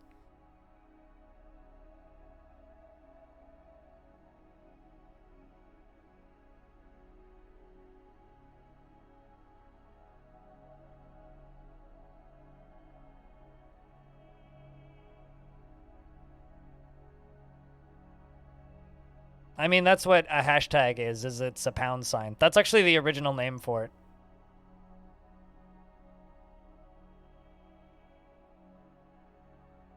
Properly soak the beans and cook them to not get poisoned with some of their protective chemicals. Well, naturally, yeah. I mean, there's plenty of food that'll kill you if you just, you know, eat them straight raw, right? Like, there's plenty of foods that are not good for you if you don't prepare them correctly, but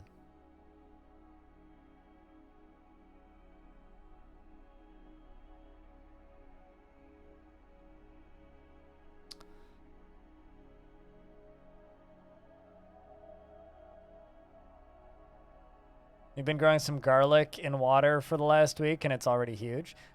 Definitely make sure you plant that though. You're going to want to put that in some dirt in regards to the garlic. Like, you can sprout garlic in water, but it'll rot. Like, the bulbs won't, like, grow properly if you just do them entirely in water.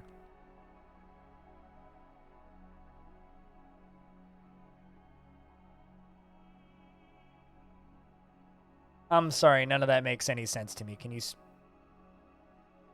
Game?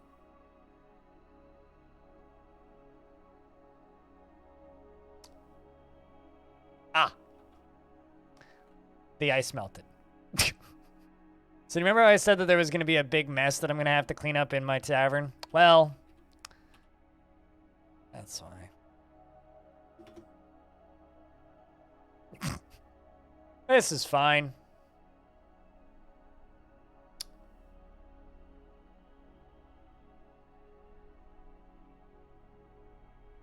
Because you don't want to lose your life. Well, do you play any video games, Red Card Evs? Because this is no more or less, like, you know, life-altering than any other video game. I don't understand why people seem to have this concept around Dwarf Fortress that it's just, like, you're going to become obsessed with it and you'll never do anything else ever again. It's like, if you have that kind of personality towards any video game, maybe, but Dwarf Fortress is exactly the same as any other game.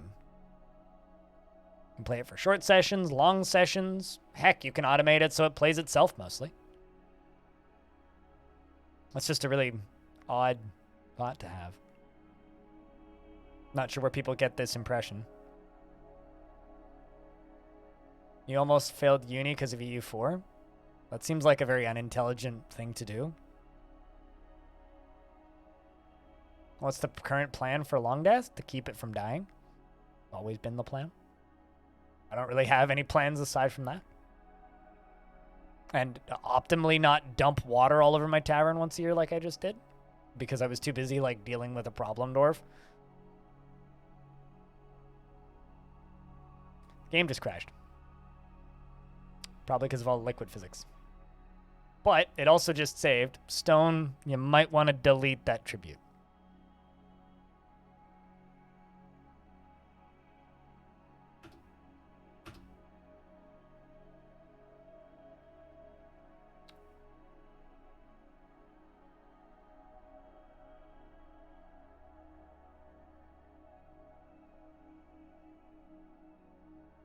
This is going to go off again. Except I can have the forethought to pull this lever first. Yeah, literally lost nothing.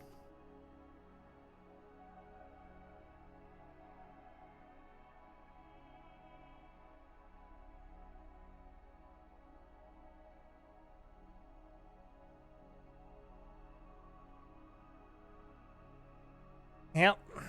Good thing. For sure, dude.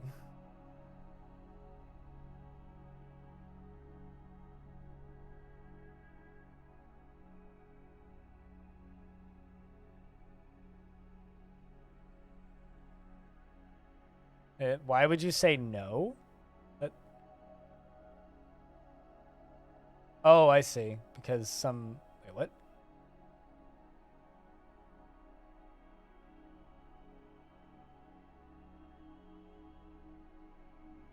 Orange, I have a question. Do you have anything that's ever happened in your life that's happy? Because every single... Or not Orange. I are stupid. Do you have anything that's ever happened in your life that's happy? Because every single time you talk, it's like, I did this thing once, which was nice. And then this awful thing that, like, makes no logical sense happened around it. Like, I had an orange tree once until some dipshit didn't know how to harvest the oranges and chop the whole tree. Hold on. Now, does that mean that you let somebody harvest your oranges and they decided to chop down the tree? Like, I don't understand how you end up in 99% of the situations that you say that you end up in. And none of them make any logical sense. It's like, completely illogical thing that would never happen in reality happens to me like 50,000 times a week. What? This is why, like, I question half the stuff that you say, because, like, either Florida is actually a magical place where people are wired completely differently and nothing makes any sense, or you just have, like, the worst luck of a human being on Earth. Regardless, I'm so sorry that happened to you.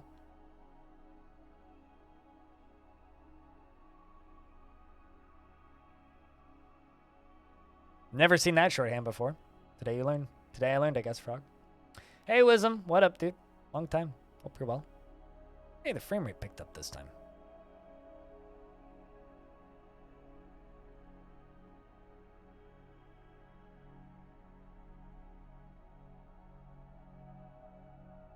Yes, but not the kind of weird behaviors that happen to IR Stupid. Like, if you own an orange tree, how does some dipshit just chop it down to get the oranges? How does that happen? That doesn't happen. I refuse. Like, I need photo evidence, or I don't believe that happened. Like, that is the most illogical, weird thing I've ever heard. Also, it can happen. I do not believe it. Like, just that is too bizarre. Too bizarre. If you owned the orange tree, you would never let somebody do that. Makes no sense. But I don't know. Whatever.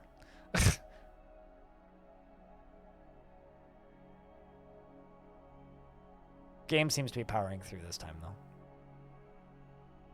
It's good.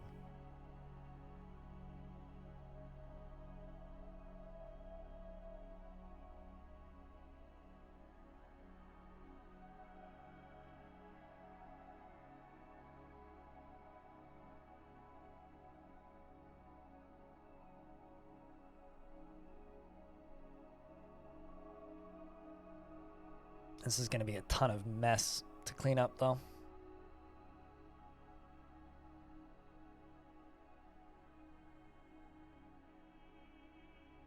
That's impossible where you are?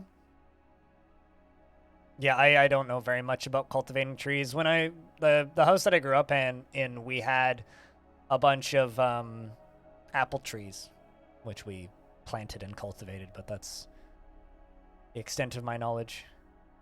Just now. Literally the second you type that in, Stone.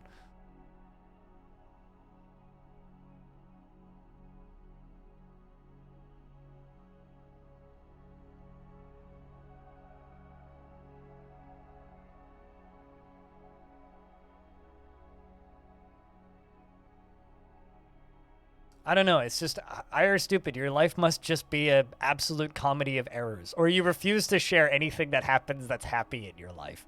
So I'm posing a rule. For everything that you say that's like this dire, awful, horrible, sad thing that happens to you, you have to say at least one thing that's semi-positive. Right? Can we make that deal? Just learn to look on the bright side of things. And don't just always spew out like just the most unbelievably strange, awful things that just constantly happen to you. Because it's just like, what? How the fuck? Also, if you owned an orange tree and some random fuck cut it down trying to get your oranges, sue them.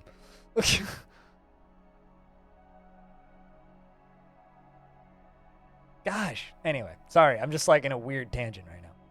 Let me know when you got it, Stone. I'm assuming you got it.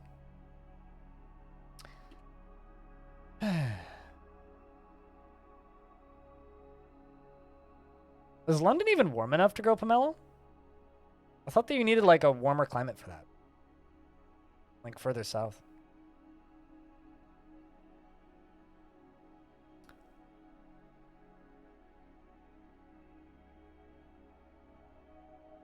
Hell yeah. Hopefully those pear trees do well. That'd be good.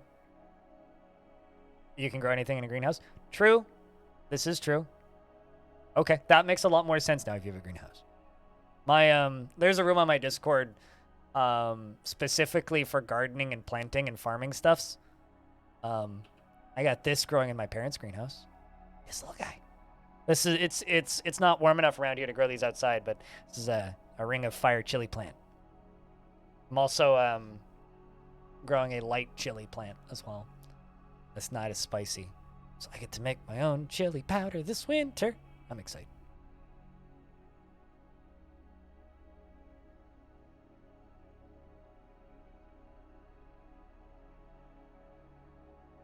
That was a weird Twitch anomaly.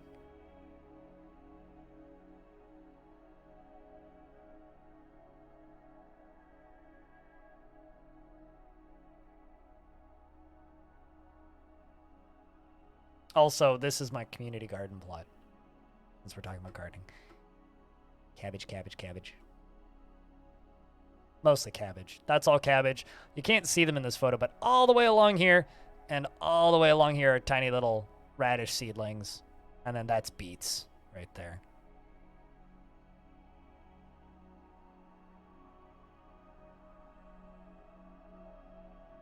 Fair enough. I know somebody who actually has an indoor orange tree. It's like about this tall, and it grows like 4 or 5 oranges a year.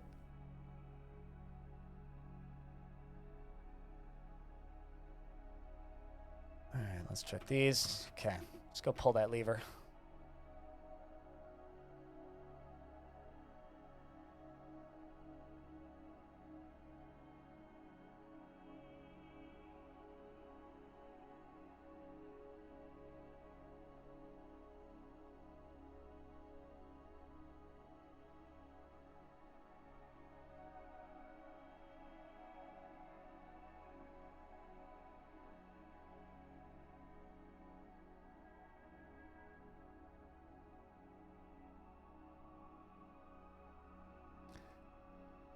Can I just say, I hate the Twitch thread system.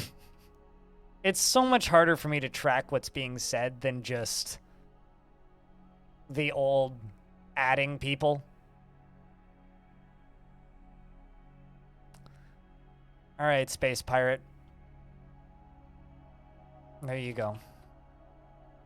I feel bad that I had to kill that poor dwarf, but had to be done.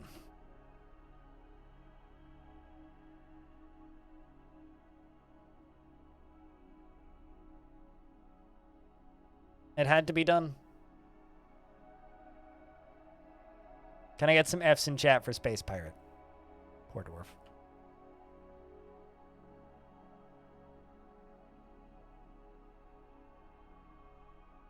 Around there, and some grafted trees, half orange. Yeah, but you live somewhere that's quite a bit warmer than where I'm at, right? Like, I'm pretty sure it's quite a bit warmer there.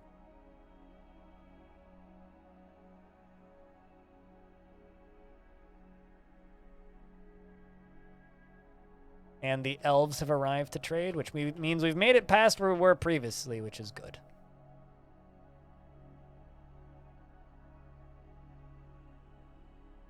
I wonder if the body's going to be dug out when they dig through this. I wonder. Oh, wow, it is. Damn. Look at that. Interesting.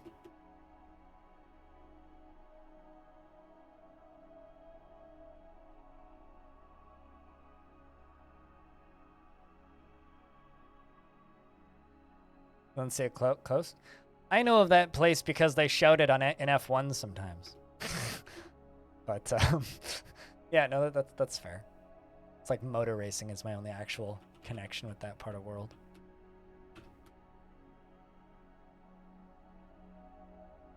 Well, at the very least, he is getting a tomb. Space Pirate does, in fact, get a tomb.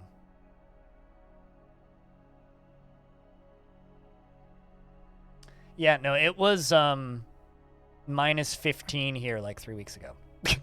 Like, not like just a couple of weeks ago. It was like minus 15 plus.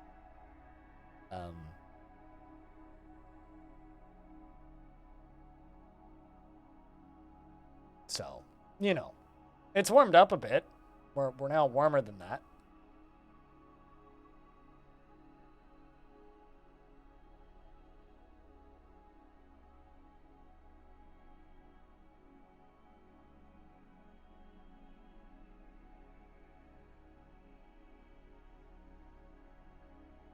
For now, weather's crazy the last few years. Yeah, there's also that. You know, it's kind of been kind of funny. One of the results of climate change here is we're getting colder winters. And the reason we're getting colder winters here is because something like 30% of the people who live in the greater Vancouver area of British Columbia, Canada, now have electric vehicles. So the fact that everybody's driving electric vehicles means there's a lot less internal combustion engines go driving around, right? Which means a lot less heat is being belted out into the atmosphere, right? And because this is a huge-ass valley, all of the car heat would pump the average temperature of the valley up by like 3 to 4 degrees in the winter. And so because everybody is switching over to non-combustion vehicles, especially now that like Hyundai and Ford and Honda and all of the other major car manufacturers have electric vehicles, and because the whole area is better for electric vehicles, like there's more and more and more and more and more and more and more electric vehicle chargers everywhere. Yeah, no, there are pictures, like photographs of the Fraser River frozen all the way across. But there was a weather prediction that was on the CBC relatively recently, basically stating it's like, hey, we're going to get back to that point. Like, we were at that point previously, and we're going to get back there because of the lack of combustion vehicles, which is kind of incredible, and I look forward to it. I look forward to the days where we can walk across the Fraser River again. I think that's a good outcome of us worrying about climate change, frankly.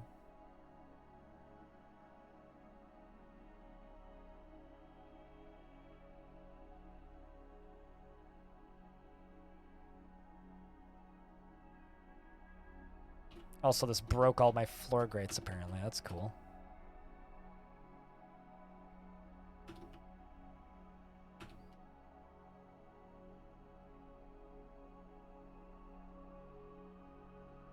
I'll just let this stuff keep draining. We'll get there.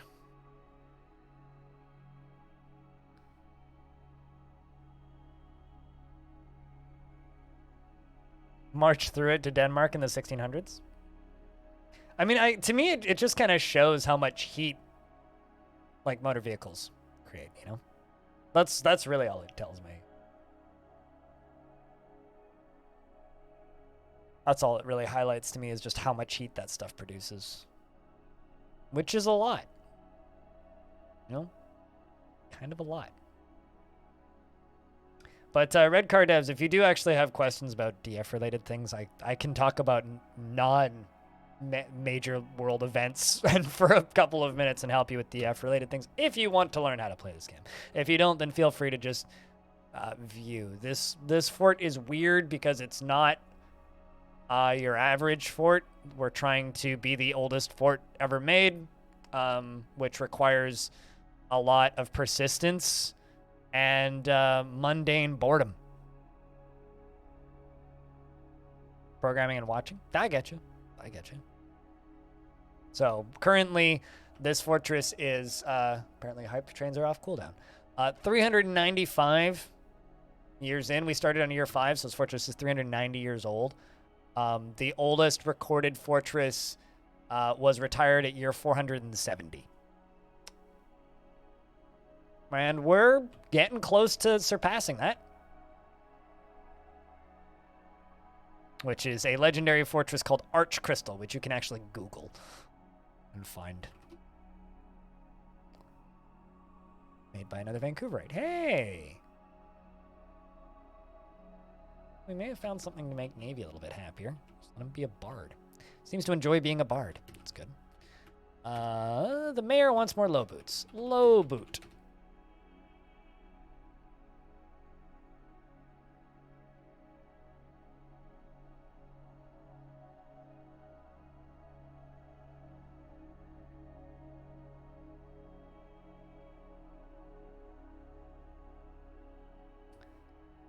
One of the things you've noticed is many people here overreact to the usual harsh weather as if it never happened before. Yeah, that too.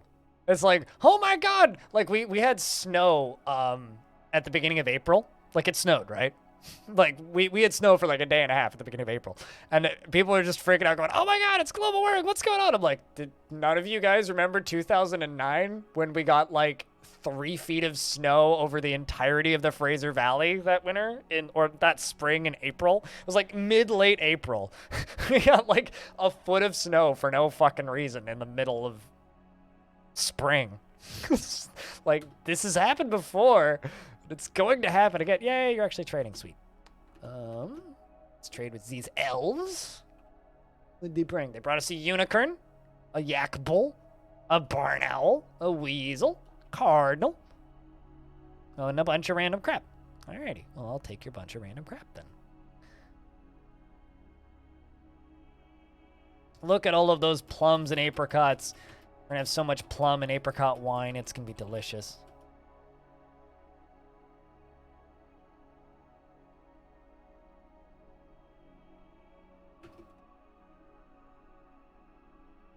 I give them the extras as gifts.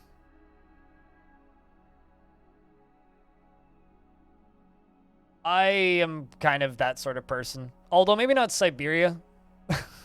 But I do like around freezing temperatures. My favorite temperatures that I'm the most comfortable in is somewhere between about -5 and 10 degrees Celsius. That's my most comfortable temperature. Everything above, I start to get uncomfortable. Anything above 20 Celsius, it's too hot. And everything below, like -5 is too cold. So basically, I'm just like a very needy person who wants very specific temperatures in order to be comfortable.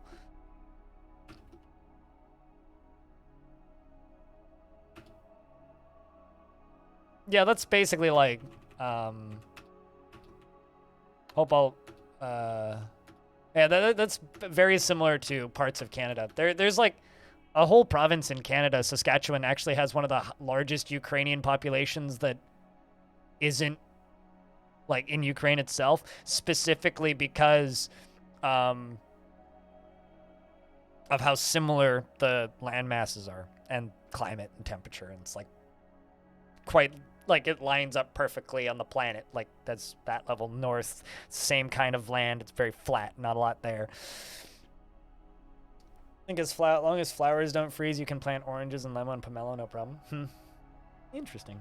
Well, I don't have a huge interest in tree propagation. I just I like root vegetables. Well, not just root vegetables, but fruits are cool. But it's not the best climate up here for them. Unless it's like apples and plums. Apples and plums grow up here real nice. One of the houses on the street that I grew up on had this beautiful orchard. And I mean beautiful. Like, it was just this absolutely gorgeous orchard. I miss it.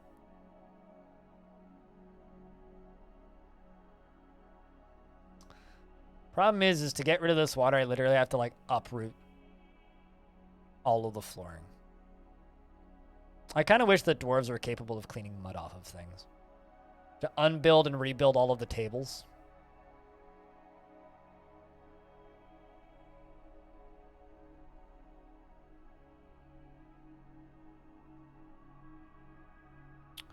Makes me cranky.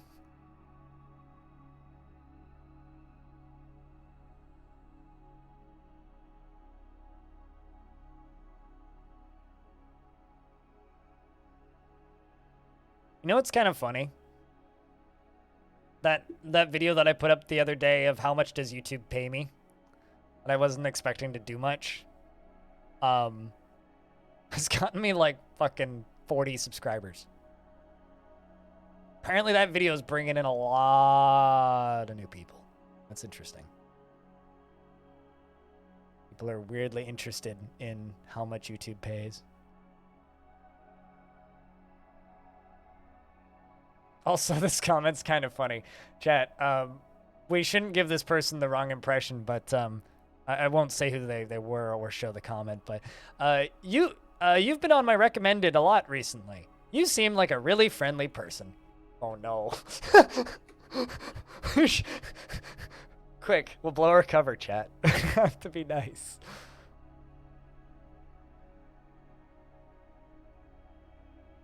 You said that friends are going away, you won't be able to stalk your friends. God, I'm so fucking happy Twitch is killing your friends lists. So fucking happy. So goddamn happy Twitch is killing that feature. That is the most pointless feature Twitch has implemented in the last ever. Right up there with the time that Steam, or that they tried to compete with Steam when they launched their own game selling service. You am until you ain't. I'm only mean when people are mean to me. If people are mean to me, I'm mean back. But generally, I think I'm pretty nice. Chat, am I nice? I'm trapping myself in the answer of this. Rose gold. Rose gold. Rose gold. Rose gold. Silver. Silver. Silver. Silver. Silver. Silver, silver, chair.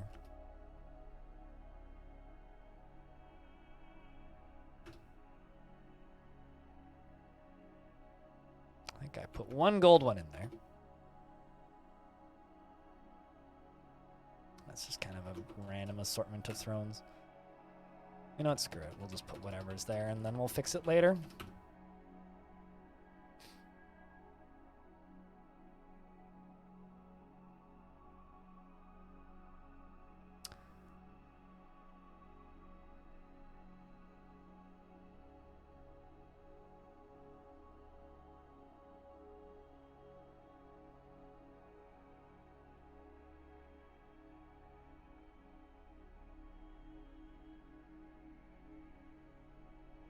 But you get to see who your friends are so that you're watching so that you can watch. I mean, I'd prefer you didn't use that term, red car. Just because, like, it can get streamers in trouble these days, which is kind of hilarious, but...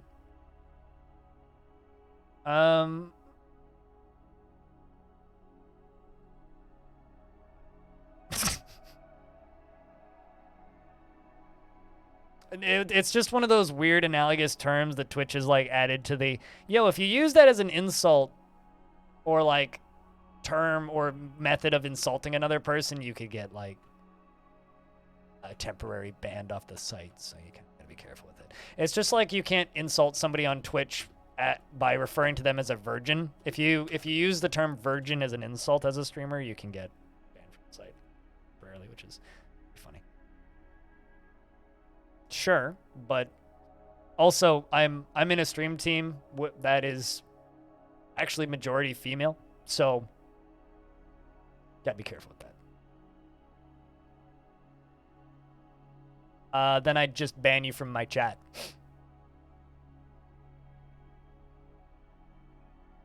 For being a cuck. I know that was an example, but you gave me an example and I gave you an example back.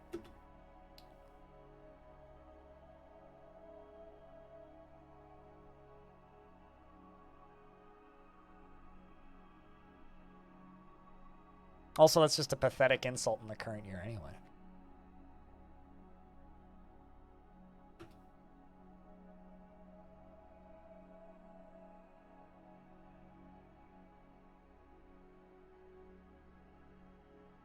Mm-hmm. And those are people that aren't welcome here. Unless Landis. But I think you knew that.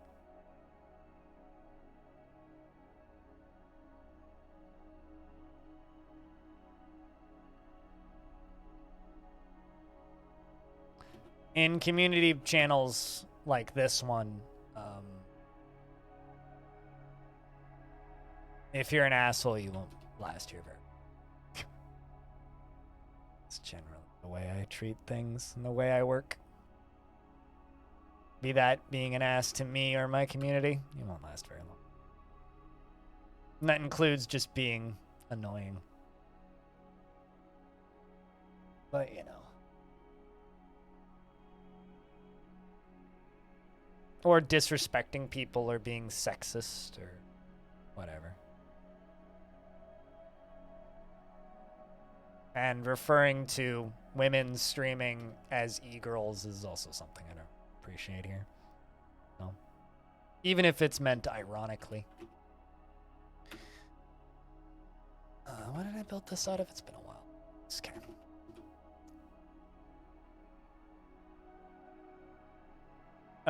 Hair up or down? Am I keeping it up or bringing it down? Berries. You gotta tell me. Otherwise, I don't know what I'm doing with it.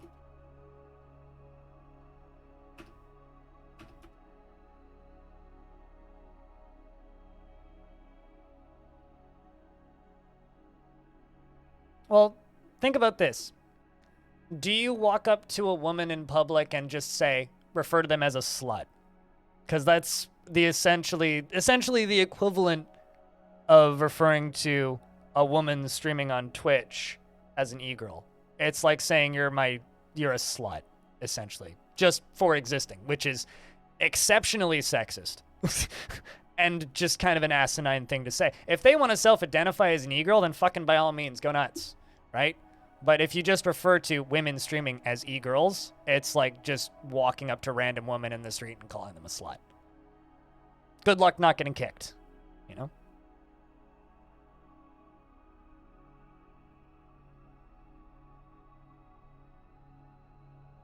It's literally what it is. I mean, an e-girl is like the term was originally coined for adult streamers, right?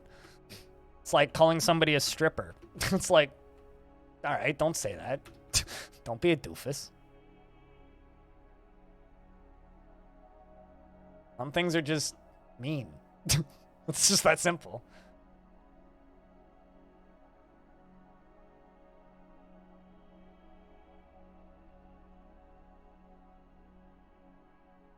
I don't fucking care about your, like, Tumblr quotes, my dude. It's completely irrelevant, but... No, they're just streamers. You're allowed to stream. It doesn't matter if you're a male or female.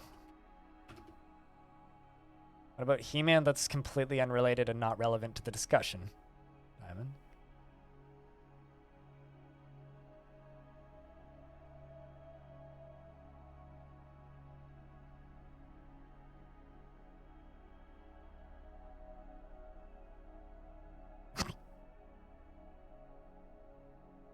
Is that song, genuine question, is that song even, like, remotely related to He-Man outside of the memes? Because I've never seen a single second of a He-Man TV show outside of that one meme. then I don't know, because as a straight cis white dude who has very little physical knowledge of being non-binary, I can't tell you what to say you are. That's my entire take. I have no input. It's not my place to say. Let's keep going around the edge. Hey, I've been to enough anime conventions to know what to say.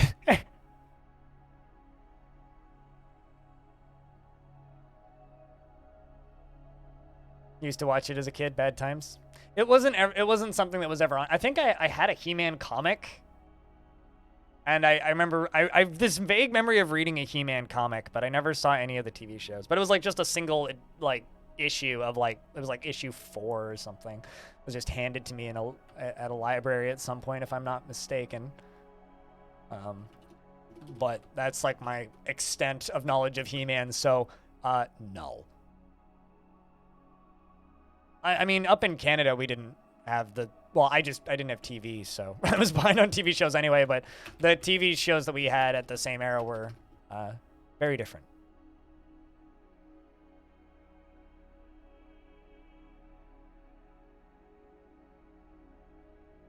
Yeah, which is why I feel bad from everybody from France. Jups.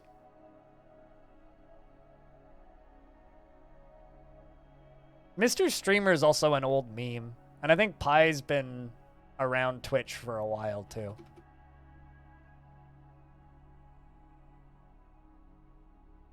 Because Mr. Streamer is like 2011 Twitch. He used to watch Power Rangers. My cousin used to like Power Rangers. I don't mind Power Rangers just because I don't mind the video games. The video games were fun. Like, fucking Power Rangers on the Genesis was fun. That was a good, like, dumb fighting game. I've got a lot of very fond memories of Power Rangers on the Genesis. My friends Scott and Jeff. Those were good days. Just like betting Lego bricks on the matches and then building shit. That was good times.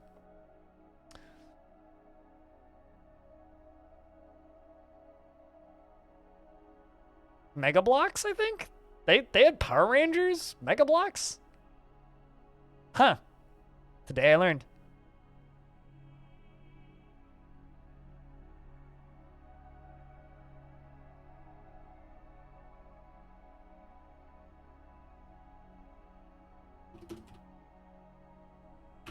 I don't know. I'm of the opinion that if you give me preferred pronouns, I'll obey them, but outside of that, I really don't care unless I'm trying to fuck you, which is never going to be the case because I'm on Twitch, and Twitch isn't a dating website. So it's just, to me, it's something that's like almost never relevant to my business, so it's not something I really pay attention to be honest. I don't know what any of you are. You're just usernames in my chat, so you're all it until informed otherwise. Or if you use the pronouns plug-in, in which case then I can see it, and then I know how to properly refer to you. You're stoned. Yes, naturally. You're not wall? Or are you a stone wall?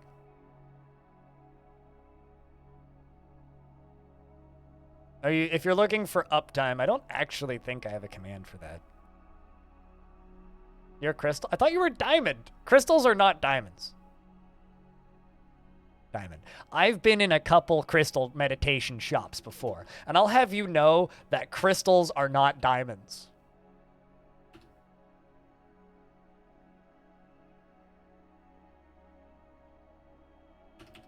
You're a crystal structure? Okay, that I could buy. My first ever cello teacher was named Crystal. She was lovely.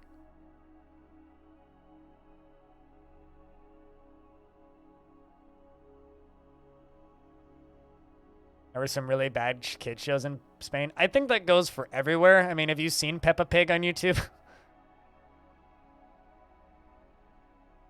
Unfortunately, I've encountered some of that shit on autoplay. Although I would say that most kids' shows on TV are better than some of the shit that kids watch on YouTube these days.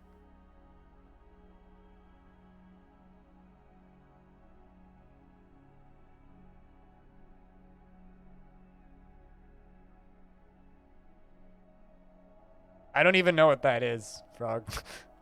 I've stumbled into kids YouTube a couple of times while really stoned, and it's always just like, I'm going to unbox this very expensive toy and then destroy my mom's house with it. And I'm just sitting there watching it going, God, I'm so happy I'm not a parent.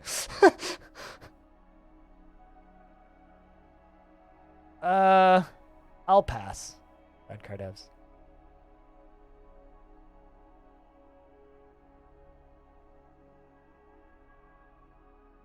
On TV, there is some form of check before airing. And also, if you really want to fall into a weird rabbit hole, look up the kids section of Netflix.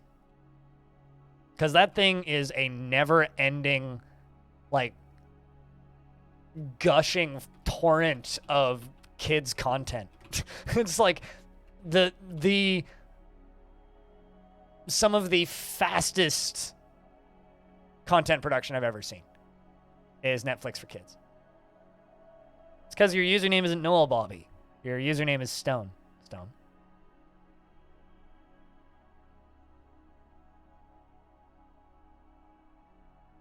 Like a theatrical play. I've seen a handful of Soviet movies just out of curiosity, but that's just because I like weird horror films. Let's just get rid of all these silver statues. By get rid of, I mean place them. Just trying to move them.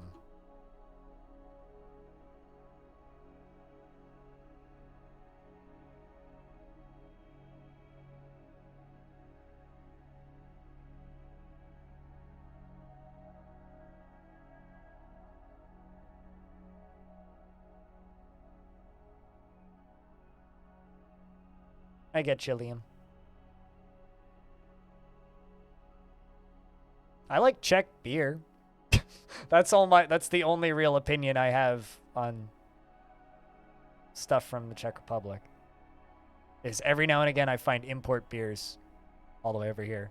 It's like, it's better than German beer.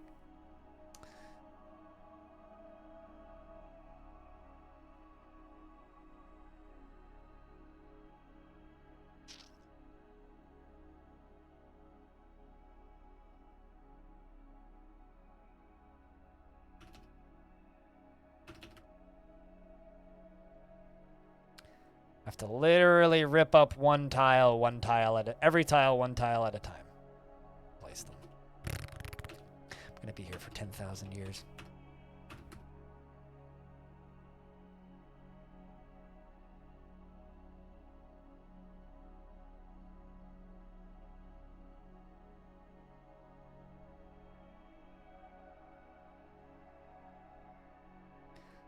I'll get this done by the end of the year, though. Although this, fortunately, is actually, like, really easy work for the dwarves, so. Most of the dwarves are just socializing and taking breaks, which is actually good. We've needed a year like this for a bit, considering we just had a bunch of people die.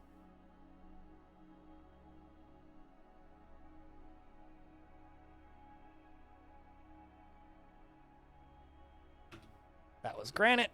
Not nice. I need nice, not granite.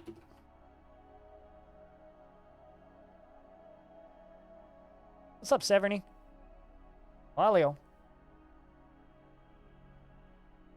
Best horror movie ever.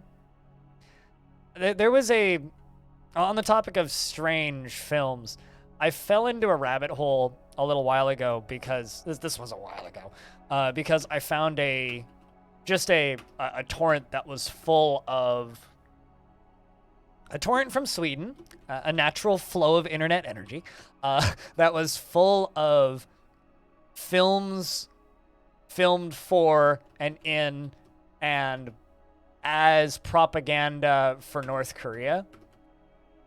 That's some dystopian shit. If you want to find some really weird, creepy movies, go dig around the internet and find yourself some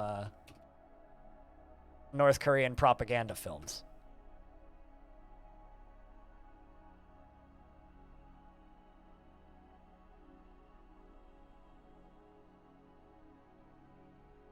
Can you imagine Stone with a gun? Which is like a rock with a gun? Like, kidnapped a South Korean director once? That wouldn't surprise me. Also, I'm curious if Come and See is the one that I'm thinking of. I'm just gonna go look it up real quick. I may have seen that one. I love the filmography in some Soviet era movies.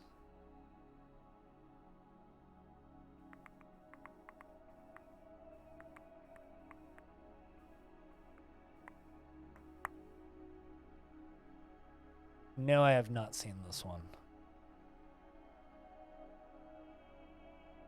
I have to put that one on the to-do list. I just like war films though, so. Let's place you there. Let's place you there. Let's place you there.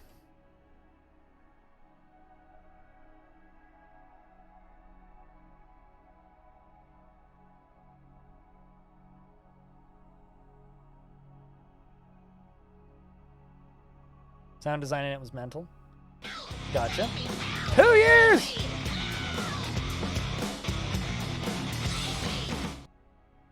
God damn, dude. Such a long time. Darren, thank you very much for the 2 years. Welcome back for 24th month. So it's a goddamn long time check, and I get a big round of beers for the 2 fucking years.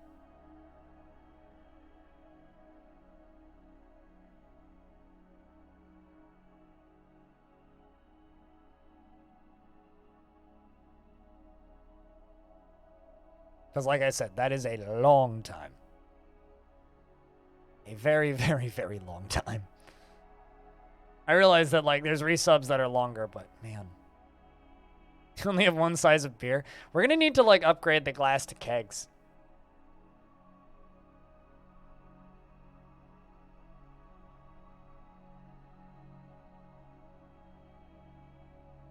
A Bing round of beers? No, then you'll find animated GIFs of pornography. That's all that you find on Bing.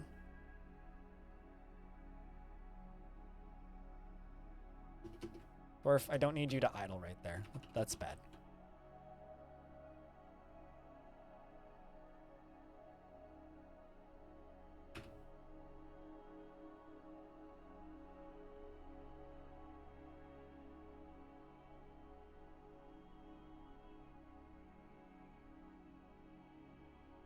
Safe search doesn't work very well on Bing.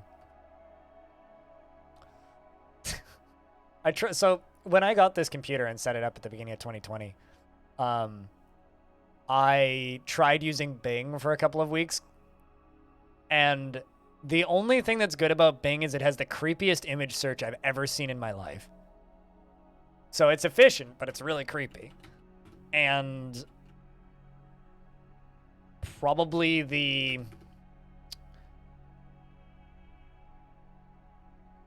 worst everything else I've ever seen.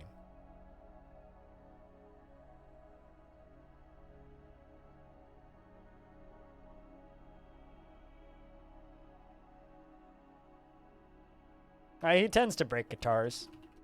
Herman Lee has a habit of doing that. I actually saw them when they were in Vancouver not too long ago.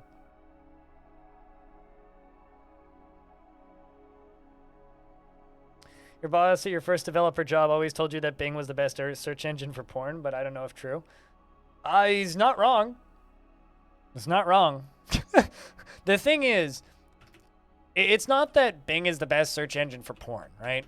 It's porn is, or people who do SEO for porn are really, really, really, really, really, really good at optimizing the search results, right? But there's some really smart SEO folks working over there. So the issue with this is Bing is really bad at filtering shit. Bing doesn't know the difference between pornography and delicious roast beef. So you can type in almost anything and it'll find you porn that's related somewhat because some smart ass over at Pornhub is like being a little cheeky with their SEO. So it's not that Bing is good at finding porn. It's porn is good at being found and Bing is bad at filtering out the search results for porn. So if you want to accidentally find porn, use Bing, because you will find some of the strangest shit when not even looking for it. Like, Bing was the one web browser that I would look up, let's just say, sardonyx, you know, a type of gem, right, for Dwarf Fortress. Look that up, and I'd scroll down, and within, like, a page and a half, I'd find a butt plug in somebody made out of that material. Not even with safe search off, with safe search on. That's how good Bing is at that. It will find you completely unrelated image, but there's a naked person in the background. So, yeah, I don't know. Bing is strange. A very strange search engine. Very worrying? What's worrying about having a healthy sex life? Exactly. I thought that that's like a good thing for people's mental health.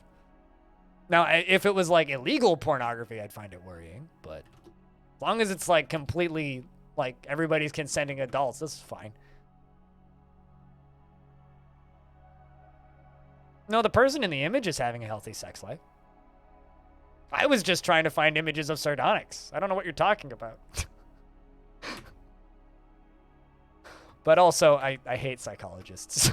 As a person with a broken, sick brain, I hate psychologists. They drive me nuts. And therapists, but...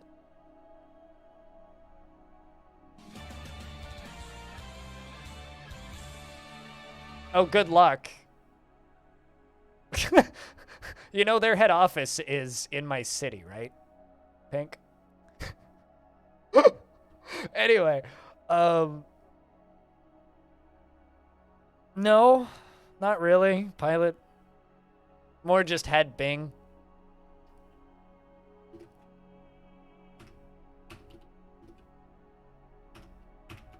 That's granite and not a floor piece.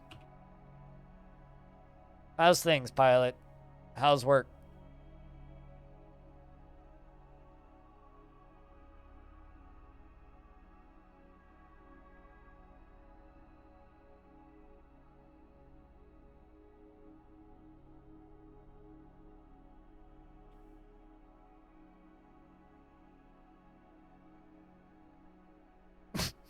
Some library and environment names questionable on purpose. This reminds me of this problem that me and a couple of friends ran into when trying to play RuneScape 2007 on dial-up, because there was a website that was exactly the same as RuneScape minus one letter, okay? Which was a very explicit adult entertainment website. So you type in runescape.com and you'd go to RuneScape, right? If you missed, and then if you type, instead of typing in www, so you know how you'd like type in www.website.com, right, to go to a website? If you missed the dot, someone registered the domain www.runescape.com to redirect to a porn site. And that got me grounded twice for mistyping that. As like, you know, little kid in like a 12, I guess I would have been 12 in 2007. This is fucking obnoxious. Screw the address troll who did that. You can get VPNs for free pretty easily. There's plenty of generous as heck free trials on VPNs these days, if you're trying to get a VPN. Or there's some very cheap ones. I mean, I think like... What's the name of that one? I used to use one that was $3.71 a month, but... It's not very fast, but it works. First time was a mistype? No, so the first time was a mistype. The second one was a autocorrect. So you know how like when you start typing in a thing and it'll just like highlight it at the top of the web browser and just like automatically boot you to that website? Because they didn't delete it from the what do you call it? Search history? So it auto-corrected to the wrong thing. The second time. They never believed me, but I swear that it wasn't intentional. I just wanted to play fucking RuneScape and not get grounded from the internet. And it took me a week to get ungrounded from the internet after that. Because I was, you know, a kid. It, like, genuine, like, this was, like, the early, like, the late days of Netscape Navigator, and right when, like, Netscape was starting to become an obsolete web browser. And, at that point, it was right when they were starting to add features like it'll remember your searches and such. How big is your PC? CCJ?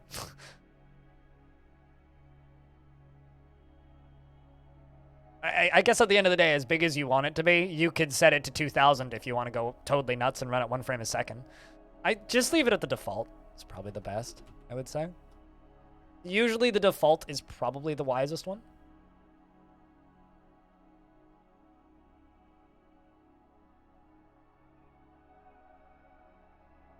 Default is usually what I would just stick with DF. Unless you don't want to have as many migrants off the bat, in which case drop it down. That's gross. You should clean it, Liam.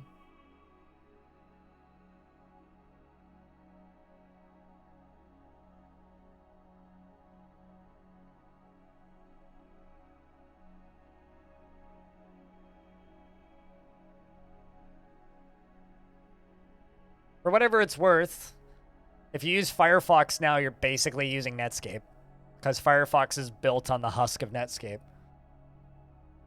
It's like the original source code for Firefox is Netscape Navigator, so. Don't listen to Diamond, but if you want a really laggy fort, the slow motion fort experience. You're a funky edgies. Do you actually use Edge, really? I don't know. I've been using Brave for the last year and a half, and I like Brave. It's just Chrome, but no bloat, basically.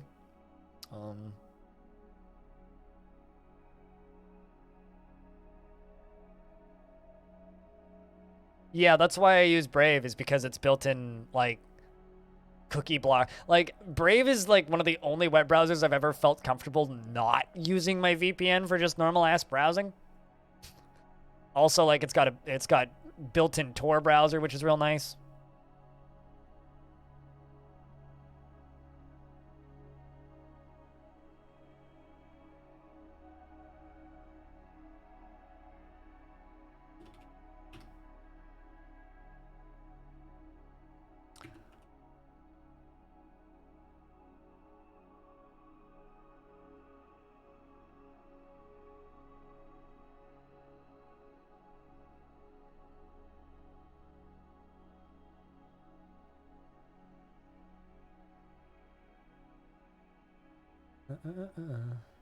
Brave gives you fucking crypto adverts and it pisses you off. Go into Brave's settings. You can disable all of the built-in Brave ads, and you can also disable all of the basic attention token stuff if you don't want any of it. The only thing that will remain there is this tiny ass icon up here that says Brave Rewards. That's the only thing that will remain. All of this, like, stuff here, all of this crap, and, like, all of this stuff, you can disable all of this and you'll never see any of it. You can also turn off the background ads, so it'll just give you the nice, like, rotating photography stuff. That's it. Everything else you can turn off. Literally everything. All of that stuff you can disable.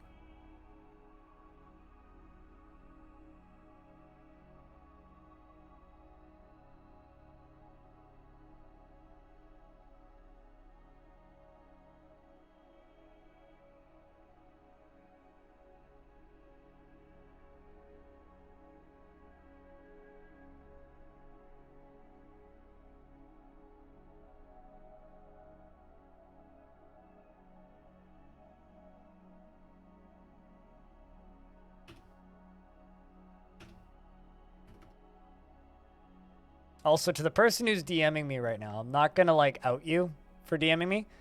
Best way to do this generally is to just send me an email. My email's linked on my Twitter, but I appreciate what you're doing. It's just this way is a bit more distracting. But, yes, I will accept key for video game. That's all I'll say.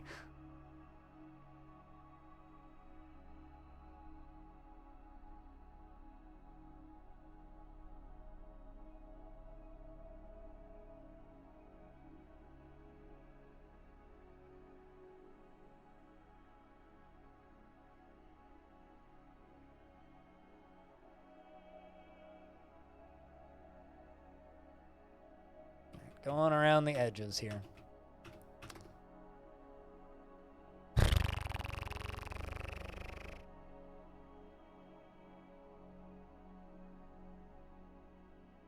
Don't leave us Hannon. What game? I'm not saying shit.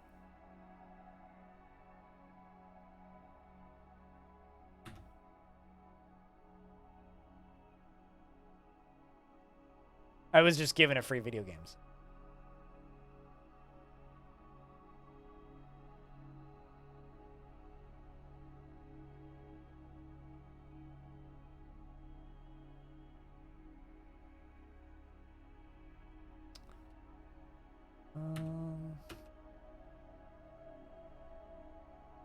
Share the key. Too late. Already redeemed.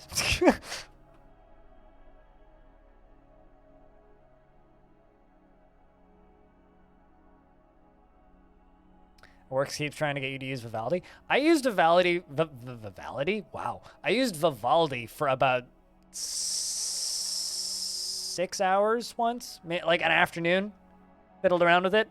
It's a nice browser, but I have a very serious issue with it, or at least I had this issue with it at the time.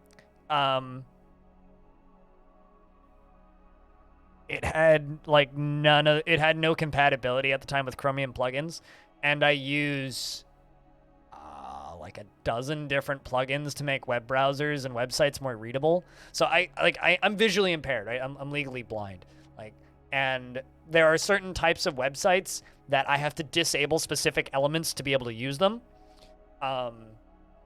Certain websites have ways of being overly stylized that just I can't read them. So I use plugins to manipulate websites, and Vivaldi didn't have any compatibility with any of the plugins that I use. So I pretty quickly, it was like, well, I can't use Twitch, so.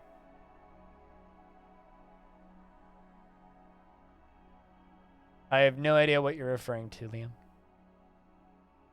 I'm ashamed that you use 3 different browsers just to log into 3 different Gmail accounts. To be totally fair, I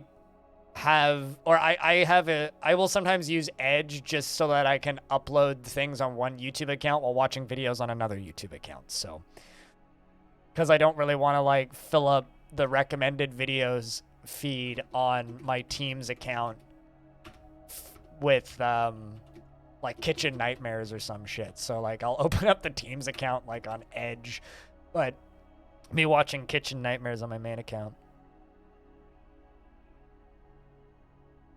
There was a cool option to link your email to it, but there was a not so cool bug that made all the emails in your inbox unread, and you ended up with 30,000 unread emails that you had to set it to read by hand. Oh, that sucks. Jeez. Yeah, that seems suboptimal, I would say.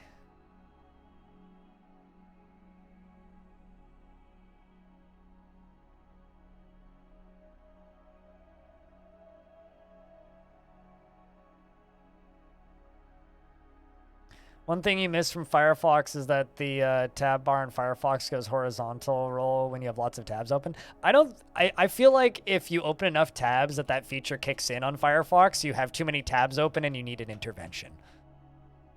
But then again, I never have more than 5, 6 tabs open. 7 if you count Twitch chat. Never have more than 7. I don't have Windows 11 because it's not compatible with my CPU, which I think is kind of funny. Otherwise, I'd be using Windows 11.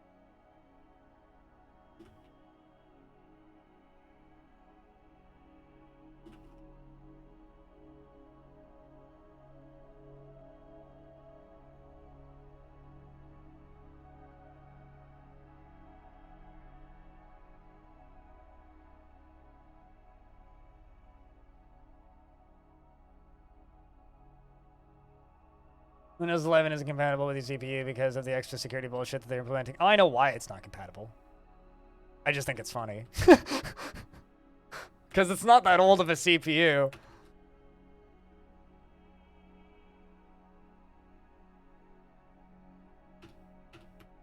I'm not in any particular rush to update, though. It's not like there's compatibility issues. The thing that makes me update to new OS is no more security updates or compatibility issues arising, and there's no issues with Windows 10 currently in that regard. So, well, I mean, there's security issues, but that's just because Microsoft exists and is a company that likes to track you. But aside from Microsoft just being Microsoft, there's no new issues. Just the ones that have always been there. We'll see you when we see it, Chubbs. Cheers, dude. We'll be playing that Star Wars DF mod tomorrow, and that'll be a nightmare.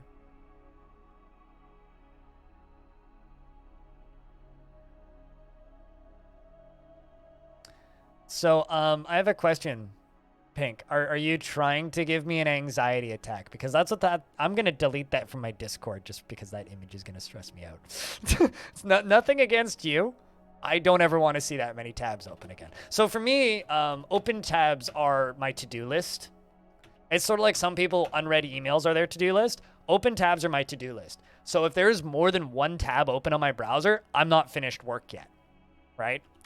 So when I see a tab list like that, I want to smoke a bowl, crumple up in the ground, and cry for a week. That's how I feel whenever I see that. It's because it's just like my brain wants to shut down and scream at the same time, because it means I've got work to do from here until hell and back. I know there's a channel that streams in the middle of fuck off AM my time because he doesn't sleep and he's crazy.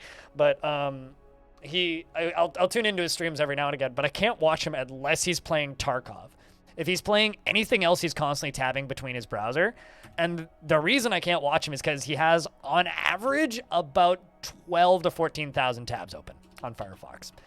And he insists that I shouldn't have anxiety problems looking at that because it's not causing him any RAM issues because he's using a good web browser like Firefox. And my response to that is, if you are digitally hoarding that many tabs, I don't want to see your house because that is distressing. My computer is very clean. Everything is very organized and well kept. And the number of tabs I have open is managed. Everything's in folders where I know where they are. Everything is bookmarked where I know where they are, so I don't need to have the tabs open. And my apartment is extremely clean. Digital hoarding is a problem. Fucking stop, people. And this includes leaving tabs open. Ugh.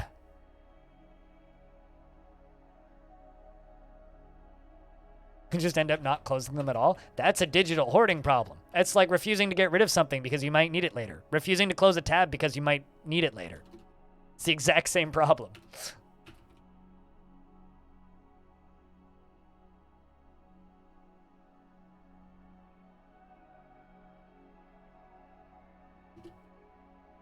But if I see more than 4 or 5 tabs open, I want to scream. Honestly, it's not you guys that are sick and broken. It's me that's sick and broken. So just so that we're clear on that front. Like, I acknowledge that I'm the messed up one here.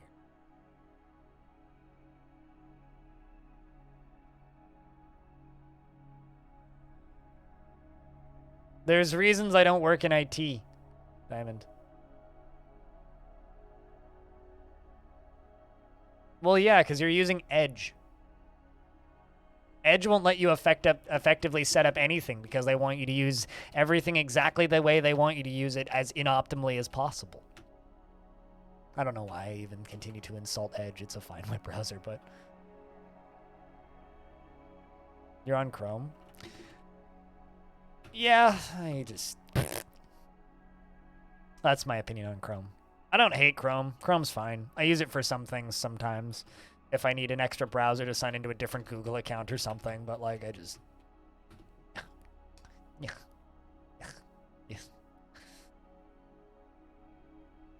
I have issues with Microsoft having full control over literally everything I do, so I try to not use all of their software for everything. You're just used to it? You should use Brave then. It's exactly like Chrome, minus all the part where it's owned by Google.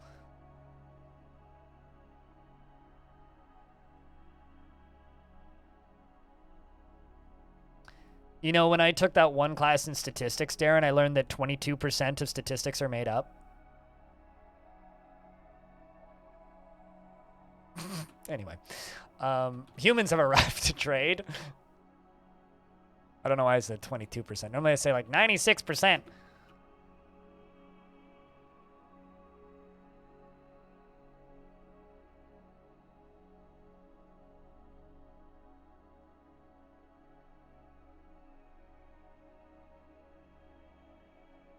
The other human merchant has arrived.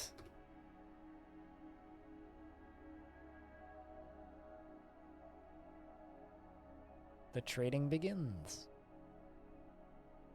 Google will get you anyway. I mean, Amazon could probably create a digital clone of me that's one-to-one accurate with the same speech mannerisms and annoying, troublesome tendencies.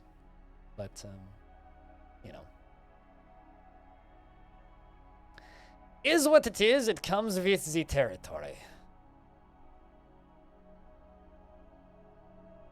All the way into early summer. My God.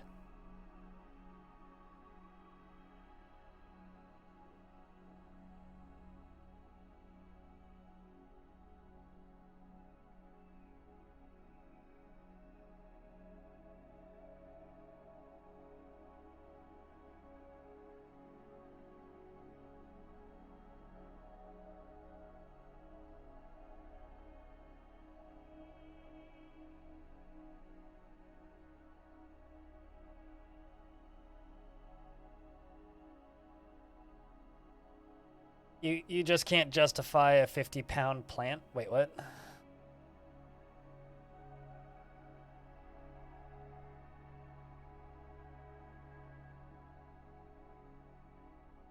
I mean, you know, sometimes you just gotta leave this one behind. That's all I had to say about that. Alda, on behalf of the Merchants Guild, let me extend my greetings to your people. There's much to discuss.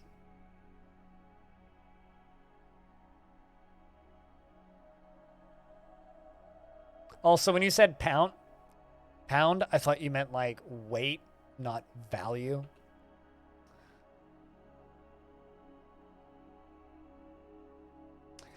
What requests do you have of our merchants?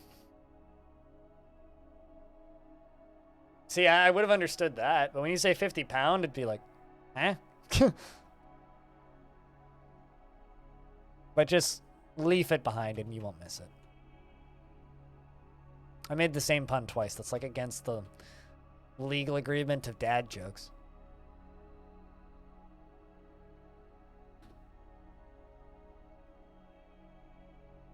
Are into podcasts now and you missed me? Well, I have a podcast, Liam. Exclamation point, podcast. I want cheese real bad, apparently. For everyone. On behalf of the Merchants Guild, let me bid farewell to you and your stout dwarves.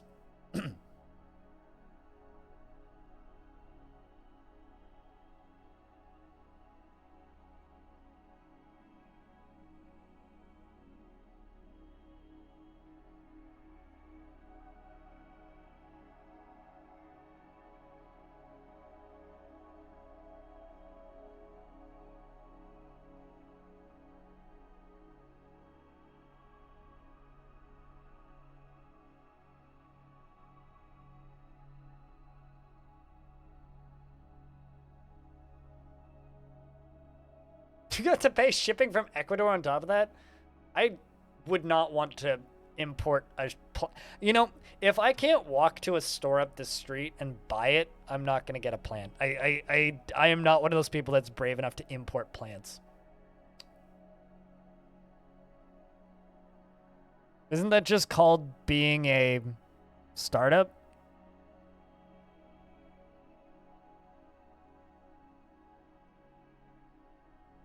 Like, that just sounds like startup brain to me.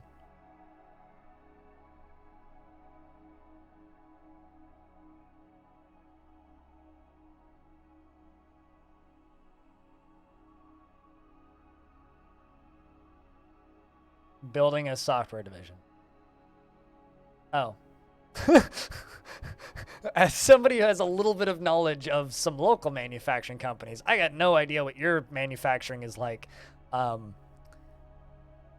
let's just say there... yeah, I would not want to be in that. That doesn't sound like a pleasant work situation. Say that. I'll just say that doesn't sound pleasant.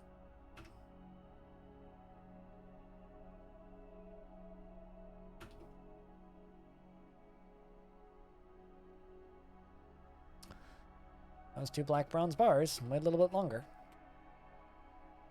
Okay, they're getting the majority of the clothing out of that 1 bedroom.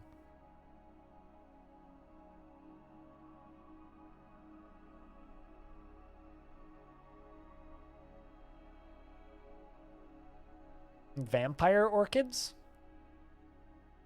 Or is it not pronounced that way?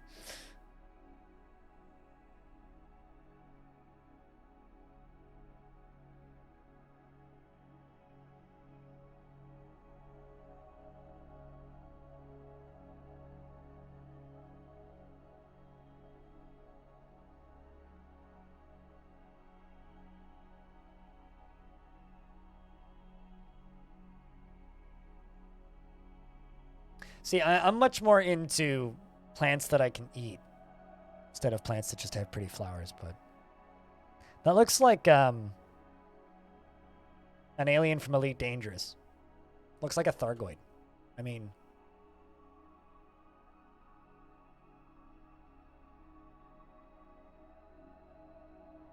Thargoid Dracula plant. Yeah, see, like I can see the resemblance. A couple more leaves in this.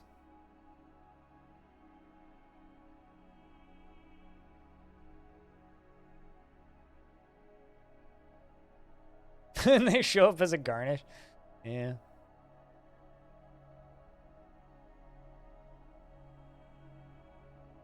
It's like in the community garden that me and my mom share a plot in. There's this one guy who his entire plot is just flowers. Like it's just flowers. I'm like, you have this lovely garden plot. You could grow any goddamn vegetable you could imagine, and you're growing flowers.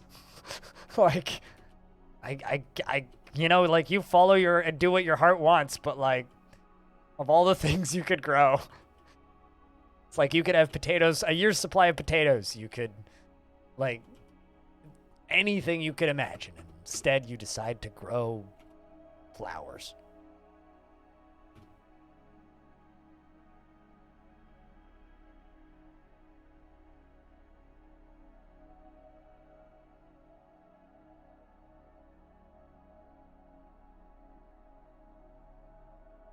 Your nan grows green beans?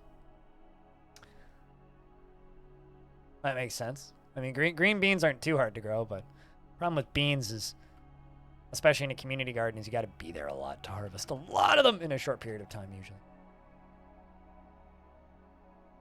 Well, they've got several. Lego's done several Lego bouquets.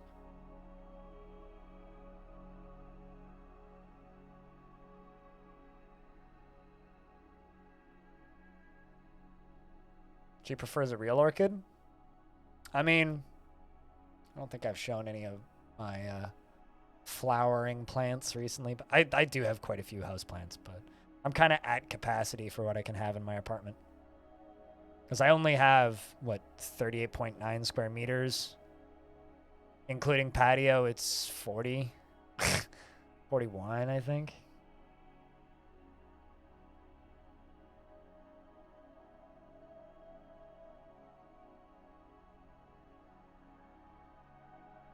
Actually, I like my leafy green plants more than my flowering plants, to be honest with you. The flowering plants are nice, but they're not my favorites.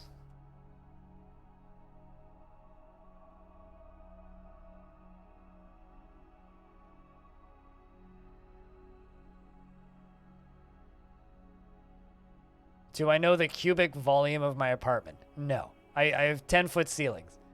Actually, 12-foot. 10 foot in the living area. 10 foot in this room, 10 foot in the living area, and then 12 foot in the main areas. Fucking idea. What the cubic volume of my apartment is. I don't know how many 1 centimeter ice cubes I could fit in this apartment. But if, I start freezing, we'll find out pretty soon.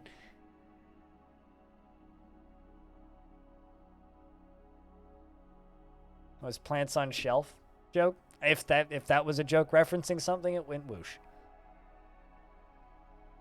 Absolutely whoosh. I shampooed and conditioned my hair this morning, and it's like frilly as fuck, and just wants to be everywhere. Ah.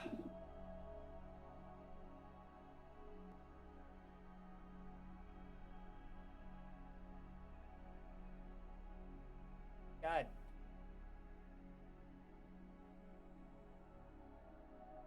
See you when we see you, Wisdom. Take care of yourself, dude.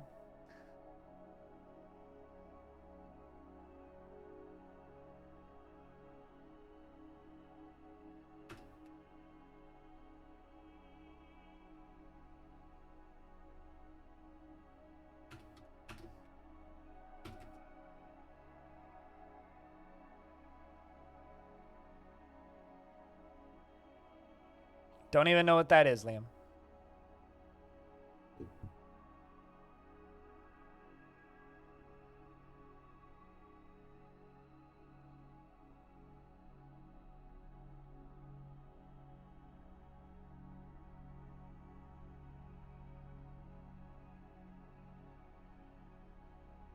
I have too much hair to do that. Also, I'm pretty sure I just plugged the bathroom sink if I did that.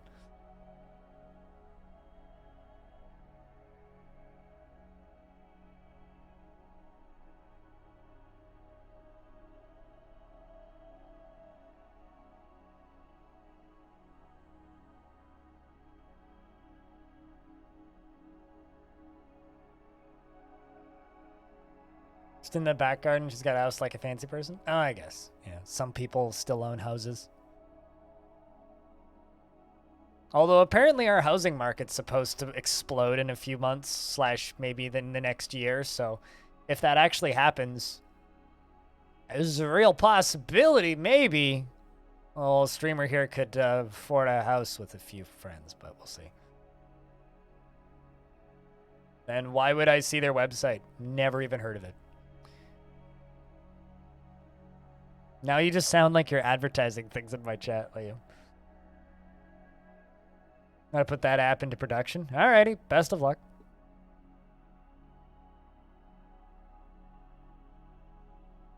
Is Zona in a flat together? Well, I hope that you have the best of luck. I'm sure you'll get there.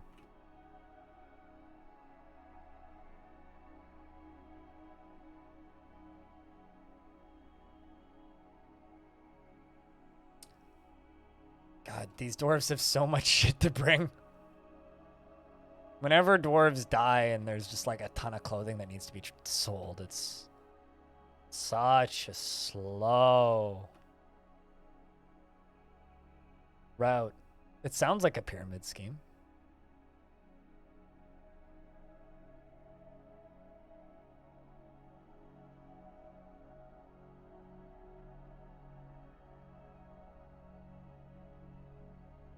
I'm not sure what I'm looking at. You went on a walk before and this morning you saw this amazing mossy wall about 2 weeks ago? Looks kind of similar to a thing in Hunter Call of the Wild, actually. Also looks like a lot of walls that I drove through in that one Forza Horizon game.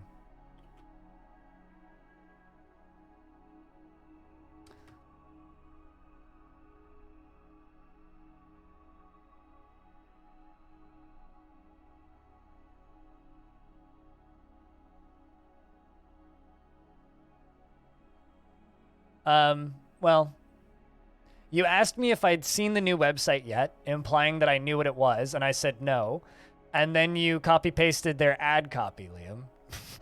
You asked if I'd heard of that website. I said no. And then you said Coho is an e-transfer website with a reward and vault program and more, just like an ad copy. So it does sound like you're advertising something even if you're not intending to.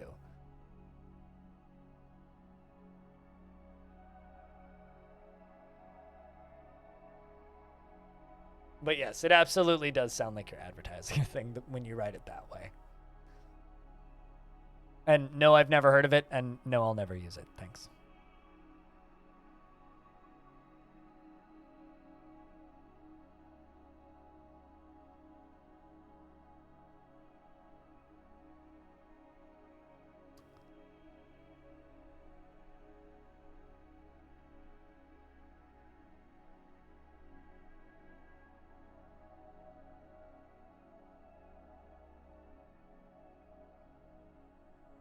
All right.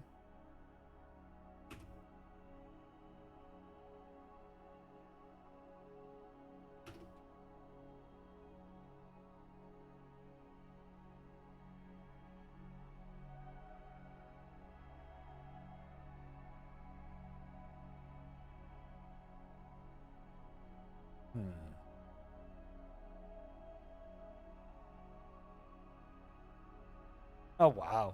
I think I dumped water on a thing from the top up here. That's kind of funny. Well, at least I got most of this mess cleaned up. Most of it.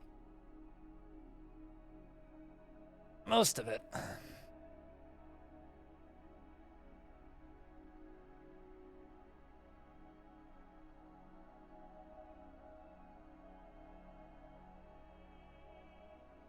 Yeah, but if you're promoting a company that people haven't heard of, it's going to read like advertising. That's how it reads. That's what it sounds like you're doing.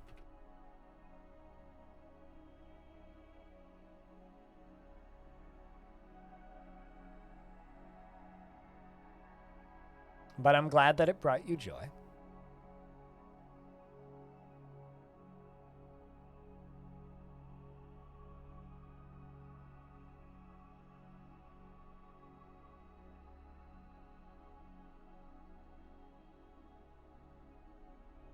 Kind of surprised these humans haven't left yet. Been here an oddly long time. There we go. Right on cue. Also, chat investments are open. That definitely sounds like a pyramid scheme then. Never trust things streamers promote. As a streamer, I can confirm this. Be very careful with that stuff. Chat investments are open if you want to invest your tickets.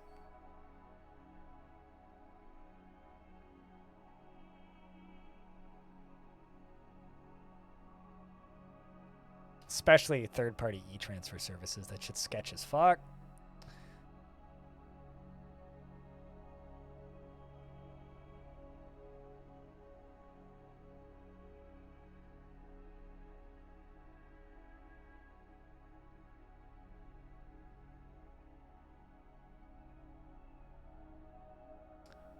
Wow, I've been streaming for 4 hours. Time flies, jeez. Chat, what would you prefer we check out today? Or play today? Or play next, I guess. A game called Terra Randoma? Or Dwarf Romantic? What are you guys kind of feeling like? You guys feeling like some chill puzzles? Or, and continue babbling? Or blind fiddling around with roguelike he doesn't understand? What would you guys rather watch next? I'm probably going to do both today, but it's just a matter of which one I do next.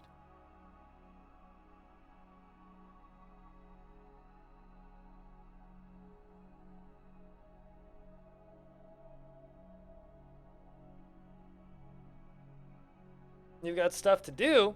You're going to sleep because you got stuff to do, but if you got stuff to do, you should do the stuff and not sleep. I know that's not how sleeping works. Go to bed. Get a good night's sleep, dude.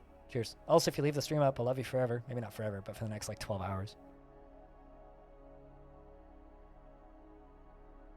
I don't have Cookie Clicker running right now, but,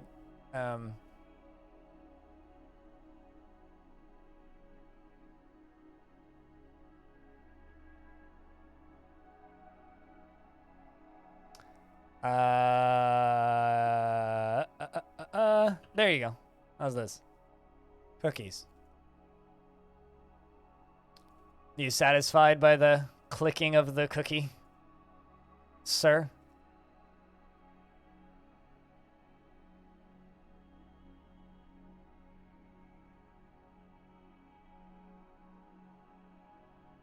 Certainly sounds like a scam.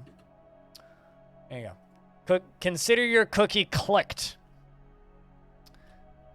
Cookie mines have been working overtime.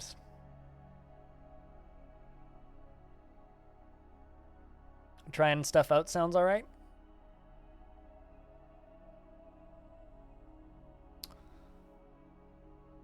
I think I'm kind of leaning the other way. I think I'm gonna go to lunch, and then we're gonna play Dwarf Romantic for a couple hours, and we'll see how I'm feeling at that point. And I think that's kind of where my brain's.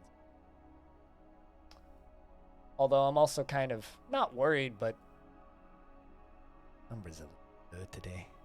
Oh well, a little bit low to be trying something new anyway.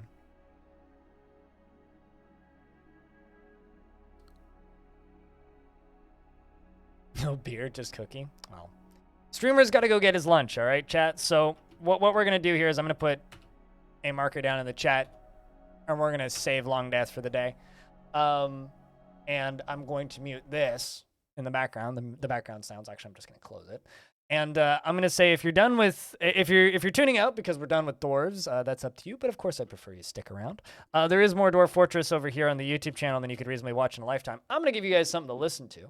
And then I'm going to go get my lunch. And when we come back, we're going to play some Dwarf Romantic, I think. And then when we're done with that, we're going to try out that their new roguelike. Unless you guys demand I try out that their new roguelike before I come back. No, I haven't. Odds are pretty good. If you ask me if I've heard of stuff that you're thinking of, I haven't heard of it because it's not. We have very different interests. H. Duckett, was it? Yes.